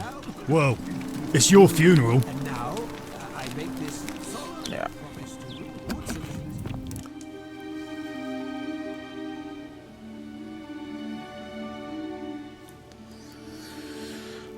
Let's see what all the fuss is about. And now, I make this solemn promise to you, good citizens. Under my leadership, you will finally enjoy the freedom you deserve. And yes, no more should you walk on, eggshells. Yes. No more should you walk on eggshells, fearing simply to live and breathe because the tyrant Sitius told you it was forbidden.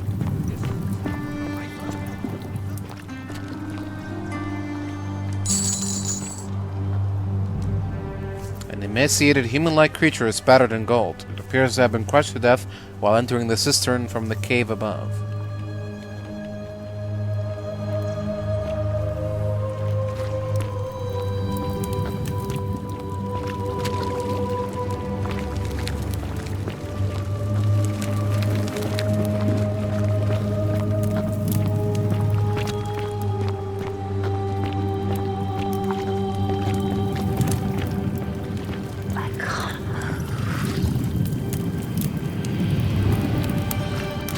Lunar pendant. There's a Latin inscription on the back which reads Sen Dia Def. Okay. Wonder what that means.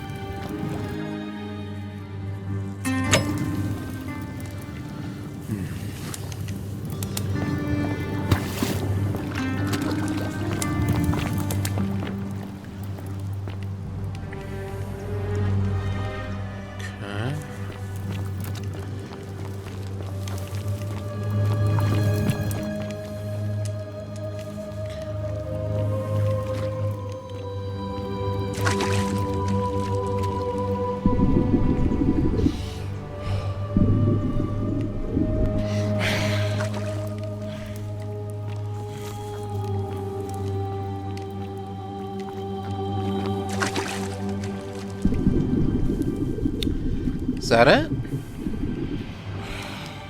Or is there a way to get up there?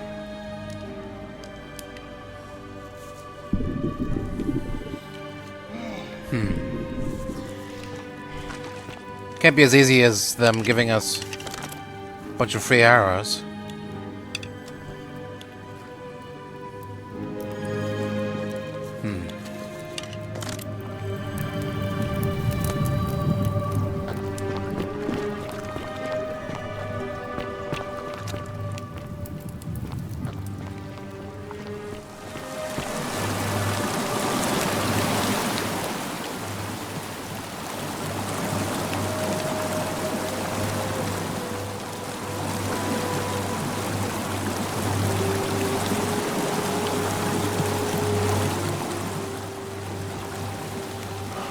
How would it support my weight?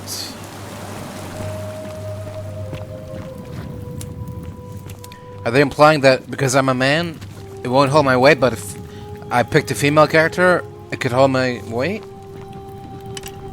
I don't get it. Alright. Well, that's that, I guess.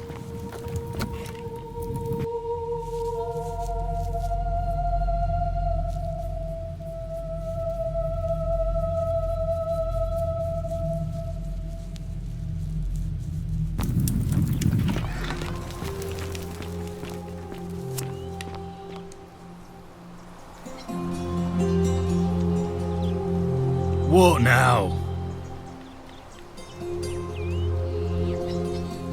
Are you the one threatening Virgil? Do I seem like anonymous threats in my style? Fair enough. Whatever.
On your best behavior, I trust?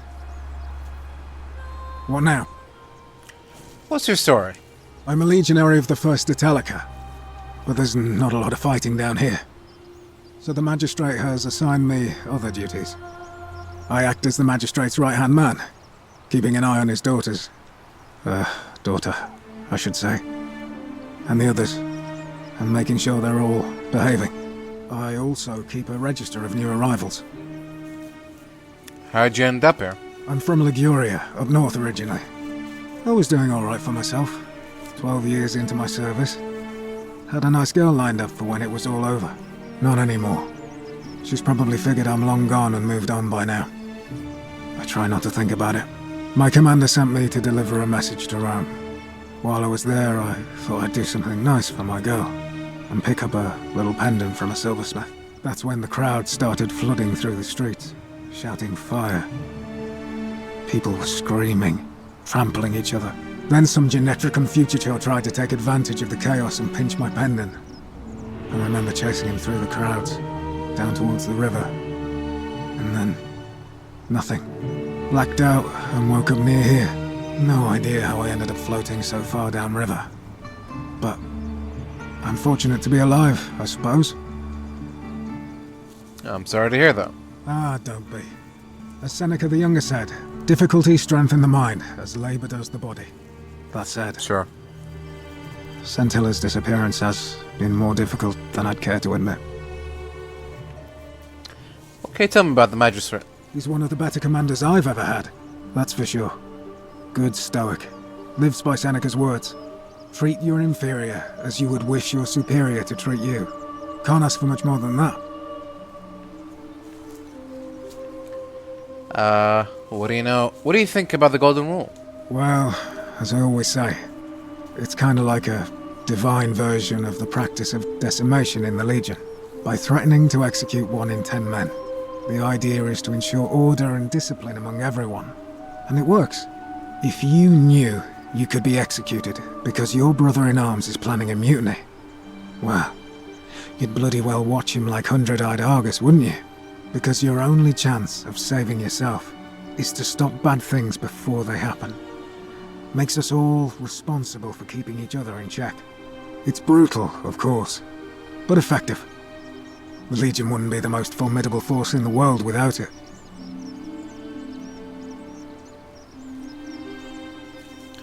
You're saying you're in favor of it? What's done is done. I was forced to execute my brothers in arms, and those memories will always visit me in my sleep. but life is harsh, and I've come to accept my lot. As with the Golden Rule, I don't have any control over it, so railing against it would be like trying to stop the seasons or the tides. As Seneca the Younger wrote, true happiness is to enjoy the present without anxious dependence upon the future, not to amuse ourselves with either hopes or fears, but to rest satisfied with what we have, which is sufficient. For he that is so wants nothing. Let's talk about something else. If you like. Are you the one threatening Virgil? What? Absolutely not. I know someone's been threatening him, and I'm not happy about it. But I can assure you, it isn't me. Fair enough. Can I see the citizen register? I don't see why not. Just make sure I get it back by tomorrow. Go on then. Aurelia. Claims to know a way out. Well, that's a lie. Claudia. Patrician. Wife of Malolius. Decius. Domitus. Malolius' guard. Duilius. Prison and warehouse. Equitia. Fabia. Galerius. Georgius. Hannibal. Horatius. Kabash. Ulia. Livia. Lucretia. Malolius. Naevia. Octavia. Rufus. Sentia.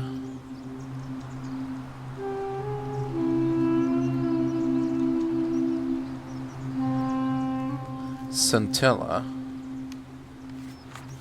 Sentius. Ulpius. Virgil.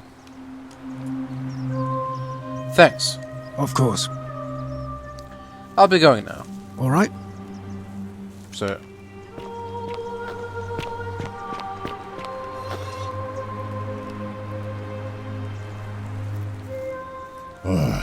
You again. Are you the one threatening Virgil? No idea what you're talking about. I know it was you. Yeah? Prove it. I'll be going now. Whatever. Don't you just love springtime?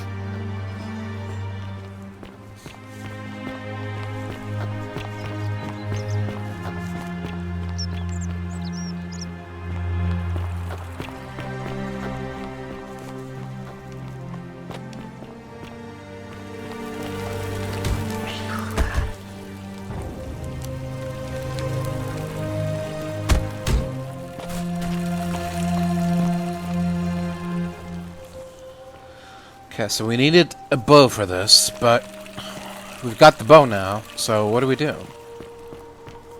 We shoot something? Is there a switch we can shoot somewhere?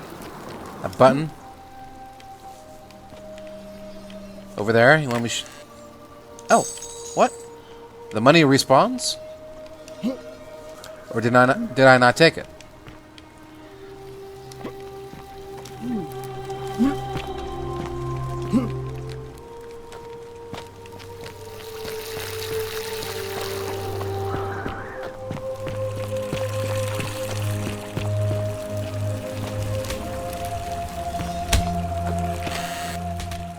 Oh. That's handy, I guess. Interesting.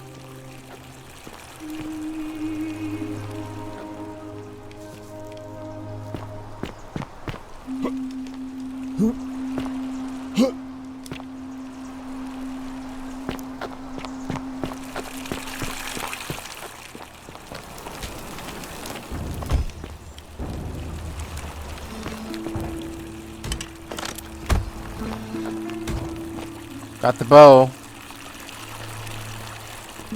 Now what? Hello?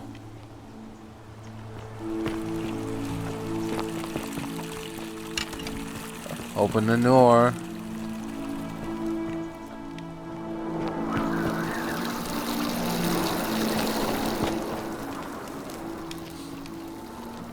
Yeah, I'm not seeing a way in. Fortunately.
Thank you. I am delighted and deeply honored to have been elected.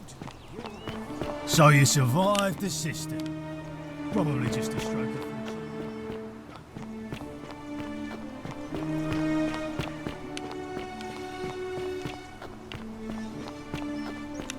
Salve, Dooley.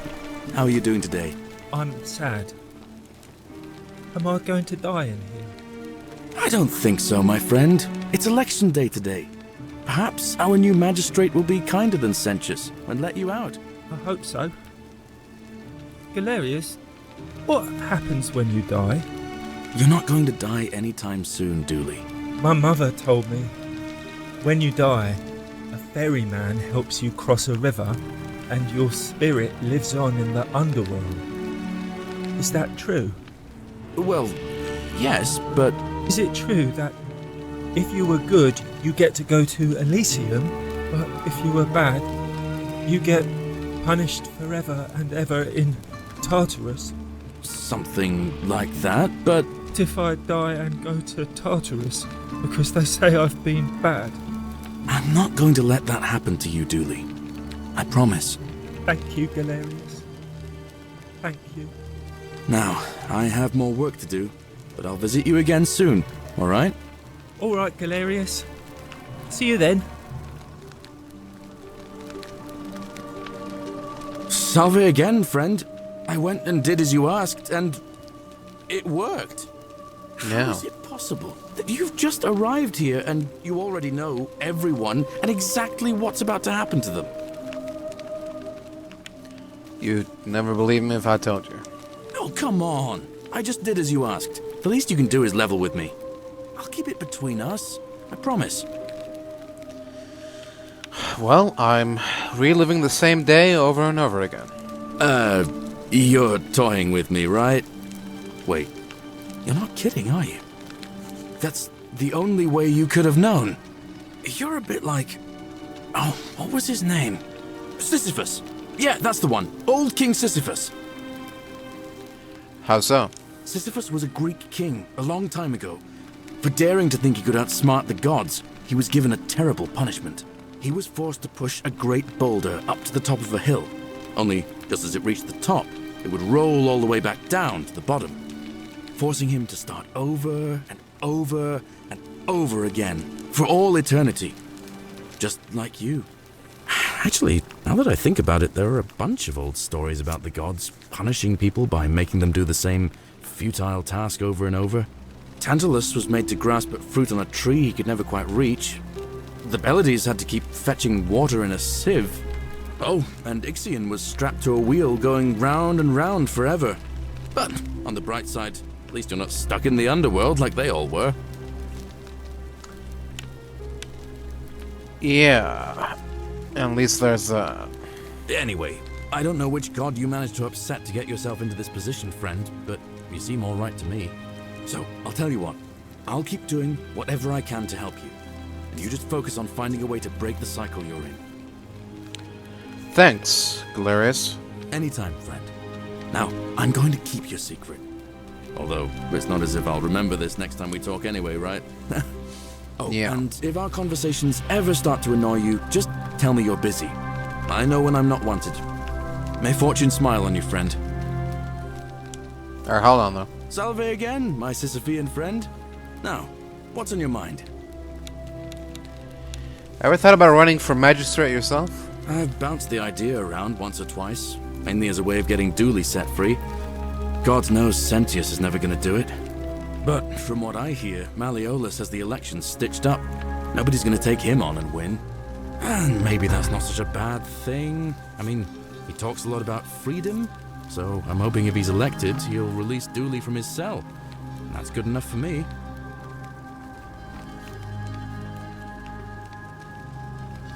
I don't think Malleolus is going to help Dooley. And how could you know that? I mean, I don't like the man, but I don't see how you could know a thing like that.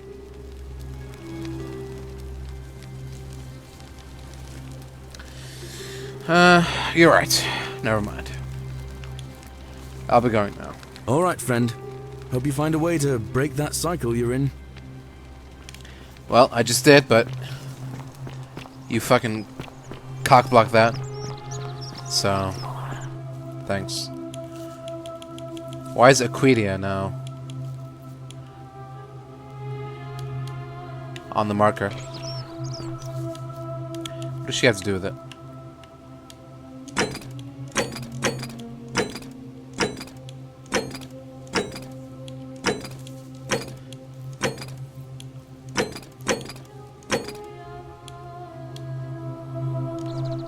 Why is she marked on the map?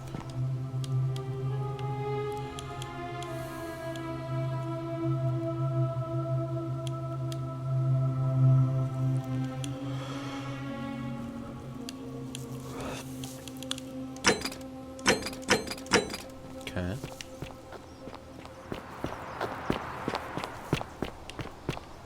So you survived the cistern. Probably just a stroke of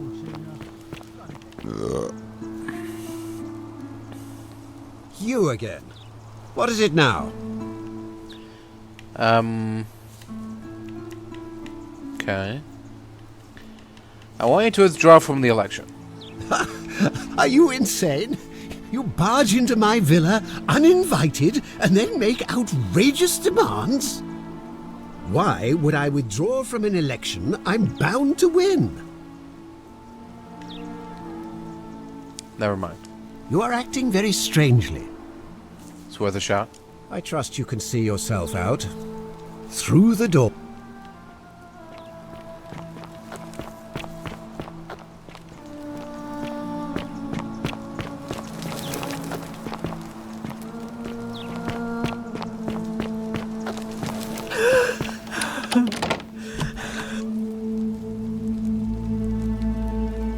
You're not supposed to be in here. Can we talk? Talk? What business could you possibly have with me? How would you like some help getting back at Malleolus? An intriguing proposition. Go on. I don't think Malleolus is who he says he is. Perhaps you're not as silly as those clothes make you look. What makes you Thank say you. that?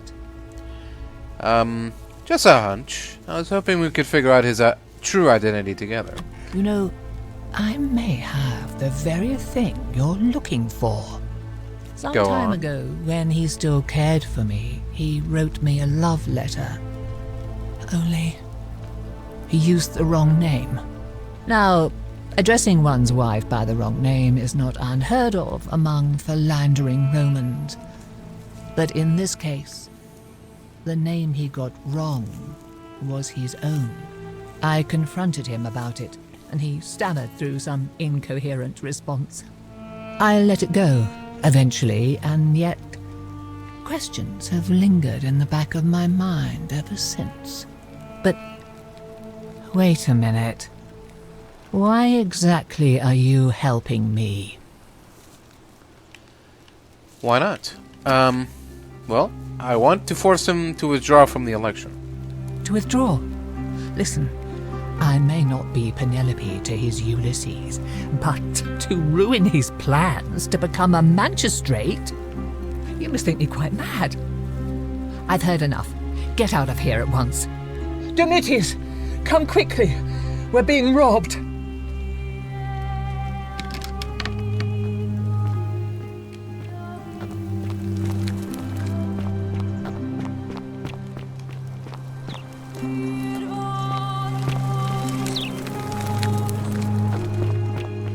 Still here?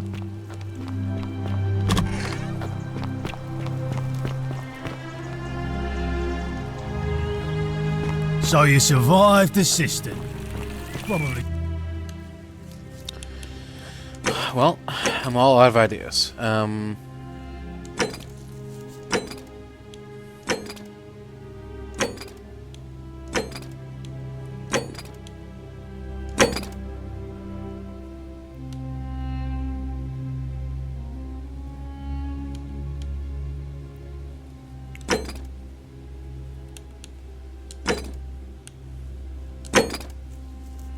Just a stroke of Fortuna. Don't get cocky.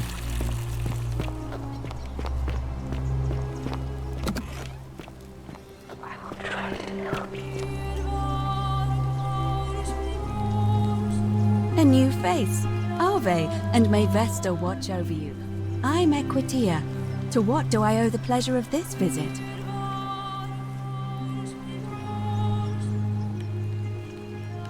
Can I ask you some questions about escaping the underworld? I beg your pardon? Livia was right. We are in the underworld. Oh my. That is quite a lot to take in. You'll have to give me a moment. Let's see. If that is indeed the case, I suppose we'd better figure out what to do about it, hadn't we? We don't have much to go on, except the old Hercules. Sit and so it... Shh. But first, the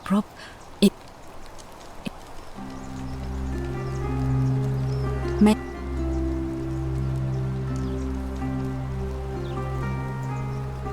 Ave. I don't, I'm afraid. See?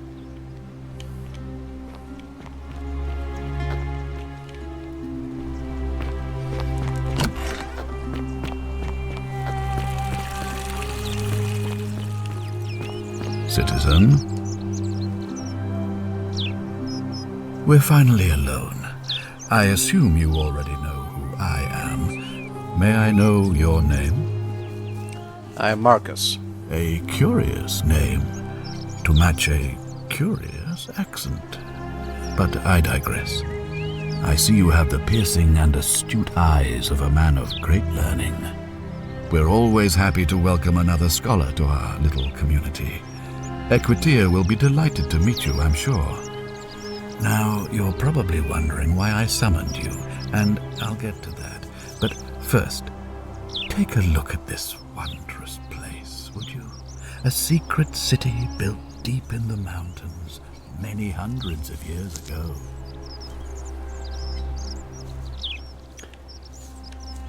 Yeah, I just want to get out of here. In good time. More importantly, consider the miraculous community we've built here over the last 7 months. 22 complete strangers brought together by the fates, living and working together in our own little paradise. And in all that time, not a single sin has been committed. No fights, no theft, nothing. Have you ever witnessed something so extraordinary as a city without sin? Can't say I have. Nor could I until I came here. But the reason for this miracle is as simple as it is terrifying. If even one person commits a sin here, every last one of us will die. You see, the builders of this place, whoever they were, left inscriptions warning, "The many shall suffer for the sins of the one." From what we can gather, breaking the law here will anger the gods and provoke a terrible punishment. Like the curses of Medusa and Midas combined, turning us all to gold. We've come to call it the Golden Rule. It's extraordinary that we've survived as long as we have, and each day I grow more and more afraid that our time in the sun is almost up. And now it seems that day is finally here. All that matters is that somebody in this city is about to break the Golden Rule. Why else would Proserpina send you now? Unless you and I can stop them, our doom is assured. I know that's a lot to take in, and you look like you have questions. Please, ask away.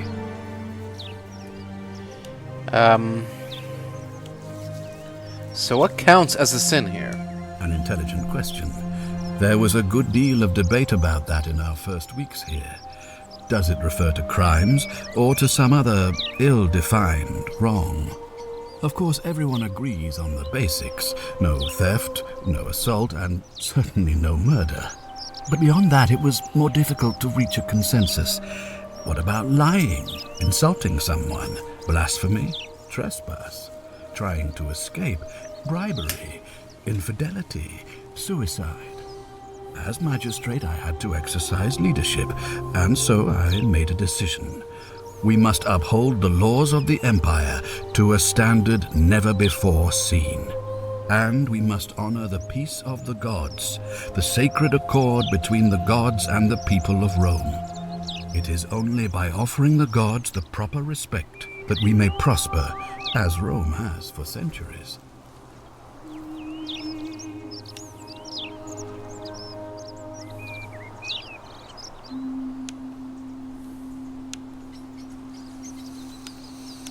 Sure, makes sense to me. I'm glad you agree. The key things to remember are that we have laws forbidding treason and blasphemy, murder, assault, and rape, as well as theft and arson and so on. I have made my pronouncement on the subject. Unfortunately, there are still those here who resist, whispering blasphemous and treasonous lies in the shadows.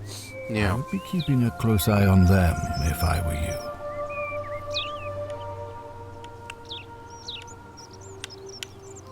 Do you have any suspects? Do you ever stare at a problem for so long that you can't see it for what it is anymore? What's needed here is a fresh pair of eyes. The less I prejudice the independence of your investigation, the better.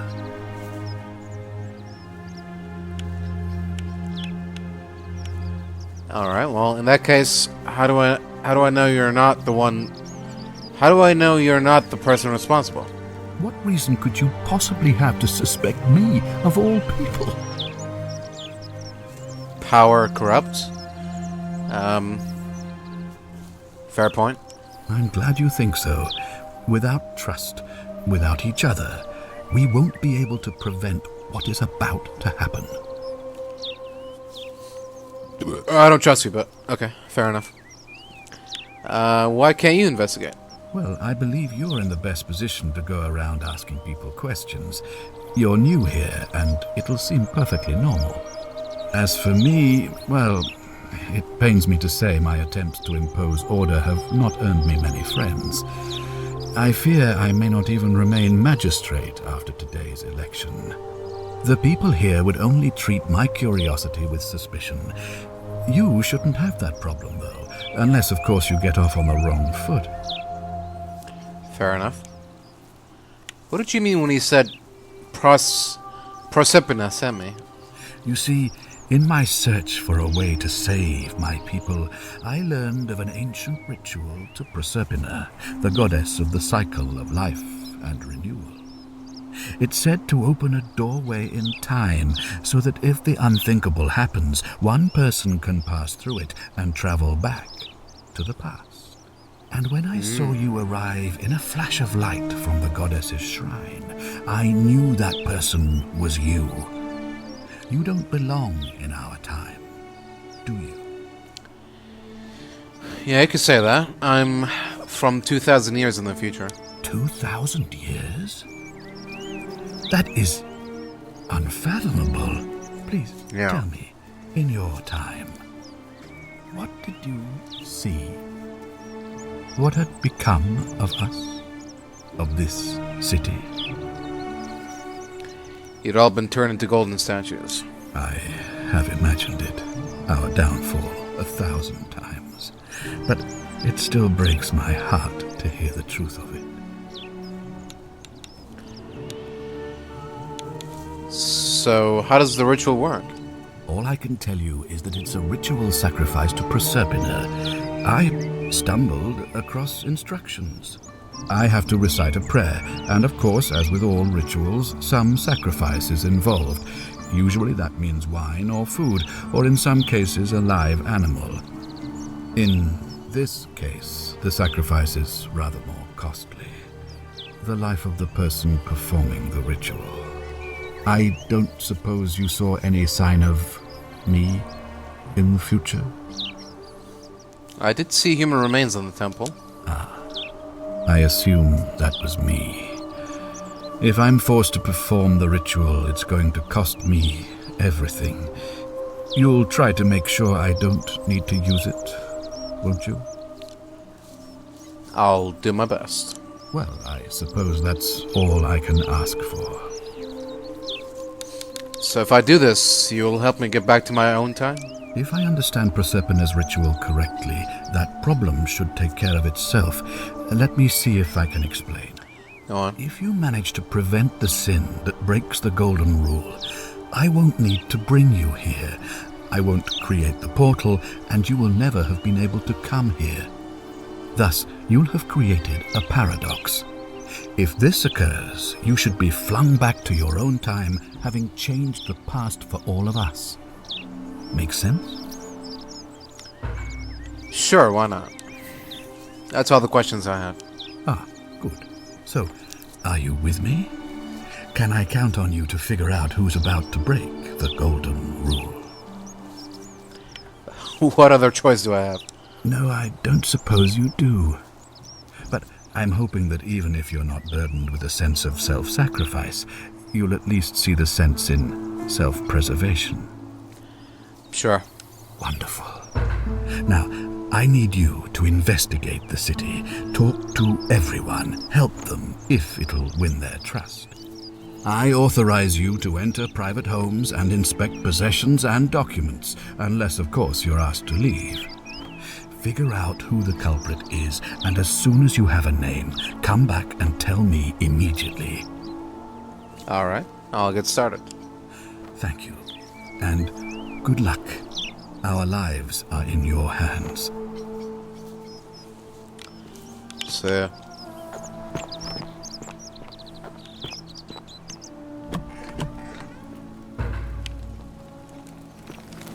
Fear is proof of a degenerate mind. Brass jar containing some sort of powder for makeup. Brass has been polished into a rudimentary mirror, which has been used for applying makeup. Small vial containing a rudimentary perfume made from flowers and oil.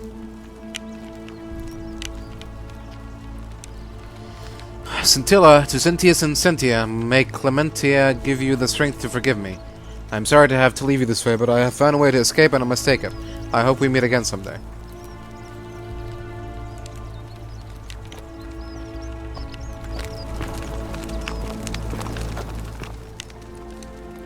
Dear Diary, today my father suggested I write a diary as a way of keeping myself occupied while we all deal with the sudden and devastating disappearance of my sister. As a dutiful daughter, of course I shall oblige. The following pages contain my innermost secrets. I know you're reading this, Father. I may be young, but do not think me stupid. We're all entitled to our secrets. Cynthia. Oh, okay. So there weren't any secrets. Alright. Oh, there you go.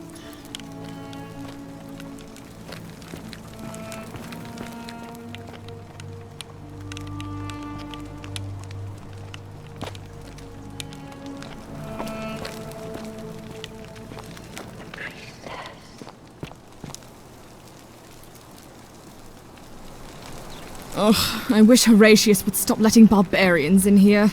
What do you want? Hello. What's your story?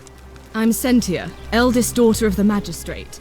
But you'd know that if you'd been invited in here and introduced properly. What are you doing in here? And why are you dressed like that? I'm not from around here. Really? I'd never have noticed, what with your flawless accent, appropriate attire, and impressive mastery of our customs. Now, remind me, why are we having this conversation? 'Cause I said so. What do you think about the Golden Rule? You know, some people say it's the creation of an all-seeing God who's watching everything we do. But what kind of an awful, incompetent God would let my sister go missing on his or her watch? Or there. Well, if that's the case, maybe it's best if you don't go insulting the gods. Oh, I'd say it to their faces if they had the courage to show themselves. Did you hear that? Curse you, you coward! Where is my sister? What do you have to say for yourself? No response. Nothing. That's what I thought. Huh. Well, at least we know blasphemy doesn't break the Golden Rule. I'm telling you, this mysterious god of ours has to be asleep on the job. Either that, or, like people are saying, it really is just a children's fable my father is exploiting to frighten us into behaving. Unfortunately, it's very real. Oh, and I suppose I'll just have to take the word of a know-nothing barbarian who just arrived, will I? I'll be going now. I trust you can see yourself out. Yeah, I think I can manage.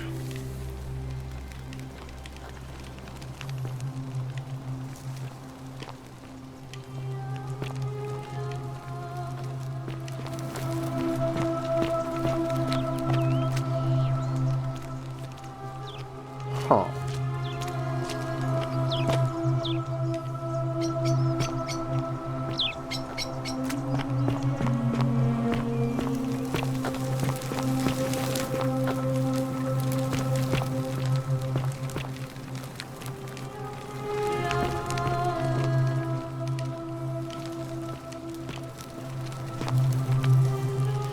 Scintilla to Sentius. May Jupiter Optimus Maximus continue to protect and guide you. Thank you for making me your daughter, and for the lovely birthday pendant. I promise we'll wear it always. I feel so safe and fortunate to have you as my father and Cynthia as my sister. I sense you've been feeling apprehensive about the election of next month, but if you can just show them the strong and dependable man I know you to be, you will be re-elected, I'm sure of it. For adopting her. Oh. Interesting. It's not a chest?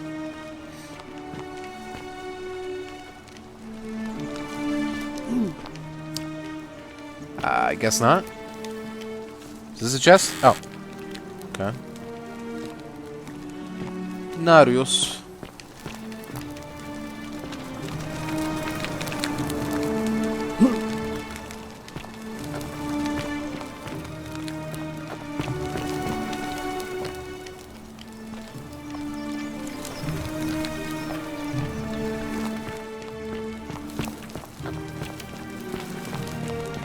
I don't know. So, visiting Sentius, we've learned that he can activate a ritual that will let us travel back in time, which we already knew. Harvey. And he told us that our next move should be to talk to everyone and get the lay of the land, which we were already doing. So, yeah, that was a big nothing. Nothing burger.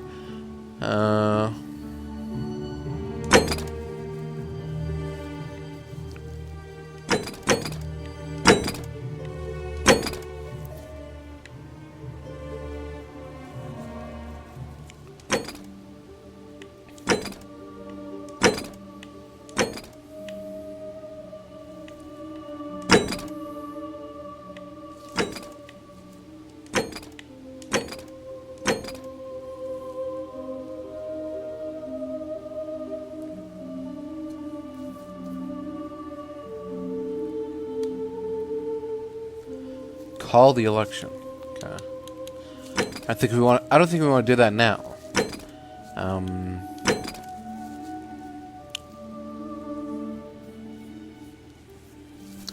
Oh, but maybe. I guess maybe if he.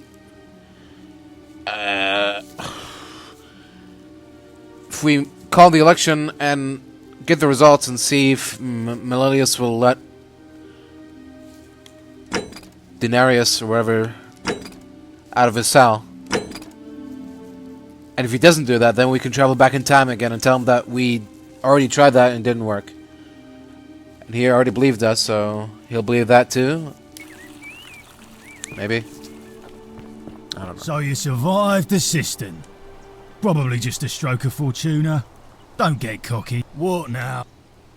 What?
Oh.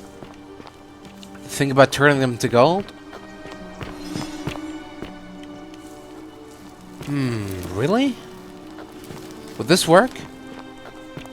If we get the real bow from the temple, we'll be able to... Cerberus lifts his dribble. We'll be able to turn the vines into golden vines? And then they'll be solid enough and strong enough for me to climb on?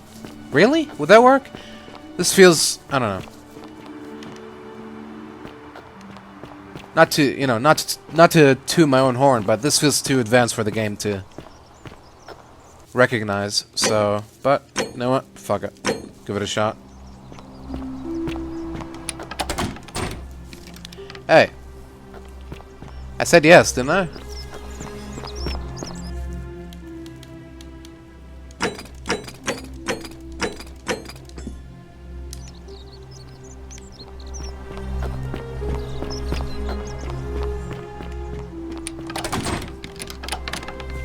Do I need the key again?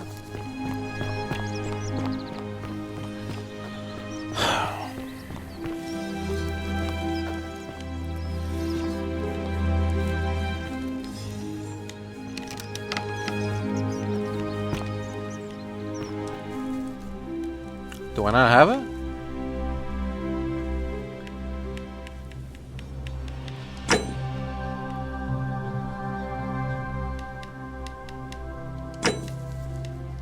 Key to the catacombs.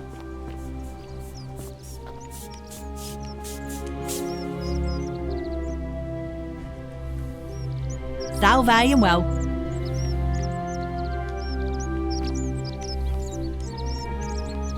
Stomel. Where's the guy? Salve.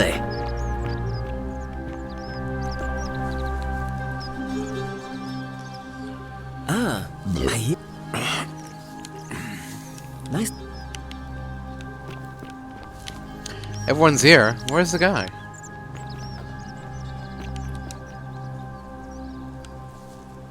Salve. No.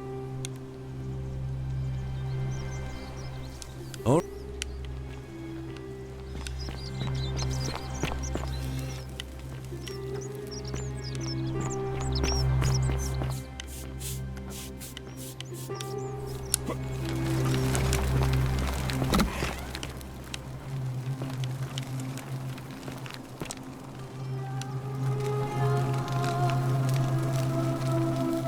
Sorry, was there...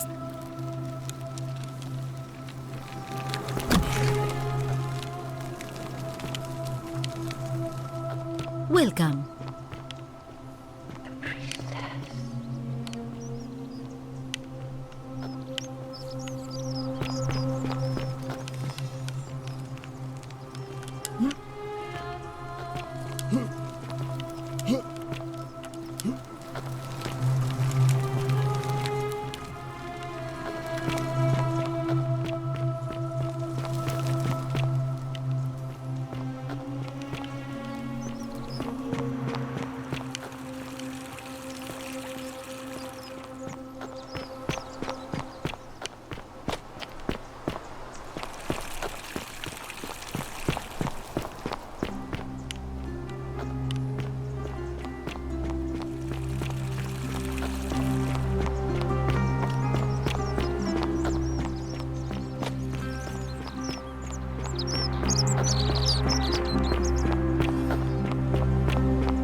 Salve!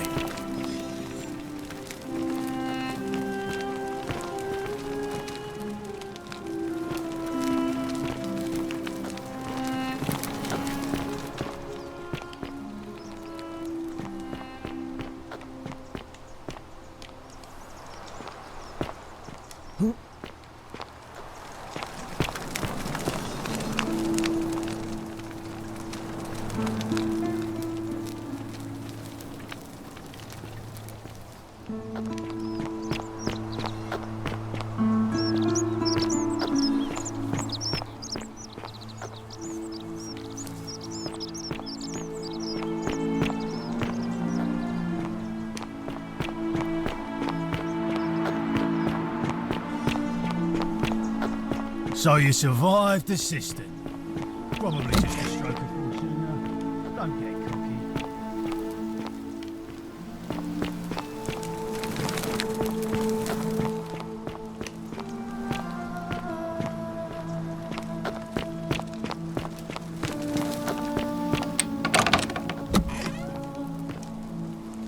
Do I need to call Dimitri? I thought you already did. It didn't show up.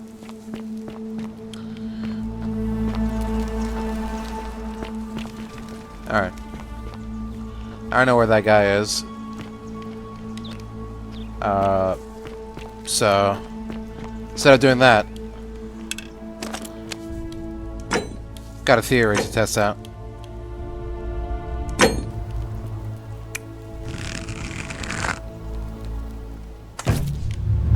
The many shall suffer for the sins of the one.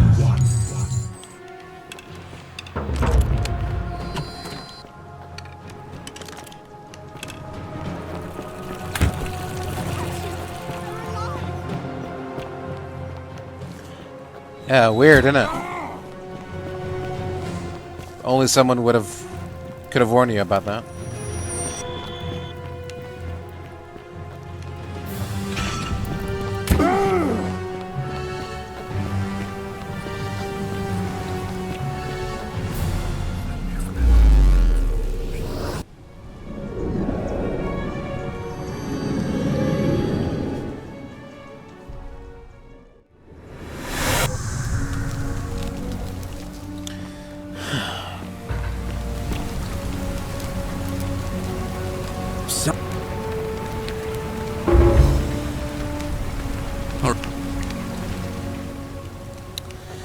Alright, well.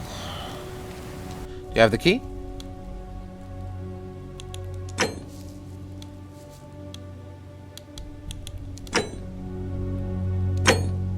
Okay, let's hope that it works. Alright. Might be slow, but we are making some progress.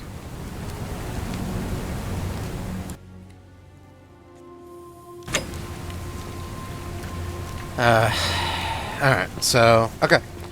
Let's go see if that key works first. So we can know whether we're wasting our time or not.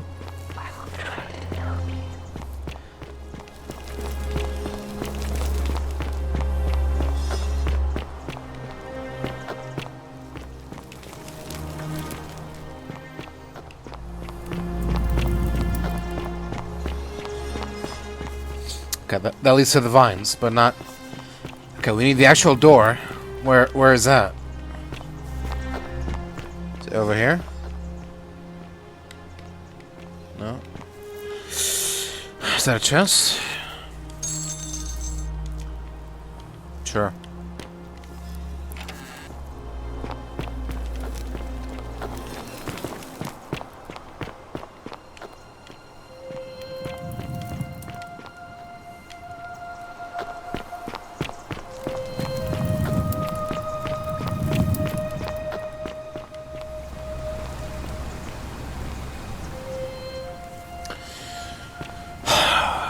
Is this how we get to it, or...?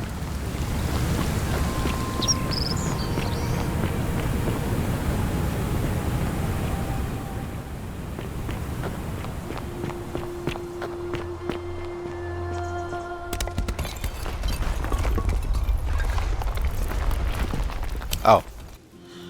It's a temple. Okay,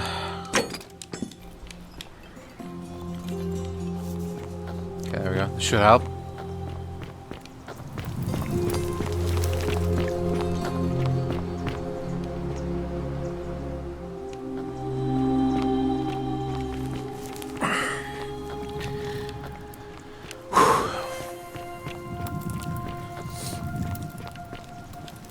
The 49 Beladies fetch again with incessant labour.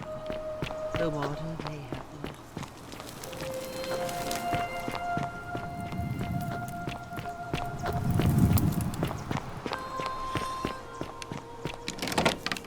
Hooray! Plaque bearing Latin inscription, Pluto, Father of Riches. Wonderful. Wooden carving, fish symbol. Yep.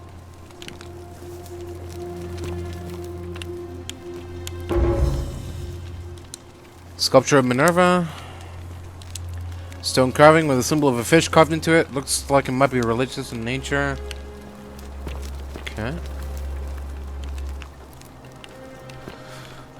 That's all she wrote, I guess.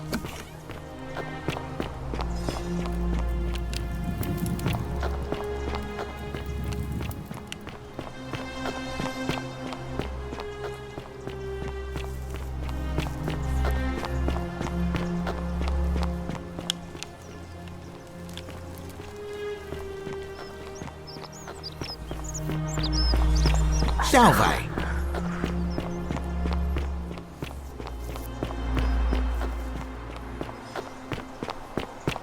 Oh, the murder.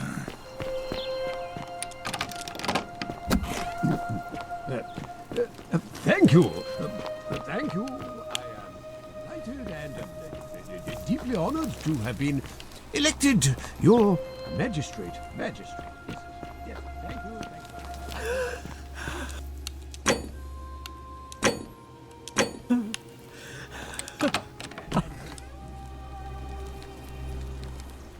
Oh no.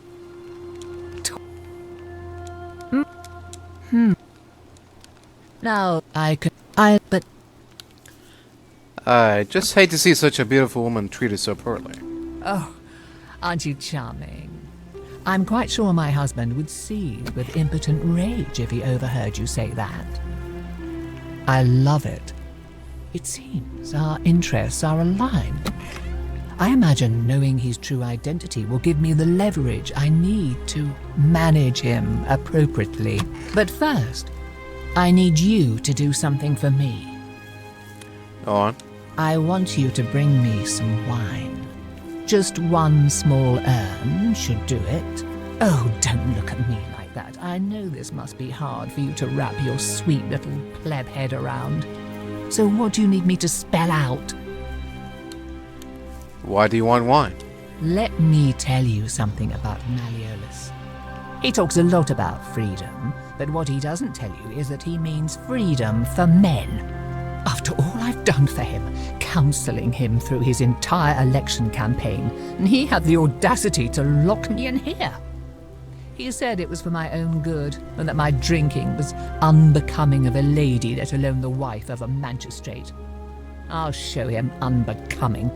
Tonight, at his victory party, I'm going to get good and merry, and if he tries to discipline me again, I'll threaten to expose his true identity in front of everyone. I am so looking forward to it. And why can't you get it yourself? You mean, aside from the fact that I'm locked in this room, and Domitius is right outside the villa, because there's barely any left in the city. In fact, there's only one small urn, as far as I'm aware. And getting it won't be easy. Alright, that's all I had. So, you'll help me? I have some wine right here. Thank you. Here's the letter. Thank you.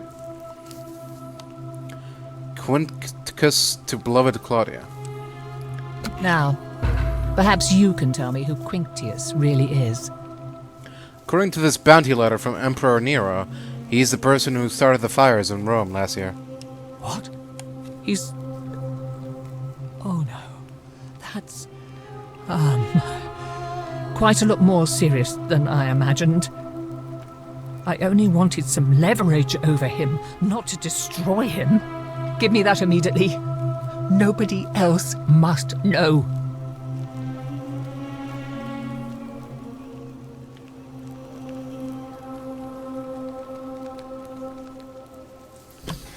No, I think I'll hang on to it. What? No.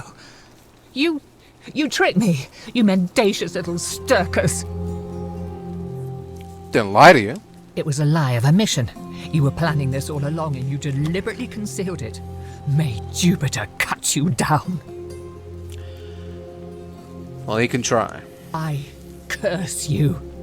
I curse your life and mind and memory. May you be unable to walk or eat or drink. May Dis drag you to the depths. This is outrageous. These nuts. Got him.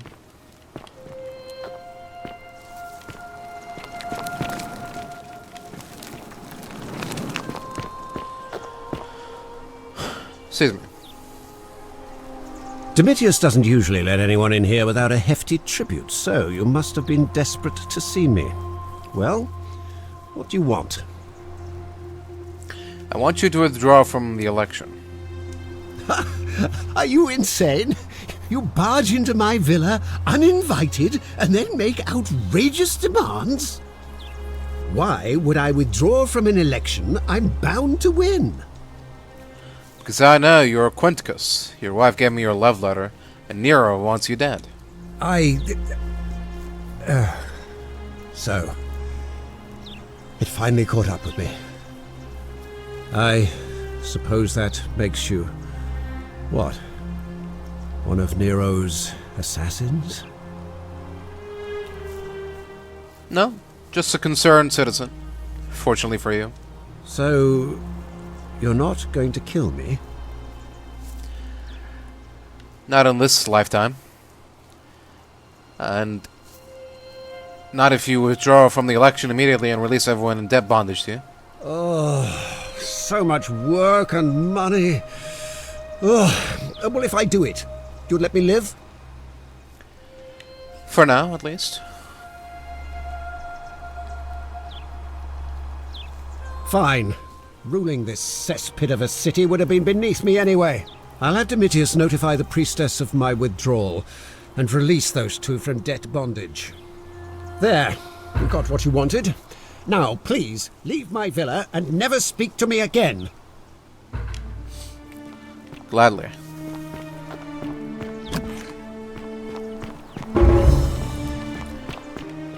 Morning.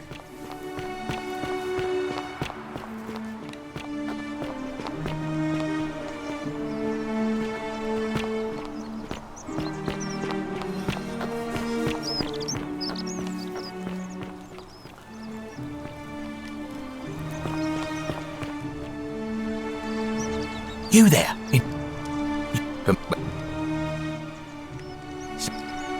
Now it.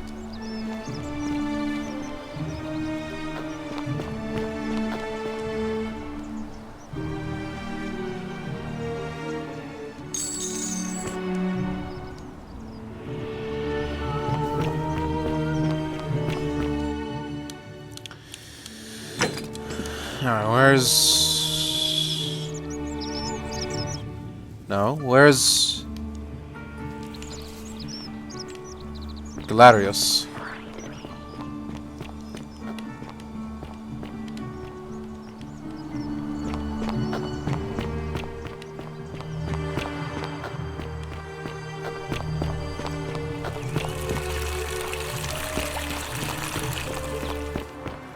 Is he on his farm?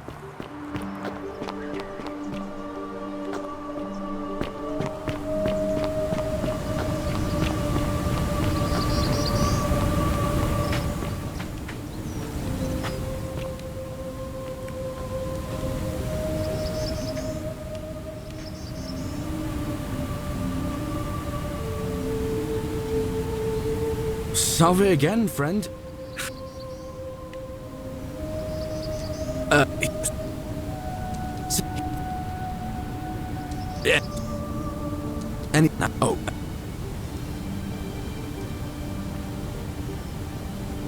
Salve again? No. I've bounced the idea, but from what I hear, maybe... Malleus has withdrawn from the election. He did? Oh, that was unexpected. I wonder what could have possessed him to do that. Well, I guess it's time for me to step up then. I'll let Equitia know I'll be running. Excellent. Good luck to you. I'll be going now. All right, friend. Hope you find a way to break that cycle you're in. Yeah.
Well,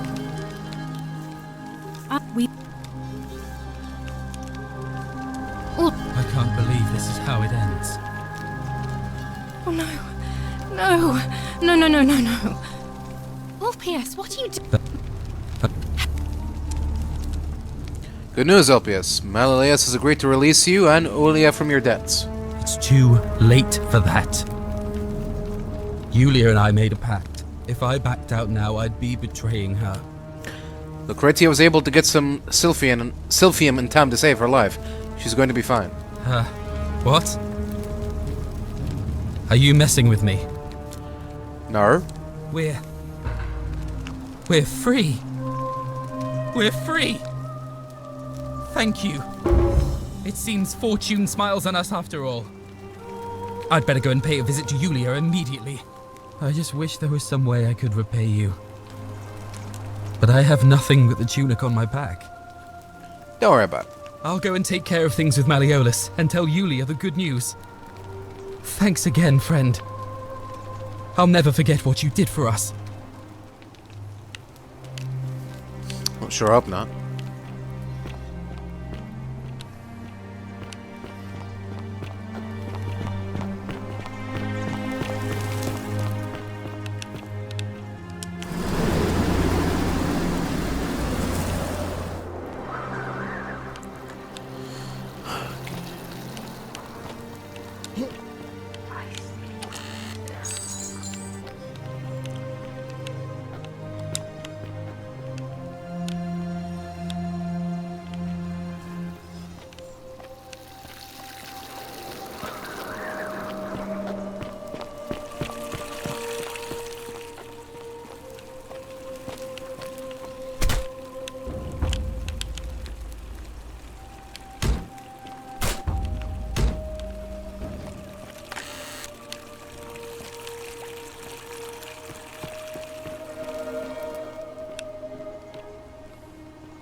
Ave, and may Vesta watch over you.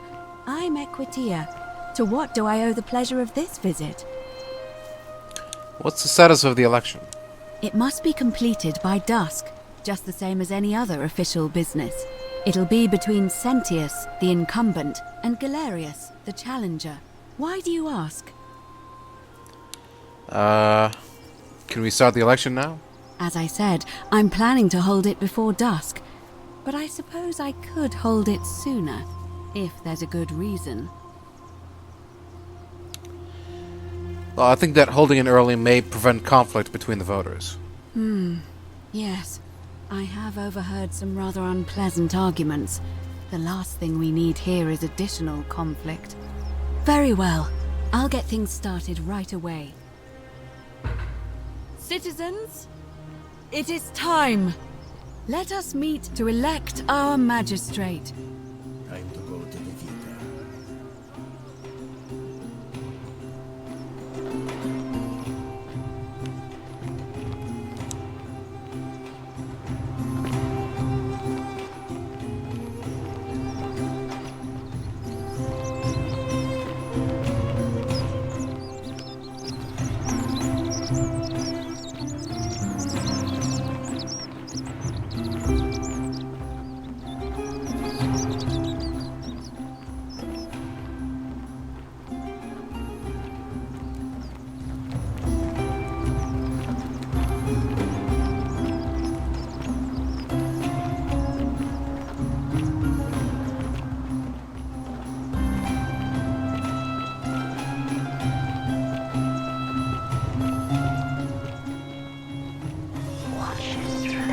eyes.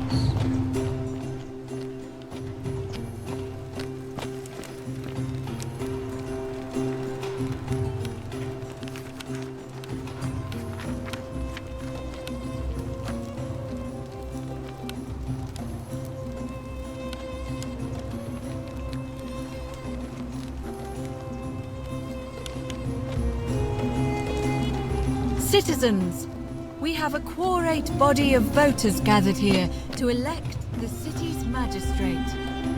The candidates are Sextus Sentius Imperiosus and late nominee Gallus Galerius Helver. Marcus Malleolus Gurges withdrew his candidacy earlier today. As agreed, we shall dispense with ballots and candidates will abstain from voting. Let's make this quick. As I say your name, call your vote. I'll start with you, Horatius. Sentius, of course. Georgius. Galerius. He saved the life of my dear friend Fabia. Dacius. Sentius. Virgil. Sentius. Ulpius. Galerius, the man who saved my life. Rufius. Malleolus. Citizens, you have made your decision. Sextus Sentius Imperiosus. My fellow citizens, you've placed your trust in me once again, and you won't regret it. I vow that each day henceforth will be just like this one, and I will deliver. You and your rival, whatever your name is, you're responsible for this, aren't you? Nobody likes Caput Murday foreigners interfering in an election. Shut up and let the magistrate speak. Malleolus is going to be magistrate by the end of the day. You have no idea what you're doing. You're going to get us all killed. Just stay out of our way, and we won't have a problem. Wait, I will not allow you to do this. You're showing your true colors now, priestess. Your corruption sickens me. Domitius, ignore her. Proceed. This is insanity. You'll doom us all. Lies! It is time the Golden Rule was exposed for what it is. A children's fable, exploited by a treacherous leader to instill fear in all of us. The Golden Rule is real, you idiot. Shut up, all of you. The magistrate has spoken. I'm going to enjoy killing you, old man. The many shall suffer for the sins of the one.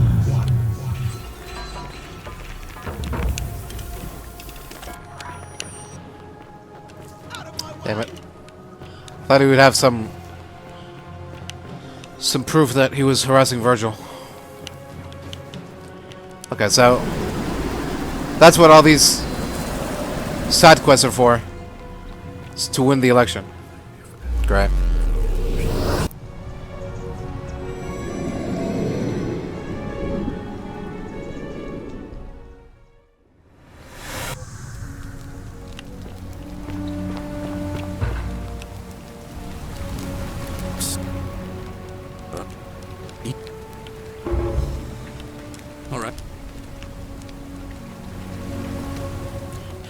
Tell Malleolus you know his real name is Quintus, thanks to Claudia, and that Nero sends his regards. Then tell him to withdraw from the election and release his dead bondsman. What? Are you... You're serious, aren't you? I doubt Domitius will let me talk to him, but I'll make sure he passes on the message. That's it. Now go, as fast as you can. I'll go, but once I'm done, I'll need you to tell me how you know all of this.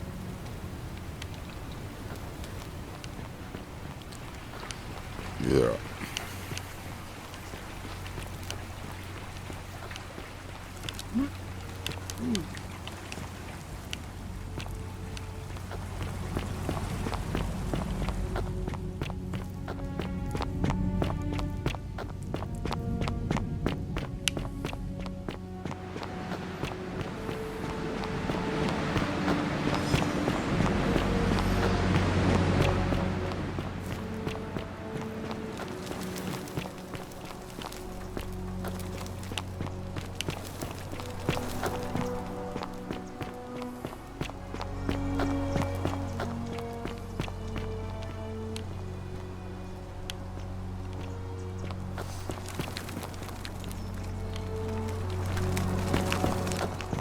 Huh?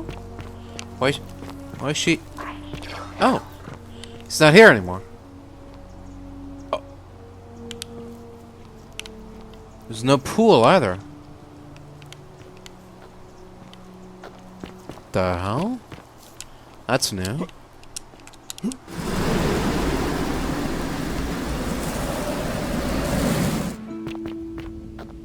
What's all this about?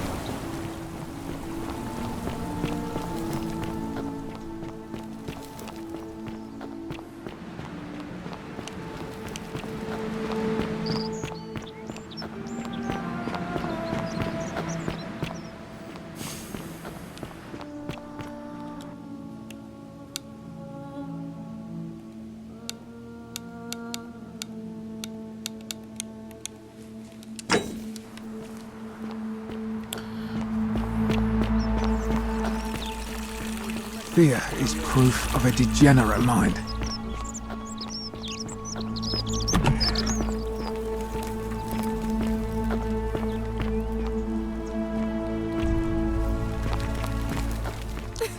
Whatever are you wearing?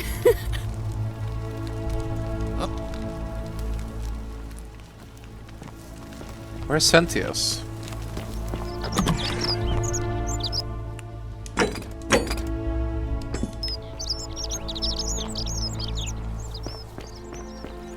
On your best behavior, I trust? Hey, where's Sentius? What is it? Alright. What now? Not that it's any of your... Alright.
Is that you, partner? Do you have the bow? Yeah, I have it. Wonderful. Just go ahead and slide it under the door for me and I'll unlock it for you. You locked me in here? A little bit slow, aren't you? Yes, I locked you in. And until you give me my bow, you're gonna stay in there, like Tantalus in Tartarus. How is this not against the golden rule? You said you'd split the riches between the two of us. No, technically, I never said that. I said, if we were to split all those riches between the two of us, infinite wealth is still infinite. It's hardly my fault if you can't tell the difference between a hypothetical and a promise, now is it? Oh, I do love a good loophole.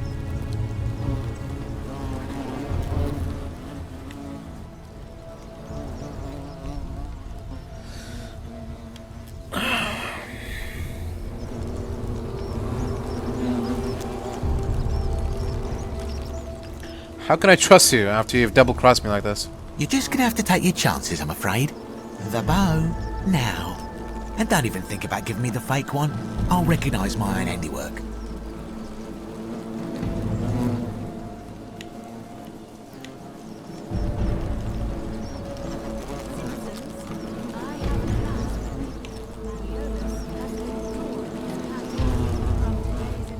Even if I gave it to you, you'd probably just leave me in here. Forget it. I would reconsider my position quickly if I were you. I'm not sure if you noticed, but you're stuck in there with a hornet's nest, and they can be rather aggressive toward intruders. You know, some say it takes 27 hornet stings to kill a man, but I always wondered how anyone could have known that. Let's find out if they were right, shall we?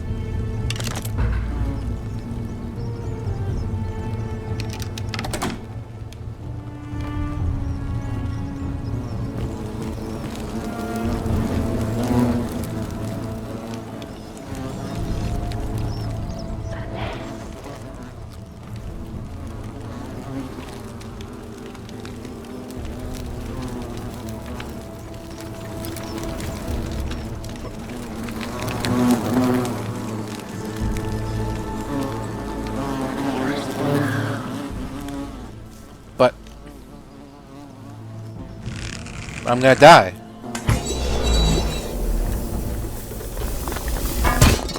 Oh. I've got the real bow now. Right. Forget that it does that. That was the whole reason we got it. Yeah.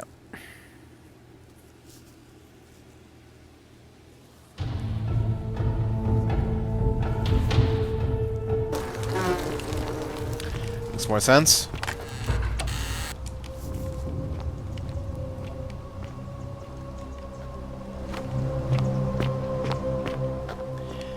But now where are we? And how do we get back?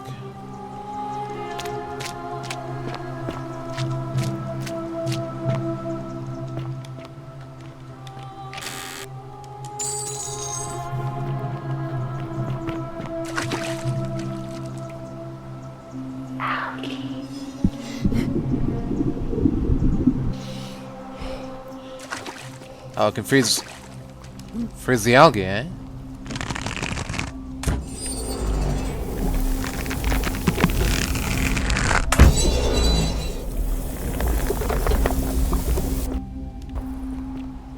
Interesting.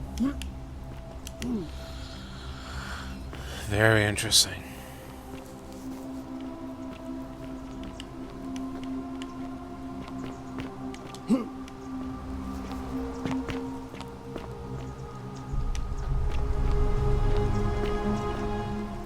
My beloved Galatea, I write this so that one day, when we're finally together, you will understand what I've done and why I had to do it.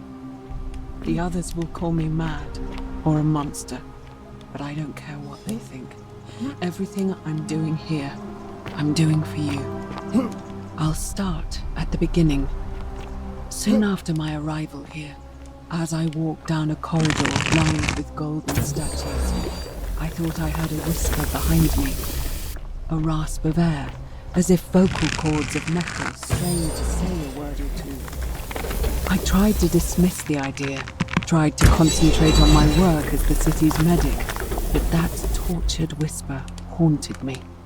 Weeks later, in the hallway to the bathhouse, I heard it again, and found myself drawn to the statue of...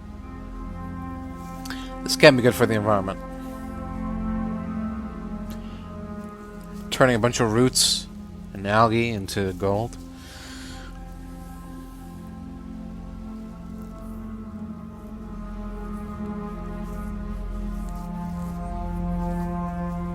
Instead of microplastics, our food and water is going to have micro gold. Woman wearing a stola.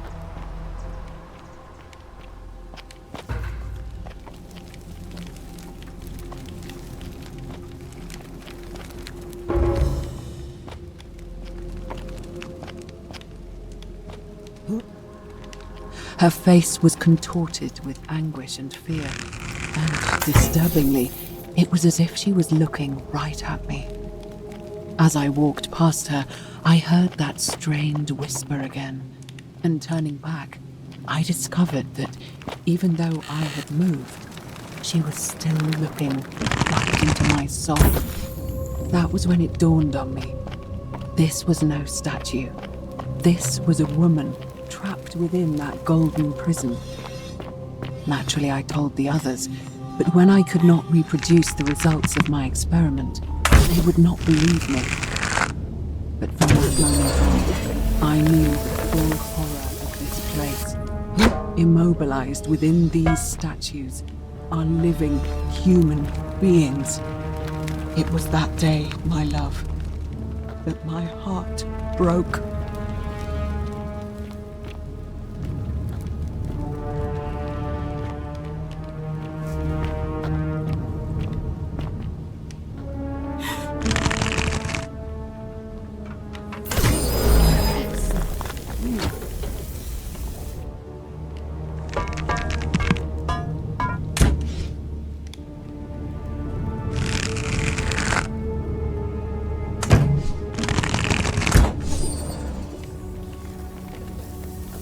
Darn.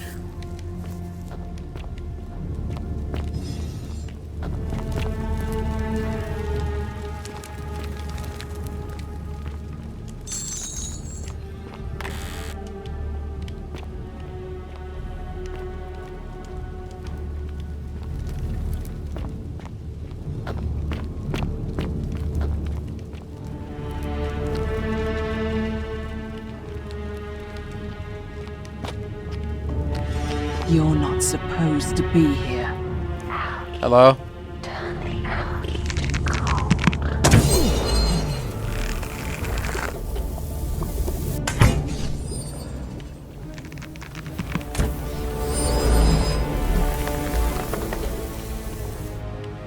Hey, I just want to talk. Promise. I want no trouble.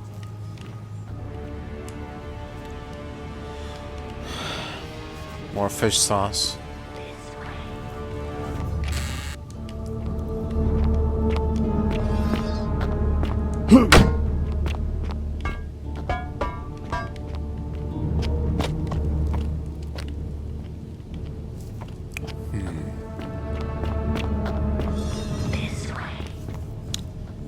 Alright. Hold on. Just looking around. Okay, it's nothing.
Hold still.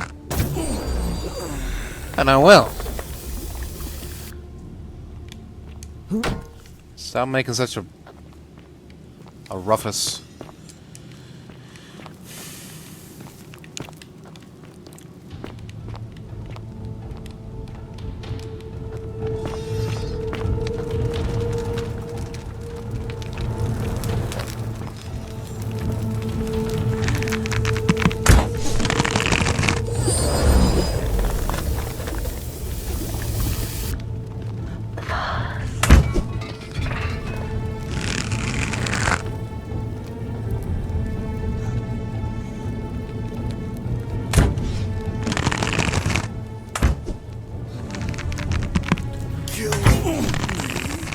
Sorry, I've been algified, unfortunately.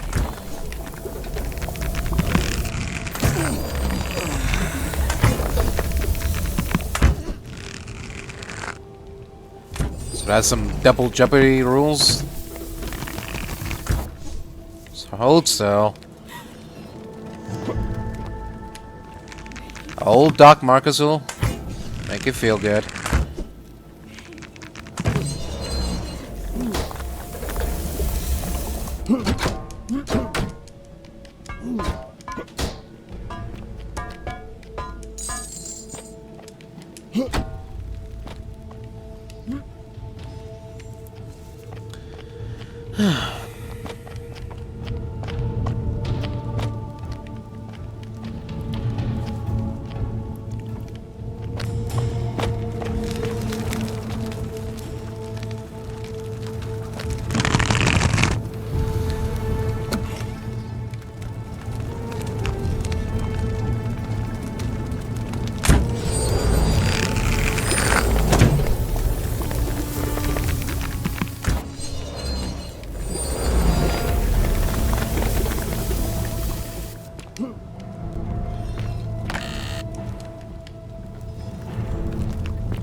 What scroll? Oh.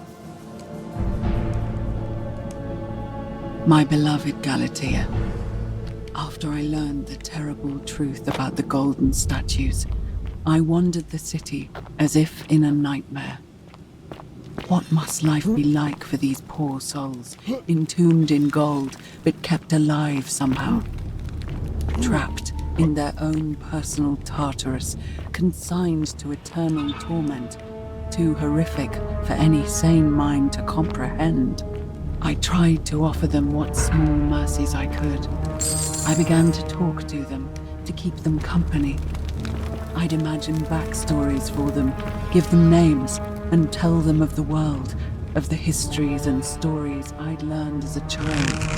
As the others became more concerned by my charity, I sought solitude from them, preferring the company of my tormented charges. Discovering a way into the abandoned palace, I began to spend my days walking its halls and sharing with its occupants ancient tales, my mind turning to those of Apollo and Daphne, Perseus and Medusa, and Pygmalion and Galatea. Pygmalion, the sculptor who fell in love with a beautiful statue, and who, praying to Aphrodite for aid, discovered that his beloved Galatea had come to life. It was then that I heard you whisper to me, Galatea. Forgive me. I know that is not your real name, just one I have borrowed from a story. Yeah, too late for that. But when I turned to look, or was that advice 5 minutes ago? I saw the most exquisitely beautiful woman I have ever known. Your face, forever frozen in a look of haunting sadness. Brilliant. Our meeting gave me new purpose, to free you from your golden prison, so that I might one day hear you speak, not just whisper, true name to me. So I gathered tools for the long and difficult task ahead, barred the doors to this place, and set to work.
Okay.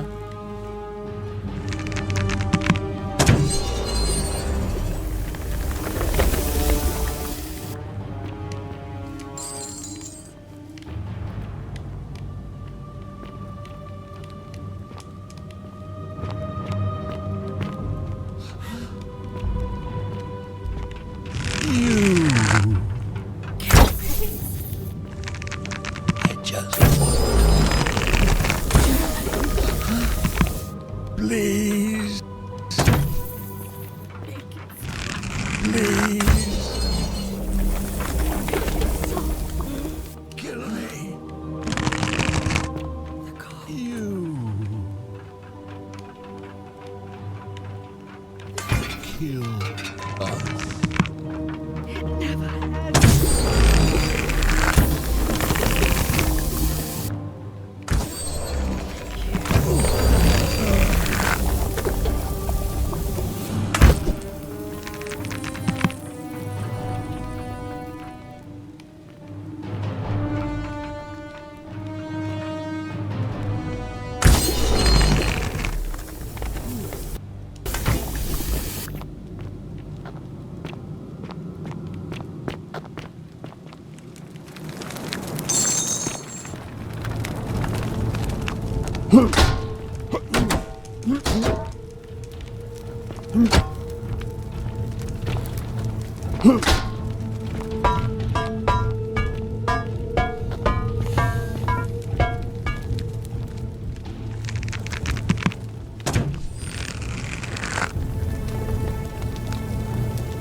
My beloved Galatea, my attempts at freeing these souls from their golden prisons have not been going to plan. My first charge was a Greek woman who I called Iodame after the Athenian turned to stone by Medusa. Drilling through the gold that encased her, I was vindicated by the discovery Drilling that with what? beneath half an inch of gold, which is so rigid it must be some kind of alloy, is moving flesh. Unfortunately, this golden alloy seems to have fused with her skin, so removing it exposed the sinew and muscle beneath and appeared to cause her great pain. I'd imagine First, so. I braced myself, expecting that inflicting such pain would break the golden rule, and yet, somehow, it did not. It seems whichever god is responsible for imprisoning these poor souls does not care about their suffering at all. They are forsaken. Undeterred, I pressed on, working late into the night, attempting to remove the golden layer that encased her as delicately as I could. Eventually, I was able to free most of her body, but when I released her from her restraints, her first act was to lunge for my throat, clawing at me with all her strength and those sharp metal talons. This was my thanks for trying to save her. Whatever possessed Iodame to attack, she was clearly not a suitable subject for my experiment, and I was forced to lock her inside an isolated room of the palace and bar the door. As I continued working on others, I could hear her flailing and launching herself at the other side endlessly. Regrettably, my other experiments bore similar results, and after relocating a few times, most of the palace is now too dangerous to work in. Still, as much as my heart aches to know that you're suffering, I cannot risk attempting to ungild you yet. Not until I have perfected a method that will bring you back to me, whole in both mind and body, and ensuring your humanity is preserved. I promise you this. One day we will be together, even if I have to free every last statue in this God's forsaken place.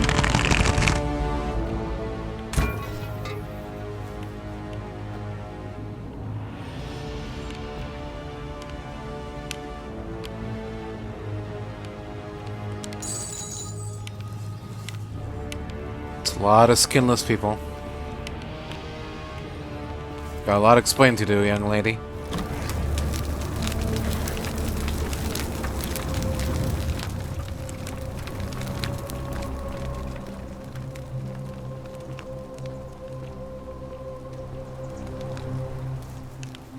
You alright there?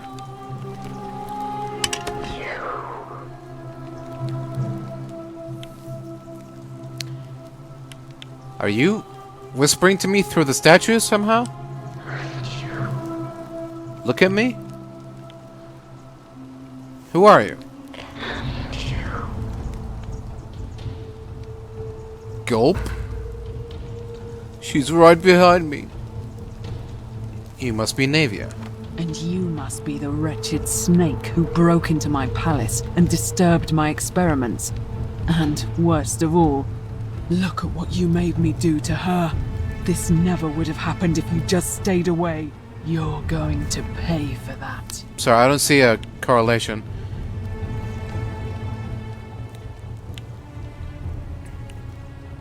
This has nothing to do with me. Liar! I locked and barred the gate. I left a message warning you all to leave me alone. I just wanted to do my experiments in peace, for her. And now look at her. You made me turn the most beautiful woman I've ever seen into this. Look at her. She's in agony. All I wanted was to spend my last moments with her, to see her beautiful face, to hear her speak freely, instead of in those cryptic whispers. But as soon as I began my work, she stopped whispering to me. And now I discover she started whispering to you instead. What's so special about you? It's not just the statue whispering to me. A lot of them do it, but it's always the same voice. What do you mean, the same voice? It's like someone else is whispering to me through the statues. Yes. I remember when they used to whisper to me. They did sound similar. I just thought it was because all voices sound the same when they whisper. But now that I think about it, they were all benevolent and seemed to share a common knowledge. But if these bodies are mere conduits for that one voice, then this body is nobody. And everything I've done here was... Wait. Pointless? I see what you're doing. What? You're trying to steal her away from me. What? Were you planning to wait until I'd done all the hard work, then swoop in? Is that it? No, I swear. Liar. You tried to steal her away from me, and now look what you made me do. Give me one good reason why I shouldn't peel you, too. I ended up here by accident. All I want to do is leave. What? What are you talking about? I got trapped in tunnels under the city and came up inside the palace. Wait. So you're saying you weren't coming for us? No, never had intention of hurting you. So I did all this. I ruined her. For nothing. What have I done? I guess. Oh God, I feel sick. I can't bear the thought of her being like this.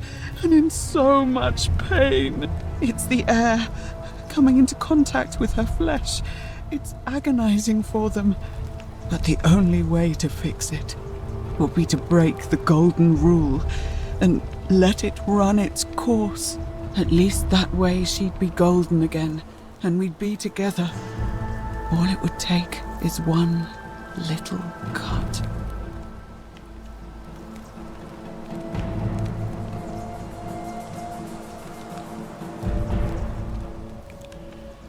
Wait, I can undo all this if you tell me the treatment for rheumatism. It's too late. There's nothing you can do. I have to do this. I'm sorry.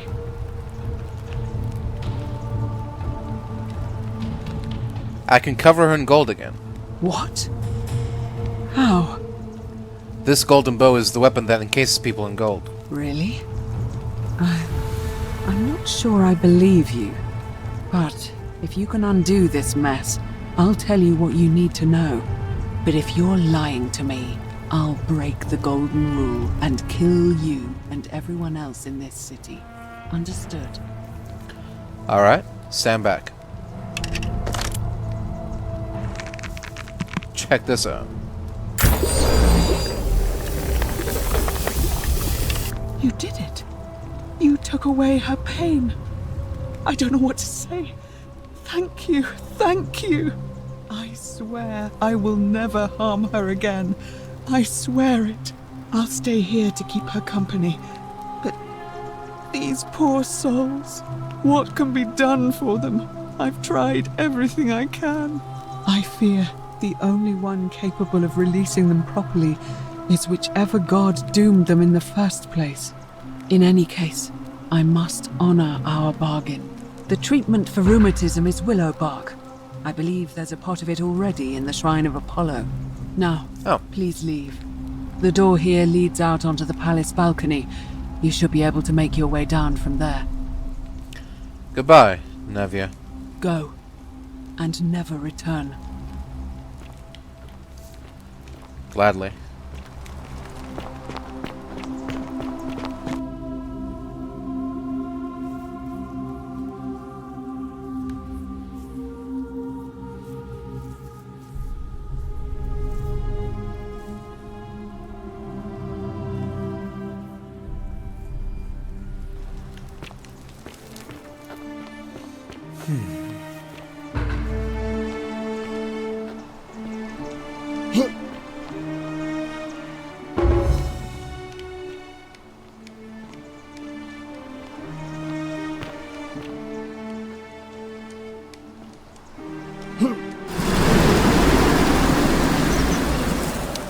Woohoo!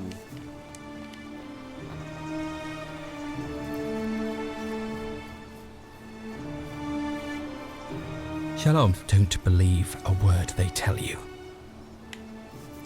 So what's your story? You mean where am I from and all that? Judea, originally. But when I was a child, I moved to Rome with my family, Romanized my name and spent most of my life in the Jewish district of Trans-Tiberim, across the Tiber from the main city. That's where I was when the fires broke out. Everyone was running toward the river and I, listening to my inner contrarian, ran the other way.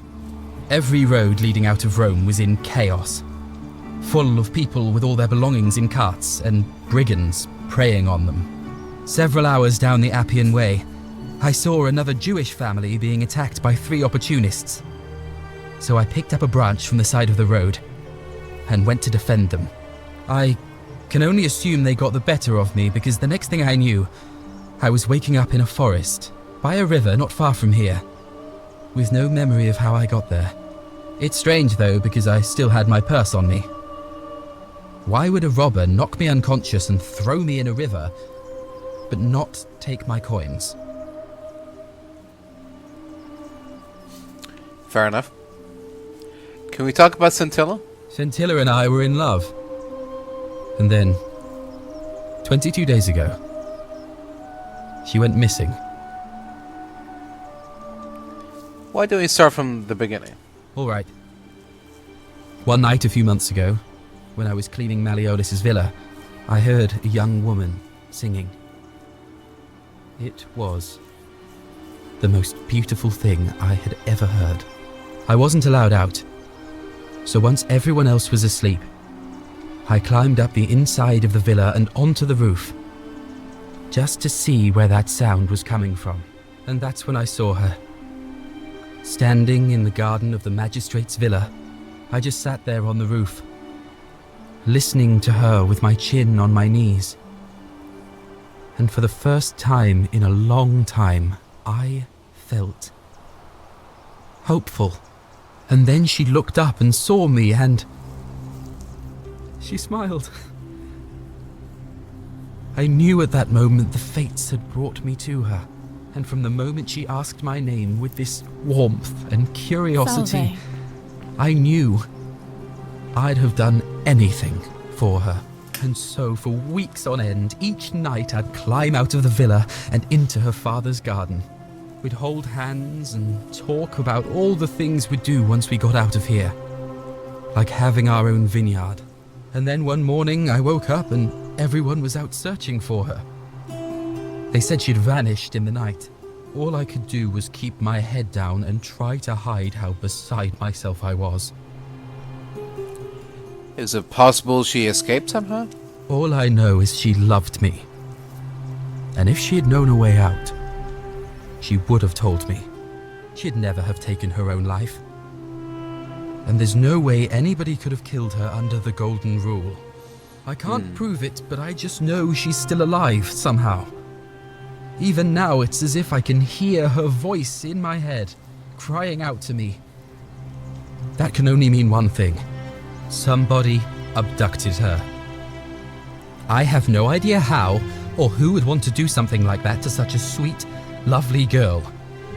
But what else could have happened? Any ideas who might have taken her? My guess? Malleolus had something to do with it. He is without doubt the most evil man I have ever known. I have no idea where he'd be keeping her, but there is one room in his villa, upstairs, which is always locked. I've never seen the inside of it, and I haven't been able to steal a key without breaking the Golden Rule. But I have a feeling that if you could get in there somehow, it would shed light on a great many things. I've already tried that. There's no sign of Centella in there. Really? I was sure he was hiding something in there. I feel like I've looked everywhere. At least everywhere I could get to. There are still two places I've never been able to reach. First, the palace. If Navia managed to get in, then I suppose Centilla could have too.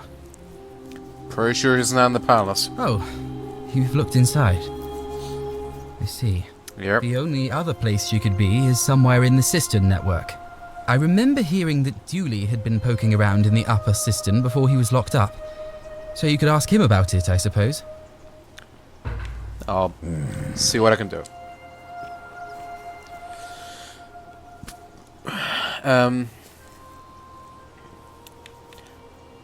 What do you think about the Golden Rule? Well, neither of us have a couple of hours to stand around talking about theology, law, and collective punishment, so I guess you're looking for a pithy summary? Sure. You remind me of an old story from my people about Hillel the Elder. He was approached by a Gentile and asked to explain the entire Torah while he stood on one foot. Obliging, he replied, "What is hateful to you, do not do to another. That is the whole Torah. The rest is commentary. Go and learn." Of course, what I want to know is, what kind of a god sees a young woman abducted and does nothing about it? Not my god. That's for sure.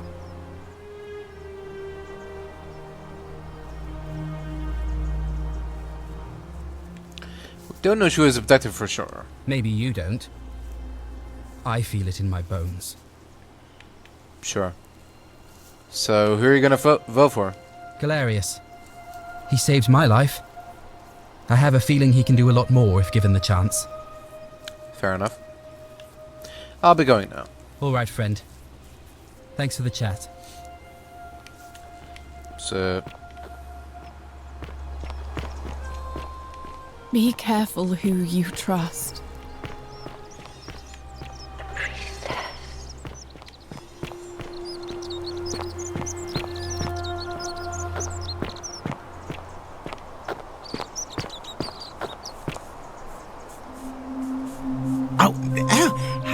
Hello there, partner. I'm glad you're here. I think there might have been some confusion about my little practical joke earlier. You see, my plan was to give you a little fright. You know, like two friends joking around at the Saturnalia, and then, surprise, I'd open the door. But when I opened it, you were gone. You were going to pay for what you did. Partner, there's no need for threats. That's not a threat. It's a promise. Yeah? Well, I don't have to listen to this. Get lost. Don't even talk to me.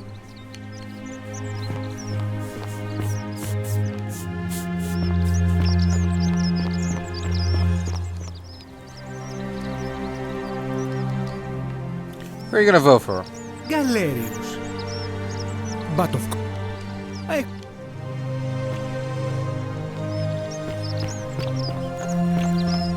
Sometimes I stare at the great temple on the bluff. Who are you gonna vote for? Well, Sintius seems to know what he's doing. Nobody's broken the golden rule under his watch so far.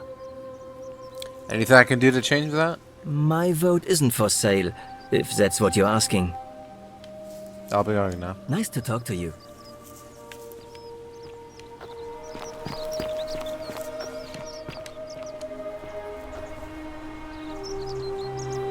Name's Rufius. Better watch your step. Who are you gonna vote for? Sintius, military man, knows what he's doing. Anything I can do to change that? No. I'll be going now. Whatever.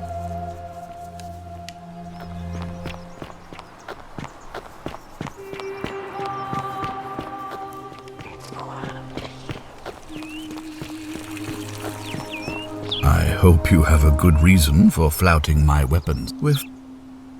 I'm Marcus, and we've had this conversation before. We have? Wait, if I understand correctly, someone is about to break the Golden Rule, forcing me to create a portal in time to bring you here? I must have entrusted you with figuring out who the culprit is.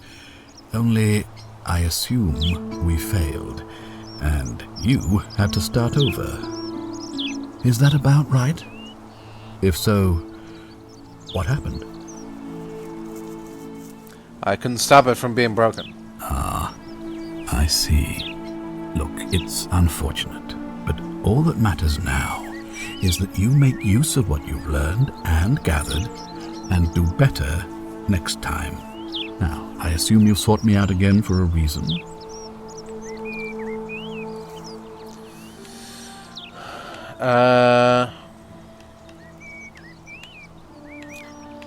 I'd like you to release Dooley. You mean Duilius?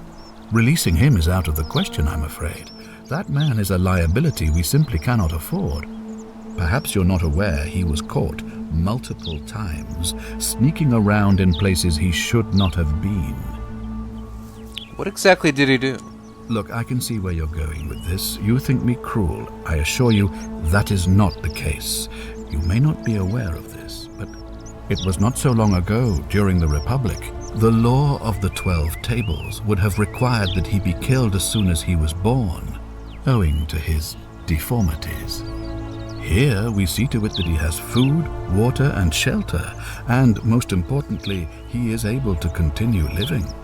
A privilege that would be taken away from all of us, were he to be released and commit the crime of trespass. The man has no self-discipline, poor comprehension of what is going on around him, and is an incorrigible rule-breaker. I will not jeopardize the lives of my people so that one man can go free. Now, was there something else?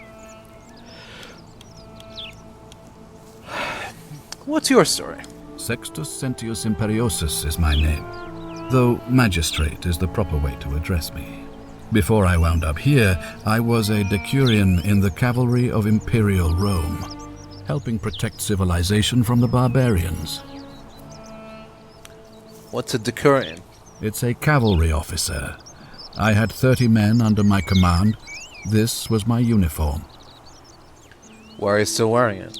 As magistrate, I usually wear a toga, but today I may need to survive long enough to create the portal for you, so it seemed prudent. How did you end up here? My men and I were at the Emporium in Rome as honor guard for a visiting dignitary arriving upriver by barge.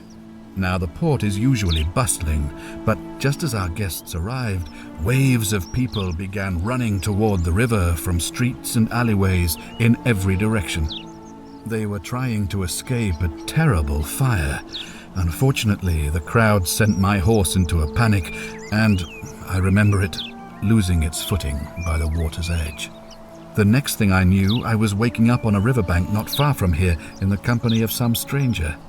I went looking for my horse and discovered that lonely temple. You can probably figure out the rest. So how did you become to be magistrate? I was elected 7 months ago, uncontested because of my command experience.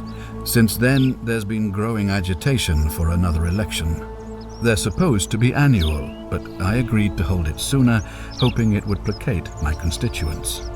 Unfortunately, it just seems to have emboldened certain elements instead. Let's talk about something else. Very well.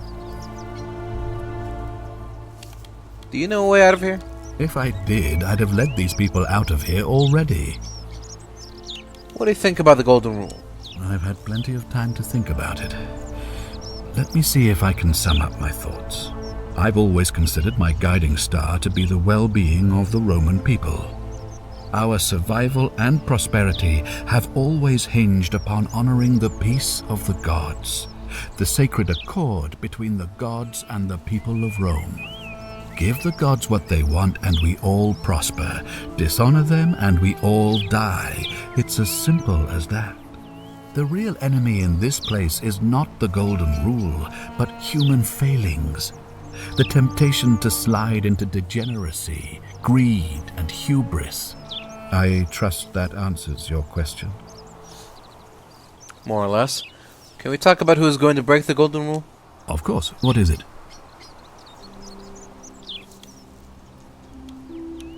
I've already figured out how to stop at least one person from breaking it. What happens now? Well, if you stopped one person from breaking it and you're still here, then there must be someone else about to break it still. Allow me to explain. When I discovered the ritual to Proserpina, the instructions came with a warning about paradoxes. The crux of it is this. If you do anything to change the course of history in such a way that your very being here is impossible, you will have created a paradox. To illustrate, when the Golden Rule is broken, I will open the doorway that will bring you here to prevent it from being broken. If you manage to succeed in saving our lives, then I will have no reason to open the doorway, and you will never have come here. A paradox. You see? The same thing would happen if you, say, inadvertently, allowed me to die. If I can't summon you, then you can't be here, obviously. If either of those things were to happen, I am given to understand you would be flung back to your original time, having changed the course of history for us and yourself. So the fact that you are still here means someone is going to break the Golden Rule, and there is yet work to do. Understand? I think so. Excellent. So, it looks like you'll have to continue your investigation. Now, was there anything else you wanted to ask? Yeah, so you're saying if I kill you, I create a paradox and go back to my timeline? Of course. What is it? Is that what you're saying? I think I know who it is. Yes? It's Malleolus. Why do you say that? When he wins the election, he's going to convict you of treason and sentence you to death. What? I'm speechless. How do you know? Of course, this isn't your first loop, is it? Well then, you must stop him from winning the election. I expect you'll need some kind of leverage on him, but I can't be seen to be involved in this, of course, so you'll be on your own. You'd better not waste any time. And may Swada, goddess of persuasion, go with you. I'll get right on it. Good. Thank you. Ah, you've returned. Of course.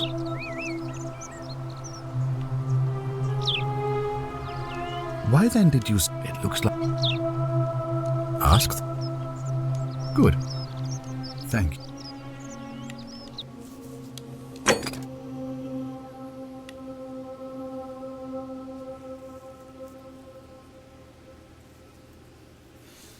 Yeah, but that didn't break the golden rule.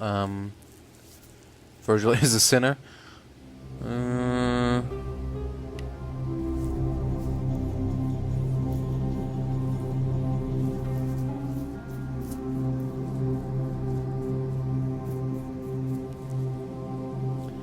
The assassin? Okay. Mention that. Don't need to mention that. So I already stopped him.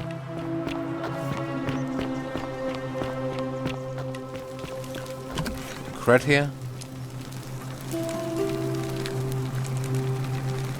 Feeling all right? I figured out how to treat rheumatism. You made it into the palace. I'm impressed. How is Nevia? She's alive, but she just wants to be left alone. And the treatment is willow bark. Willow bark. I should have known. It was under my nose the whole time. That's very helpful. Thank you.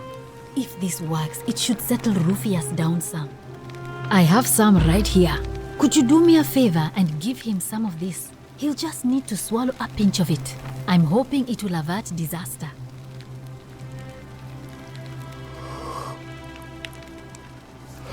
Alright, I can do that. Thank you. I'm really glad you arrived when you did. That's a shame. Thanks.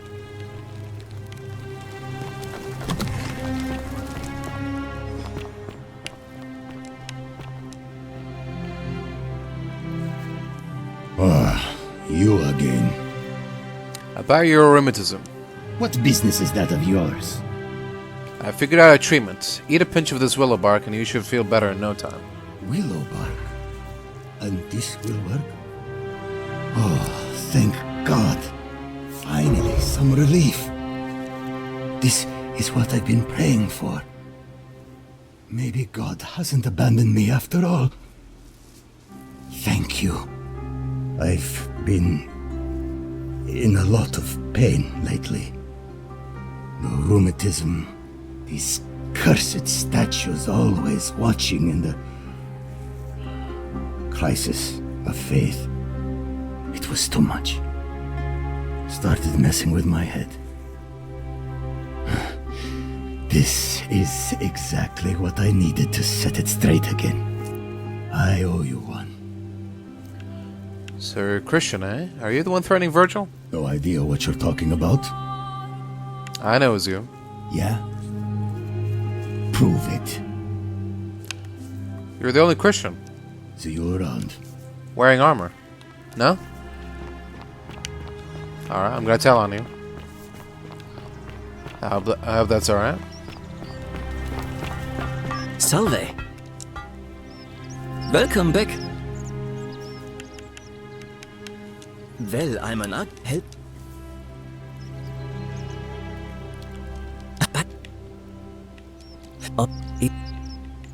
Of you. Oh, I just mean I go save it. Some and I'm good. Good. Nice.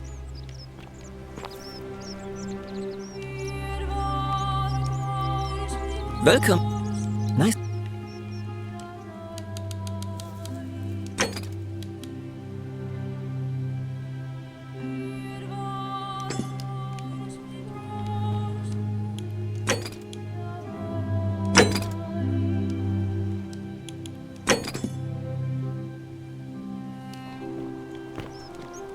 Oh, look at their helms. Okay. So that wasn't enough. I need actual proof. Okay.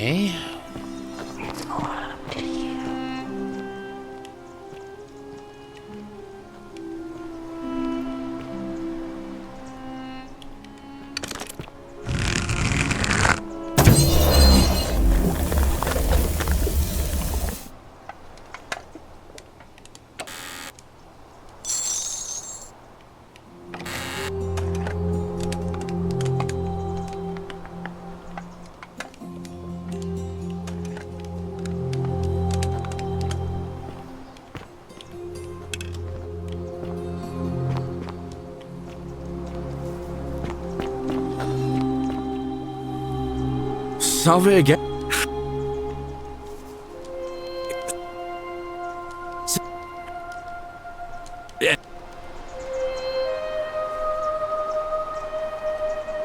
Oh, now, I'm going to keep your secret. Oh, and if...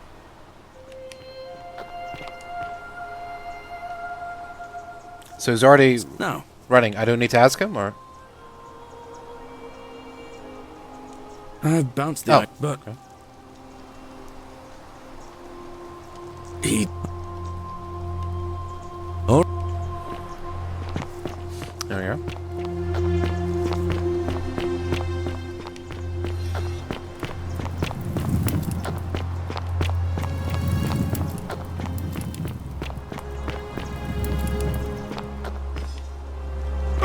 Oh!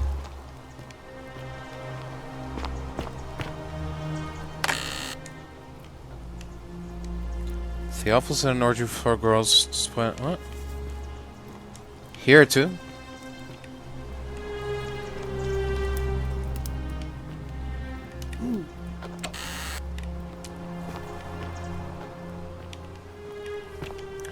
Nothing incriminating here.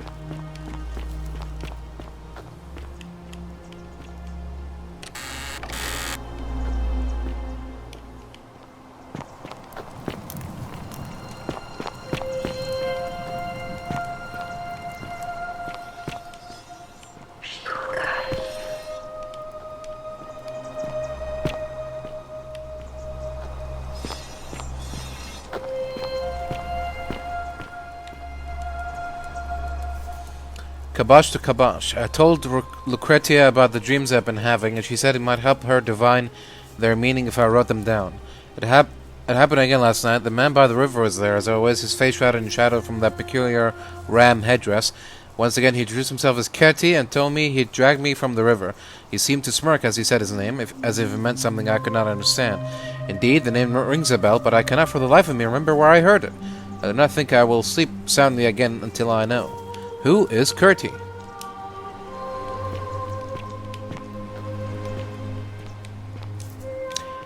Carving of a lion.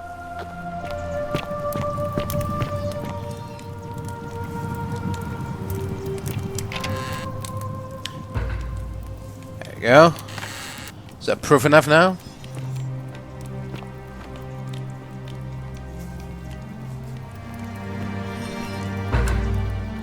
Phallic charm? Sure.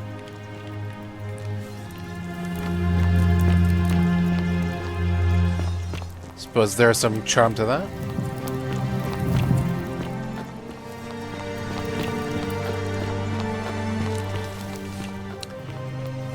Citizen. Whatever's in that great temple up there on the bluff. You again. I bet it's worth a fortune.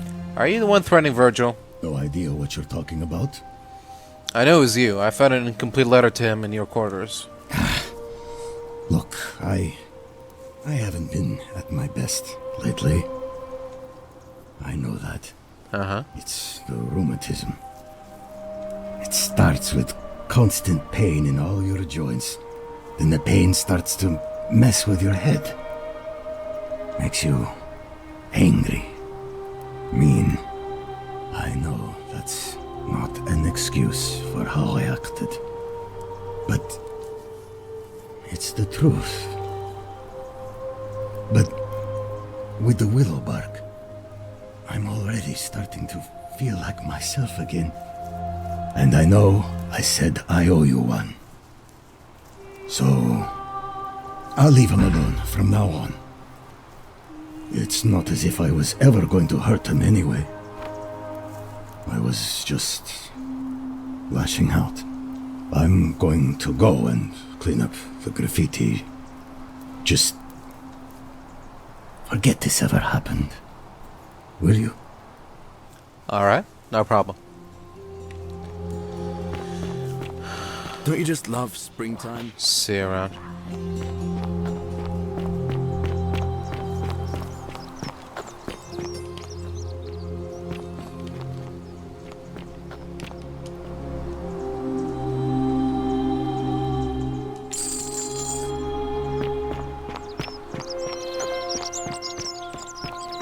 Sometimes I stare at the great... Welcome back. Don't worry about the threats. It's just Rufius, and he's never going to hurt you. What demon or spirit told you about that? I found an incomplete note in his house. You went snooping in his place? That was risky. We're lucky you didn't cross any lines. Have you spoken to him about it? Yes, and he won't be bothering you anymore. Really? How did you manage that? I cured his rheumatism. It was making him agitated and compounding some other personal issues. Poor fellow. I've heard that can really mess with a person's head. Well done for figuring that out. Thanks. Happy to help. I think he wants to help clean up his graffiti, too. Really? That's promising. I'll keep an eye out for him. You do that, friend. I'll be going now. Nice to talk to you. Farewell.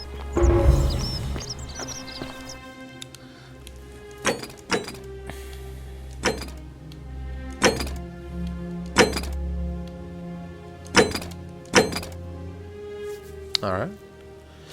Next up, election, I guess?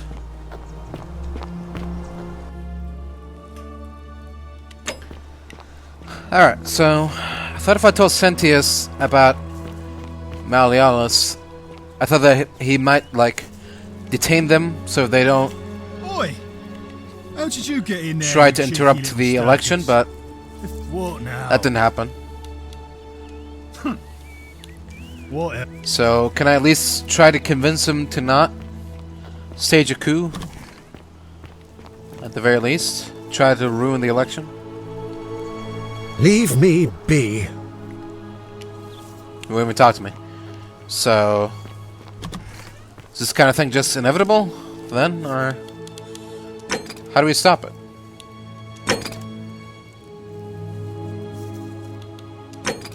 Okay. Maybe he just gets mad if Sentius wins, but maybe if Galerius wins, he won't be as mad? I don't know. Where's the priestess?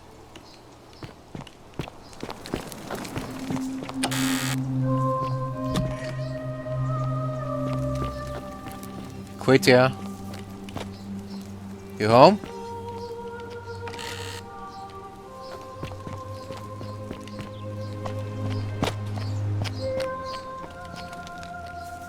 Where's she at?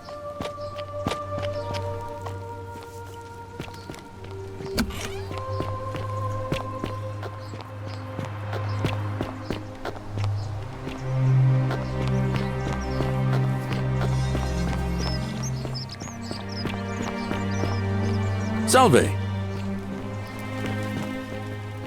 Oh, there she is. A new face. Ave, and may Vesta watch over you. I'm Equitia. To what do I owe the pleasure of this visit? Fortune smile on you, brother. What's the status of the election? It must be completed by dusk. It'll be between Sentius, the incumbent, and Galerius, the challenger. Why do you ask? Who's allowed to vote? All of the male citizens who are willing and able to attend. Unless they're running, of course.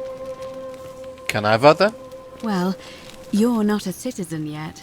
So, no, I'm afraid not. But if it's any consolation, there are other ways to influence the outcome of an election. Such as? By using whatever gifts the gods gave you. Nothing untoward, of course. Of course. Can we start the election now? As I said, I'm planning to hold it before dusk. Holding it very early may prevent conflict between the voters. Yes. I have overheard some rather unpleasant arguments. Very well. Hello? Goodbye.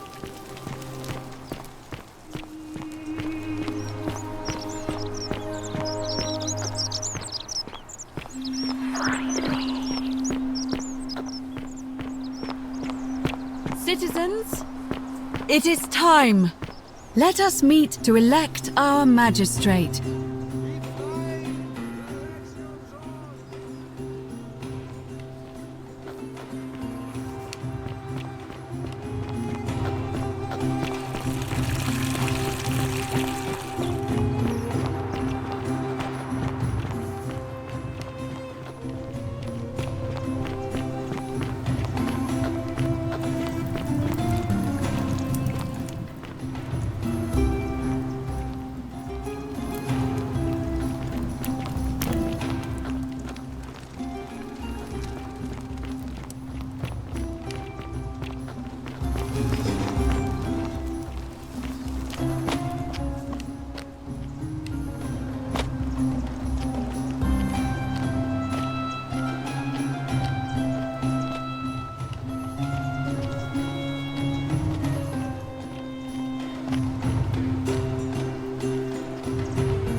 Citizens, we have a quorate body of voters gathered here to elect the city's magistrate.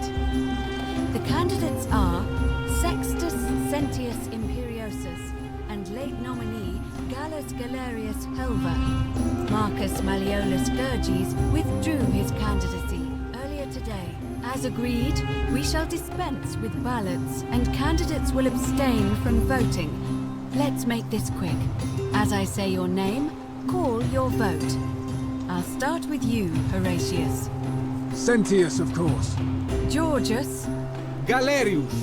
He saved the life of my dear friend Fabia. Dacius. Sentius. Virgil. Cynthius. Ulpius. Galerius, the man who saved my life. Rufius. Malleolus. Citizens. The fuck? You have made your decision. Sextus Sentius Imperiosus. My fellow citizens. What else do you want me to do? Trust in me once again, and you I have other problems.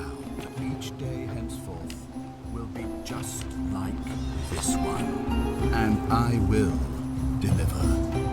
You and your arrival, whatever your name is. You're responsible for this, aren't you? Nobody likes Caput Murday foreigners interfering in an election. Shut up and let the magistrate speak. Malleolus is going to be magistrate by the end of the day. You have no idea what you're doing. You're going to get us all killed. The many shall suffer for the sins of the one. Death must either not come at all, or else must come and pass away.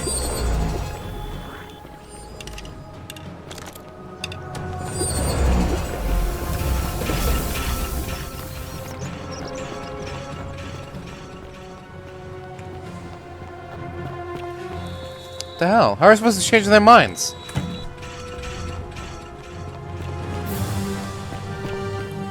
Is Galerius not... like, is he doomed to always fail? Are we just wasting our time here? Sentius is supposed to be on our side. Why can't we just tell him that we need him to lose the election?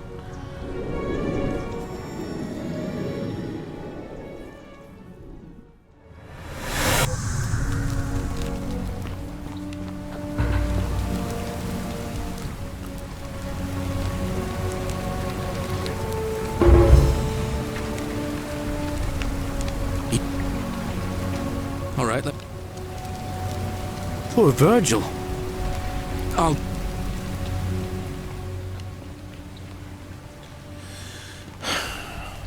Well, now what? What else do we need to do?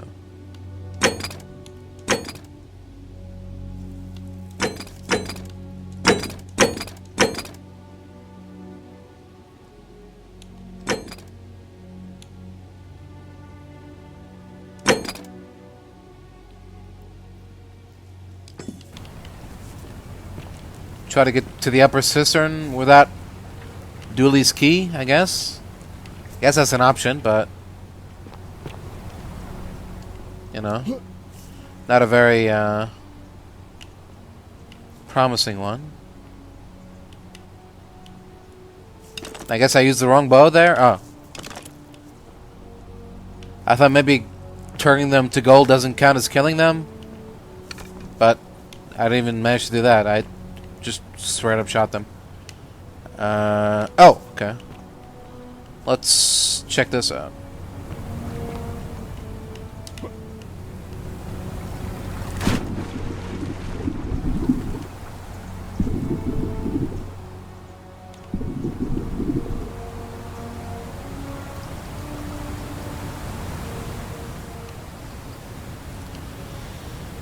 This could be something.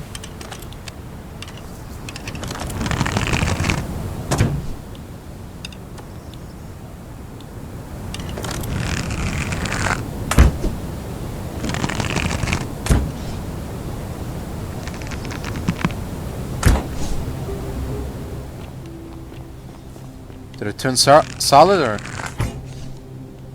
I can't tell. Okay, sure. Oh. Another one. bottle, and that's it. Right.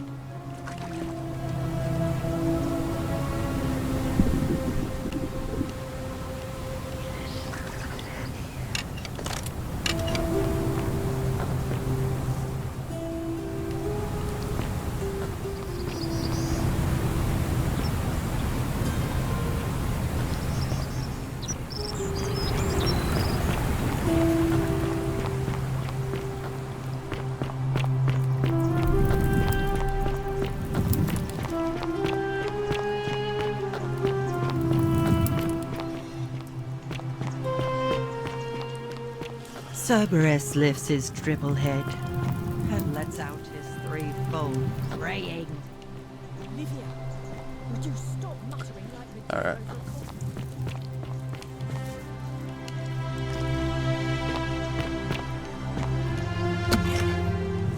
Wish there was a marker on the upper cistern.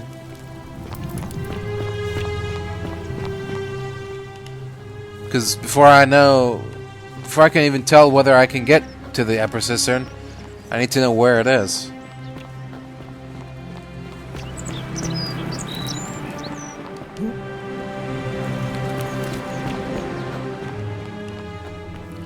Just following the water, hoping for the best.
Salve, friend. Welcome.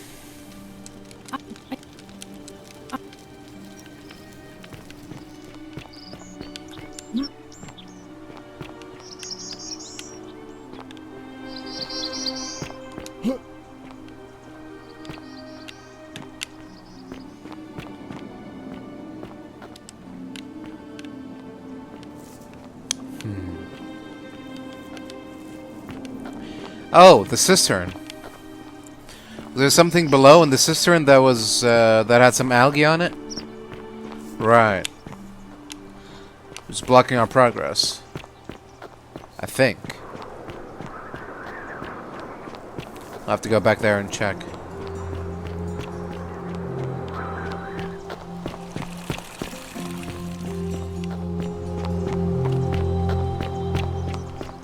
Be careful who you trust.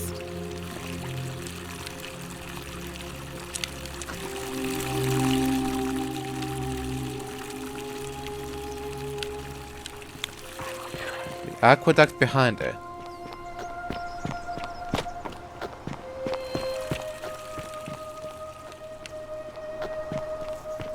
There's nothing.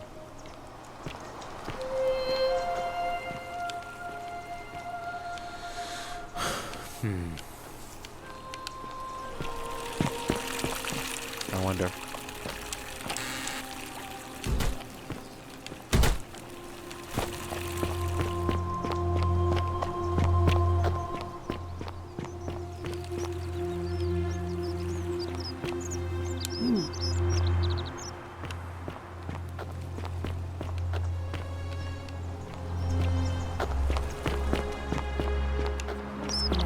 Citizen. All right. Citizens, the election will proceed. Sovereign. Oh.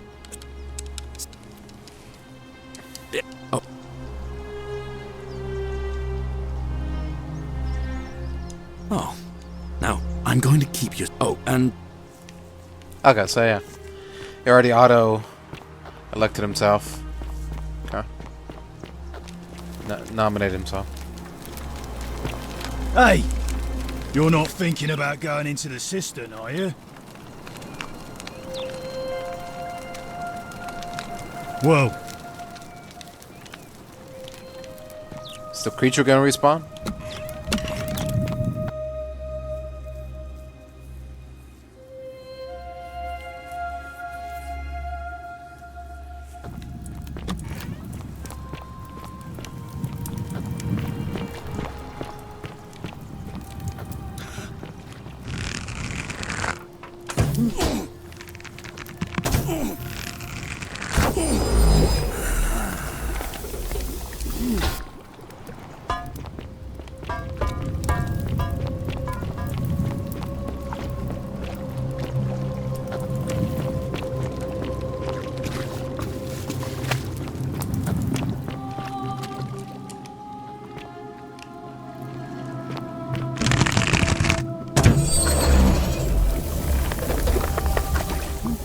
Oh, just an old chest.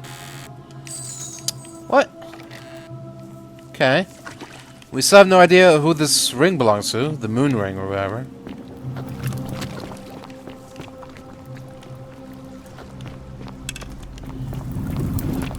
Why am I supposed to care about gold? Oh! There is that too. Okay, hold on. This could be promising.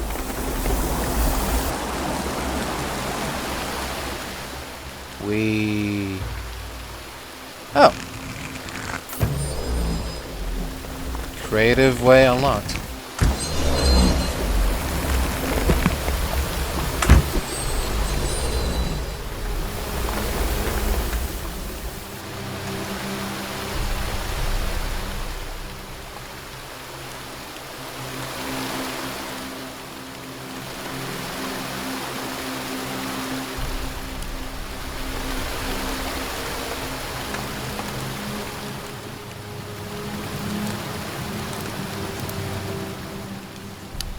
There we go.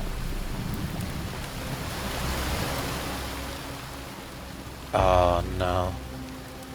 That's not.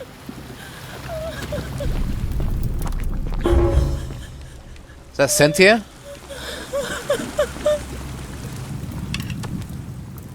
You. Who are you? Did he send you? I'm Marcus, and nobody sent me. Do you know you're here? You have to help me escape before that monster comes back. What is going on here? I'm Scintilla. I found a way out through the Gate of Horn, but it's locked. So I told him about it, and instead of helping me escape, he locked me up. He wants to keep us all here forever, or until we're turned to gold. He's a monster. You have to let me go so we can kill him and take his key. Who did this to you? Sentius, my adoptive father. Furies help me. I'll castrate and crucify him. How hasn't this broken the golden rule? I don't know. He said the gods are on his side because they don't want us to escape either. Where's the way out? Behind me. There's an aqueduct tunnel bringing water from outside the city, so it should lead us outside. The only problem is it's barred by a heavy locked gate, and he has the only key. And what will you do if I release you? I'm going to take that key from around his neck, even if it means cutting his throat to get it. I'm done caring about the golden rule. I just want out. Help me, and we can escape together. What about the others? There won't be enough time. Just you and me. What do you say?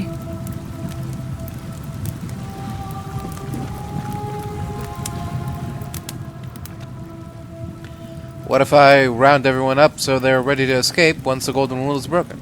There's no time. Wait, did you hear that? Huh? He's here. Quick, you have to let me go. It's now or never.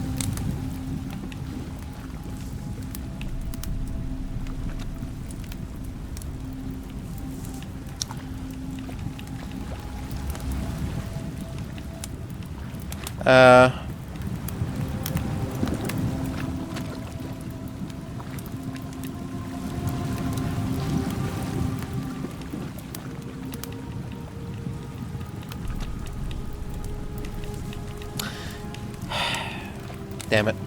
I'm sorry, but if I let you go, everyone else is going to die. What? No! You can't just leave me here! How can you be so heartless?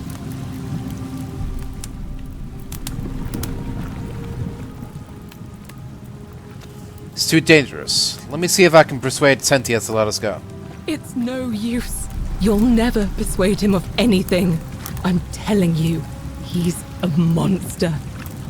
Please.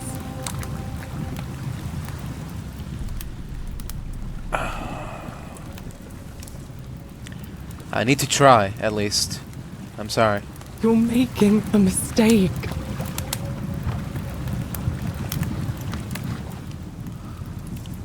Let's hope not.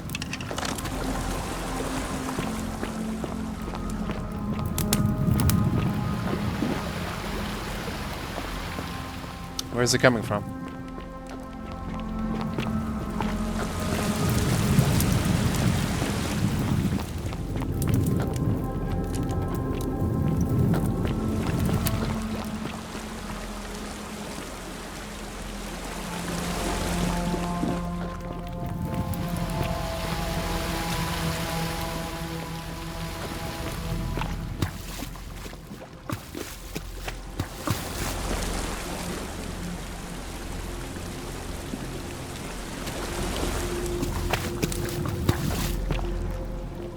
Where even is he?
Is there another way in here?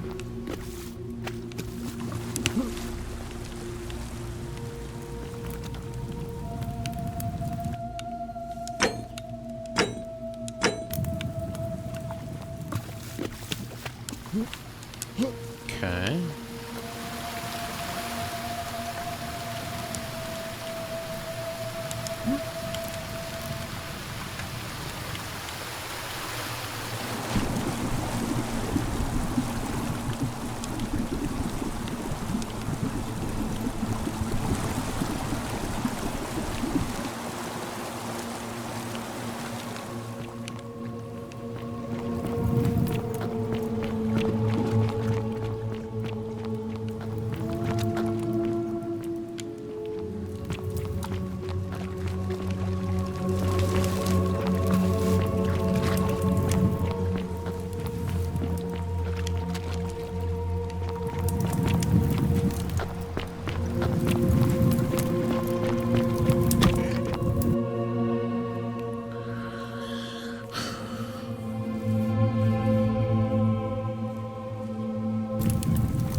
So you survived the system.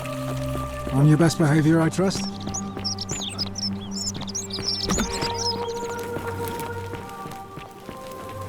Oh, don't mind me.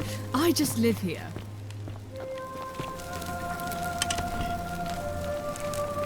We're finally alone.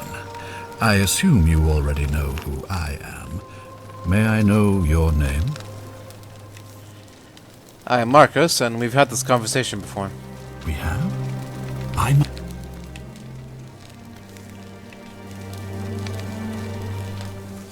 I couldn't stop it from being broken.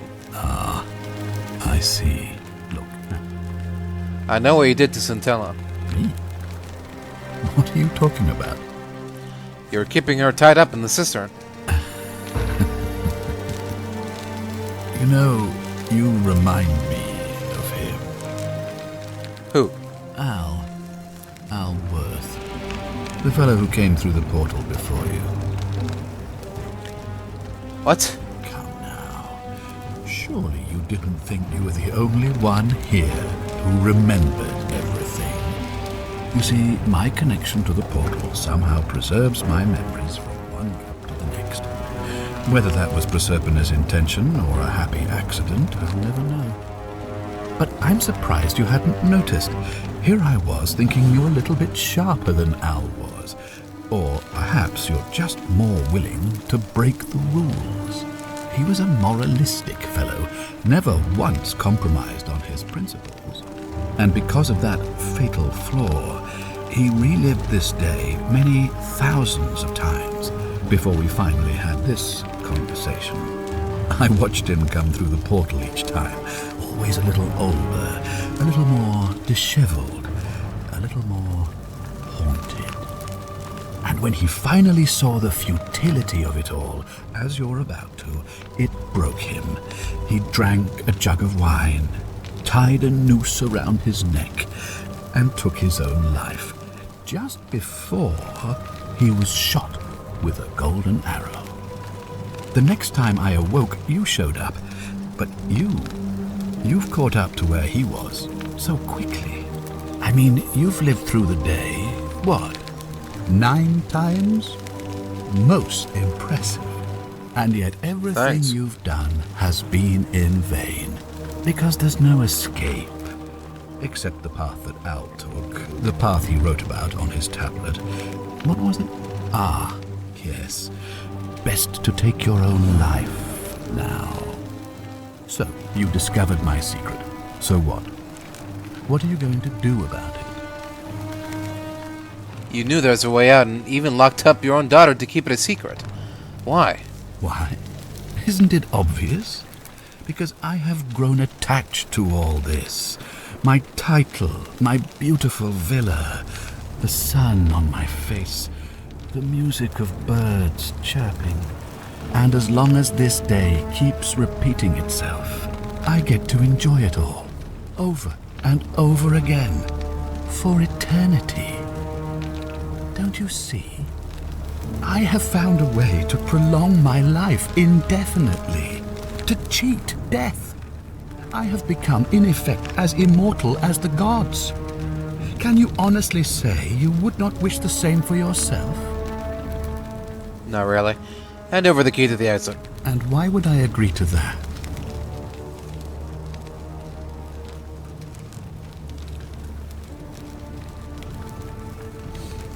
If you don't, you might have an uprising on your hands. You might want to think that through. If anyone so much as touches me, everyone dies. What's to stop me from taking it by force? The only way you're getting this key is over my dead body. And if What if I knock you out? I won't be able to open the portal for you again, meaning you'll have created a paradox. You see, it was chloroform? my actions that brought you to this point in time. So if you kill me, you'll stop me from doing so, and you being here will be an impossibility.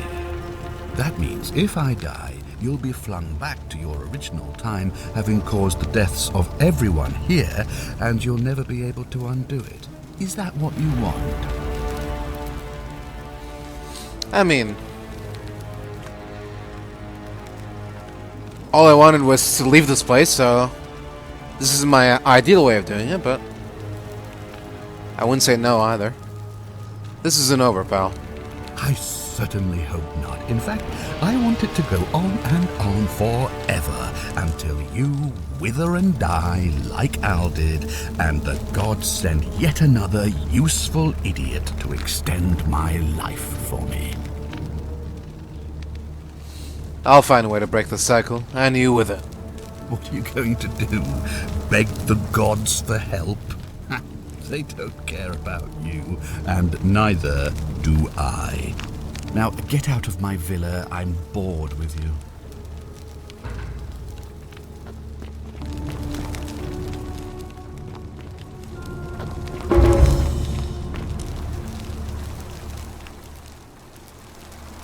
Ugh, I wish Horatius would stop letting barbarians in here. What do you want?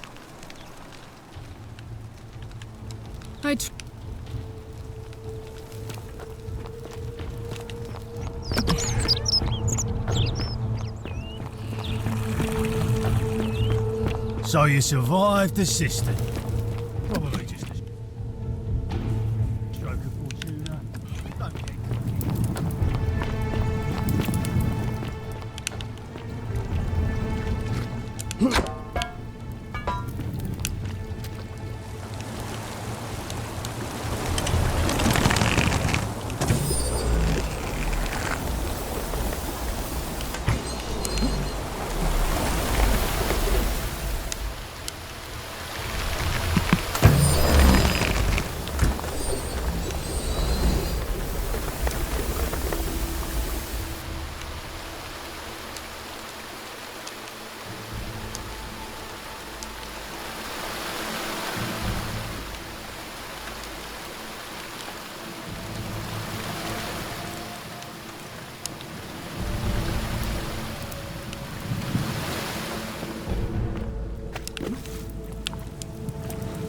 You're back.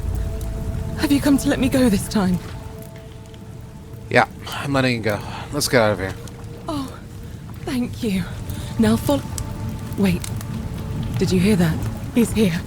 He must be coming in through the door behind me. You distract him.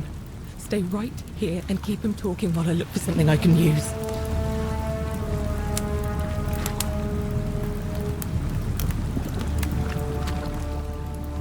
What did you do with Scintilla? Where is she? As if I tell you. So that is how it's going to be. Oh well, this doesn't change anything for me. So, you discovered my secret. So what? What are you going to do about it?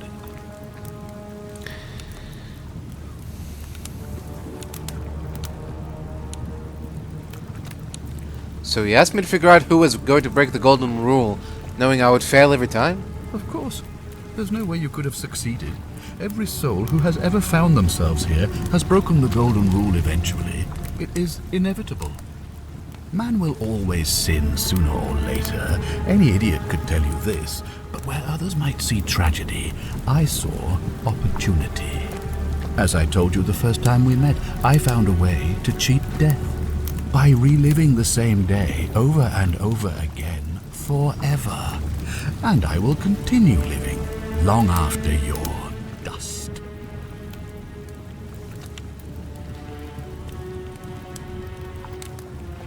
You knew there was a way out, and even locked up your own daughter to keep her a secret. Why? Why? Isn't it obvious? And that I have found a way to prolong my life indefinitely. To cheat death. I have become, in effect, as immortal as the gods. Can you honestly say you would not wish the same for yourself? Let's see you cheat your way out of this. Do you really think you can take on a Decurion with that flimsy little bow? I probably could, but I'm going to let her have this one. Who? Scintilla? Where is she? I'm right here, Father.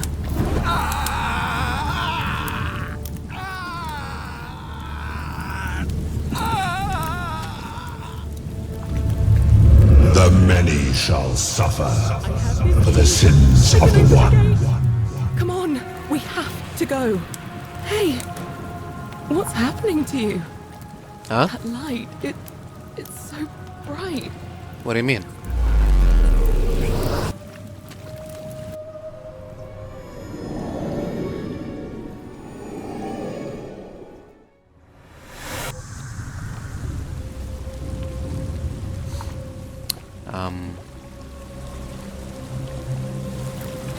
Hi there.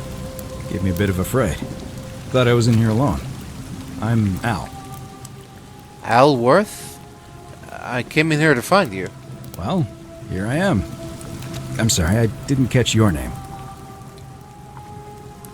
I'm Marcus. Really? That's strange. I was just reading an old tablet I found here. Well, trying. My Latin is kinda rusty, but the last entry mentioned someone with the same name. It described an event about 2,000 years ago. Someone with your name appeared in the city out of the shrine of Proserpina. Freed an imprisoned woman named Scintilla, who then murdered her captor, breaking some kind of ancient law. It said the attack caused golden statues to come alive, hunting down everyone in the city and turning them into gold. Apparently, the only person to survive was Scintilla, while the stranger disappeared in a flash of light. Strange. Well, I'm sure it's just a coincidence. It's not me. I mean, it was 2,000 years ago, so definitely can't be me. I didn't for one moment think it was, but the way you say that makes me wonder. I mean, how many people with that name could there be in this place? I don't Marcus? understand how you it's could pretty have been common. here 2,000 years ago. Common-ish. Oh, okay. Okay. I'm not allowed to lie. The game won't let me, okay? Sure. I thought I got away with that. But apparently that lie was so bad, it was basically a confession. Whatever. When I first arrived here in the present day, I found your corpse hanging from a noose. I'm sorry, come again? I still have the suicide note you carved into this tablet. Here. Let me see that. God, why does this writing look so familiar? I've spent a lifetime in this place going around and around in circles. This is disturbing. But I don't understand how I could have written it. It was written by a different version of you. I changed the past and your fate. I'm not following. I helped Scintilla kill the man who opened a time portal and drew you back in time, preventing it from ever happening. So you're saying, because a man from 2,000 years ago is dead, he never created a time portal, so I never went through it, and that's why I don't remember any of this. Now you're getting it? I guess you saved my life then, as well as helping that poor woman to escape. That's a lot to take in. Enough talk. How about we get out of this place? Maybe we can escape through the same aqueduct Scintilla used, if we can find it. It's right here in the cistern. Follow me.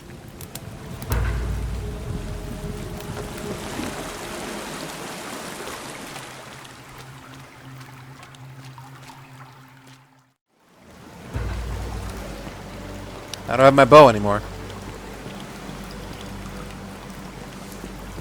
That's a shame.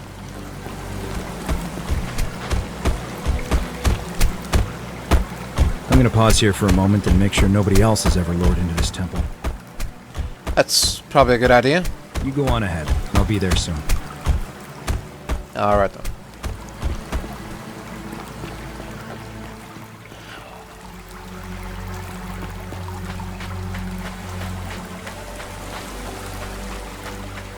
Still not sure if this is real or another nightmare. Are we still in the underworld?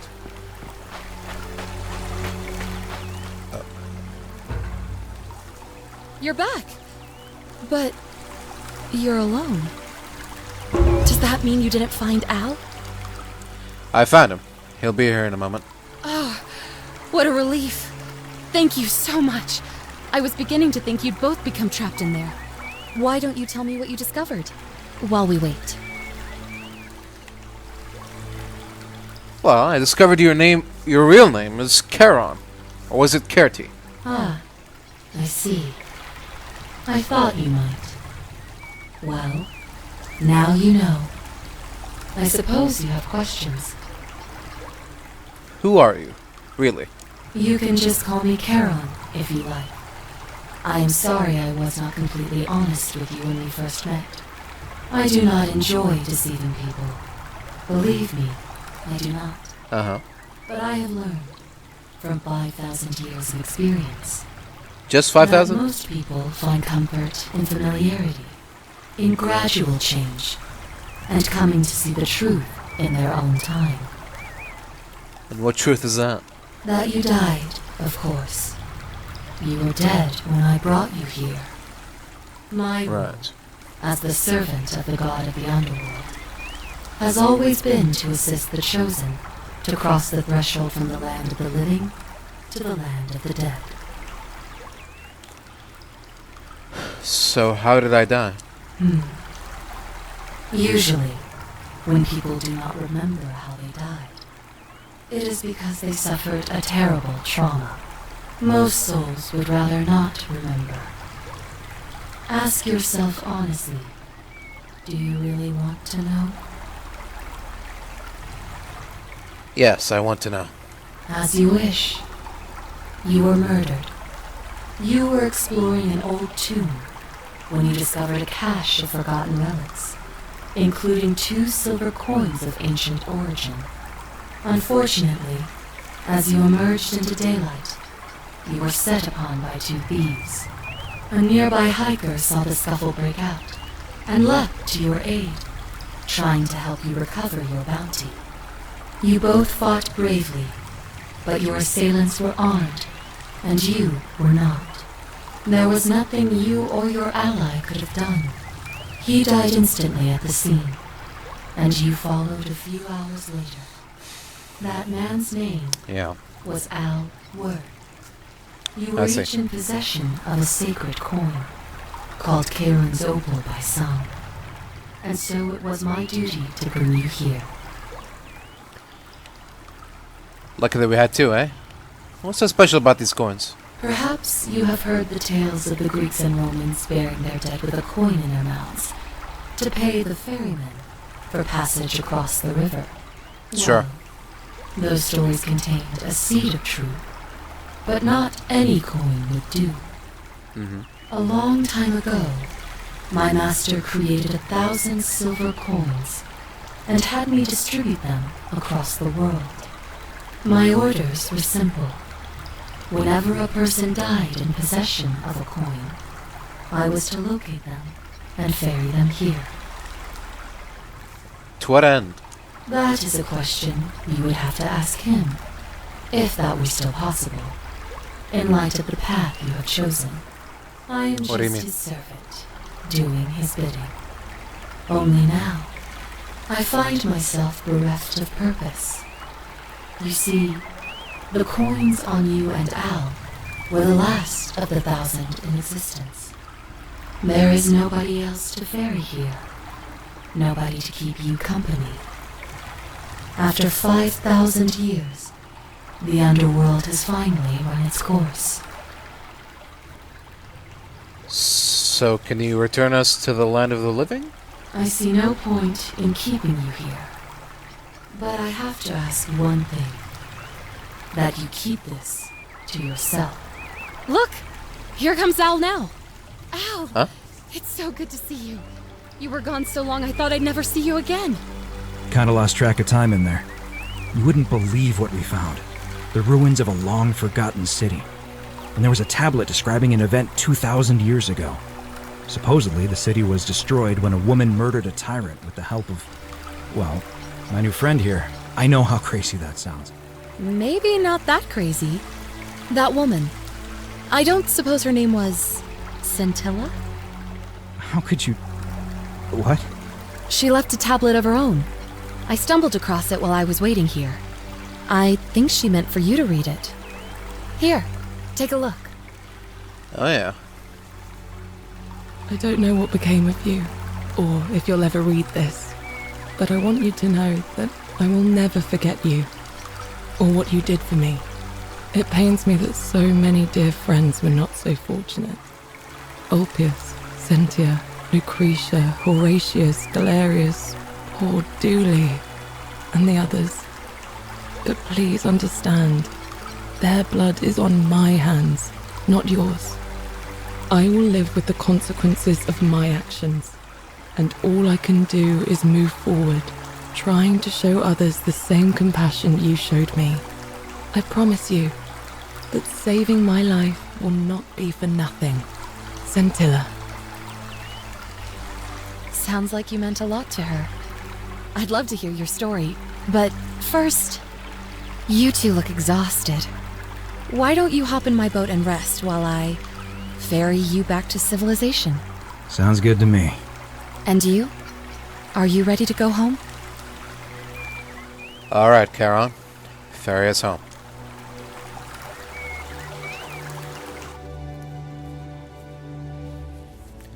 Ending 204.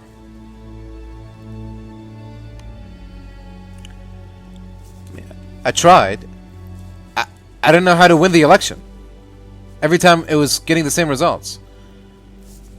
I thought fixing Rufius's rheumatism and Virgil's harassment would win their favor, but they still fucking win against the popular vote. They voted for Sentius. So, I don't know. Could I have convinced them that if I told them that he was keeping his daughter hostage, that would turn the tide, I guess? Maybe? I don't know. I don't care. I just wanted to get out of here. This place sucks. Everyone sucks. I don't care.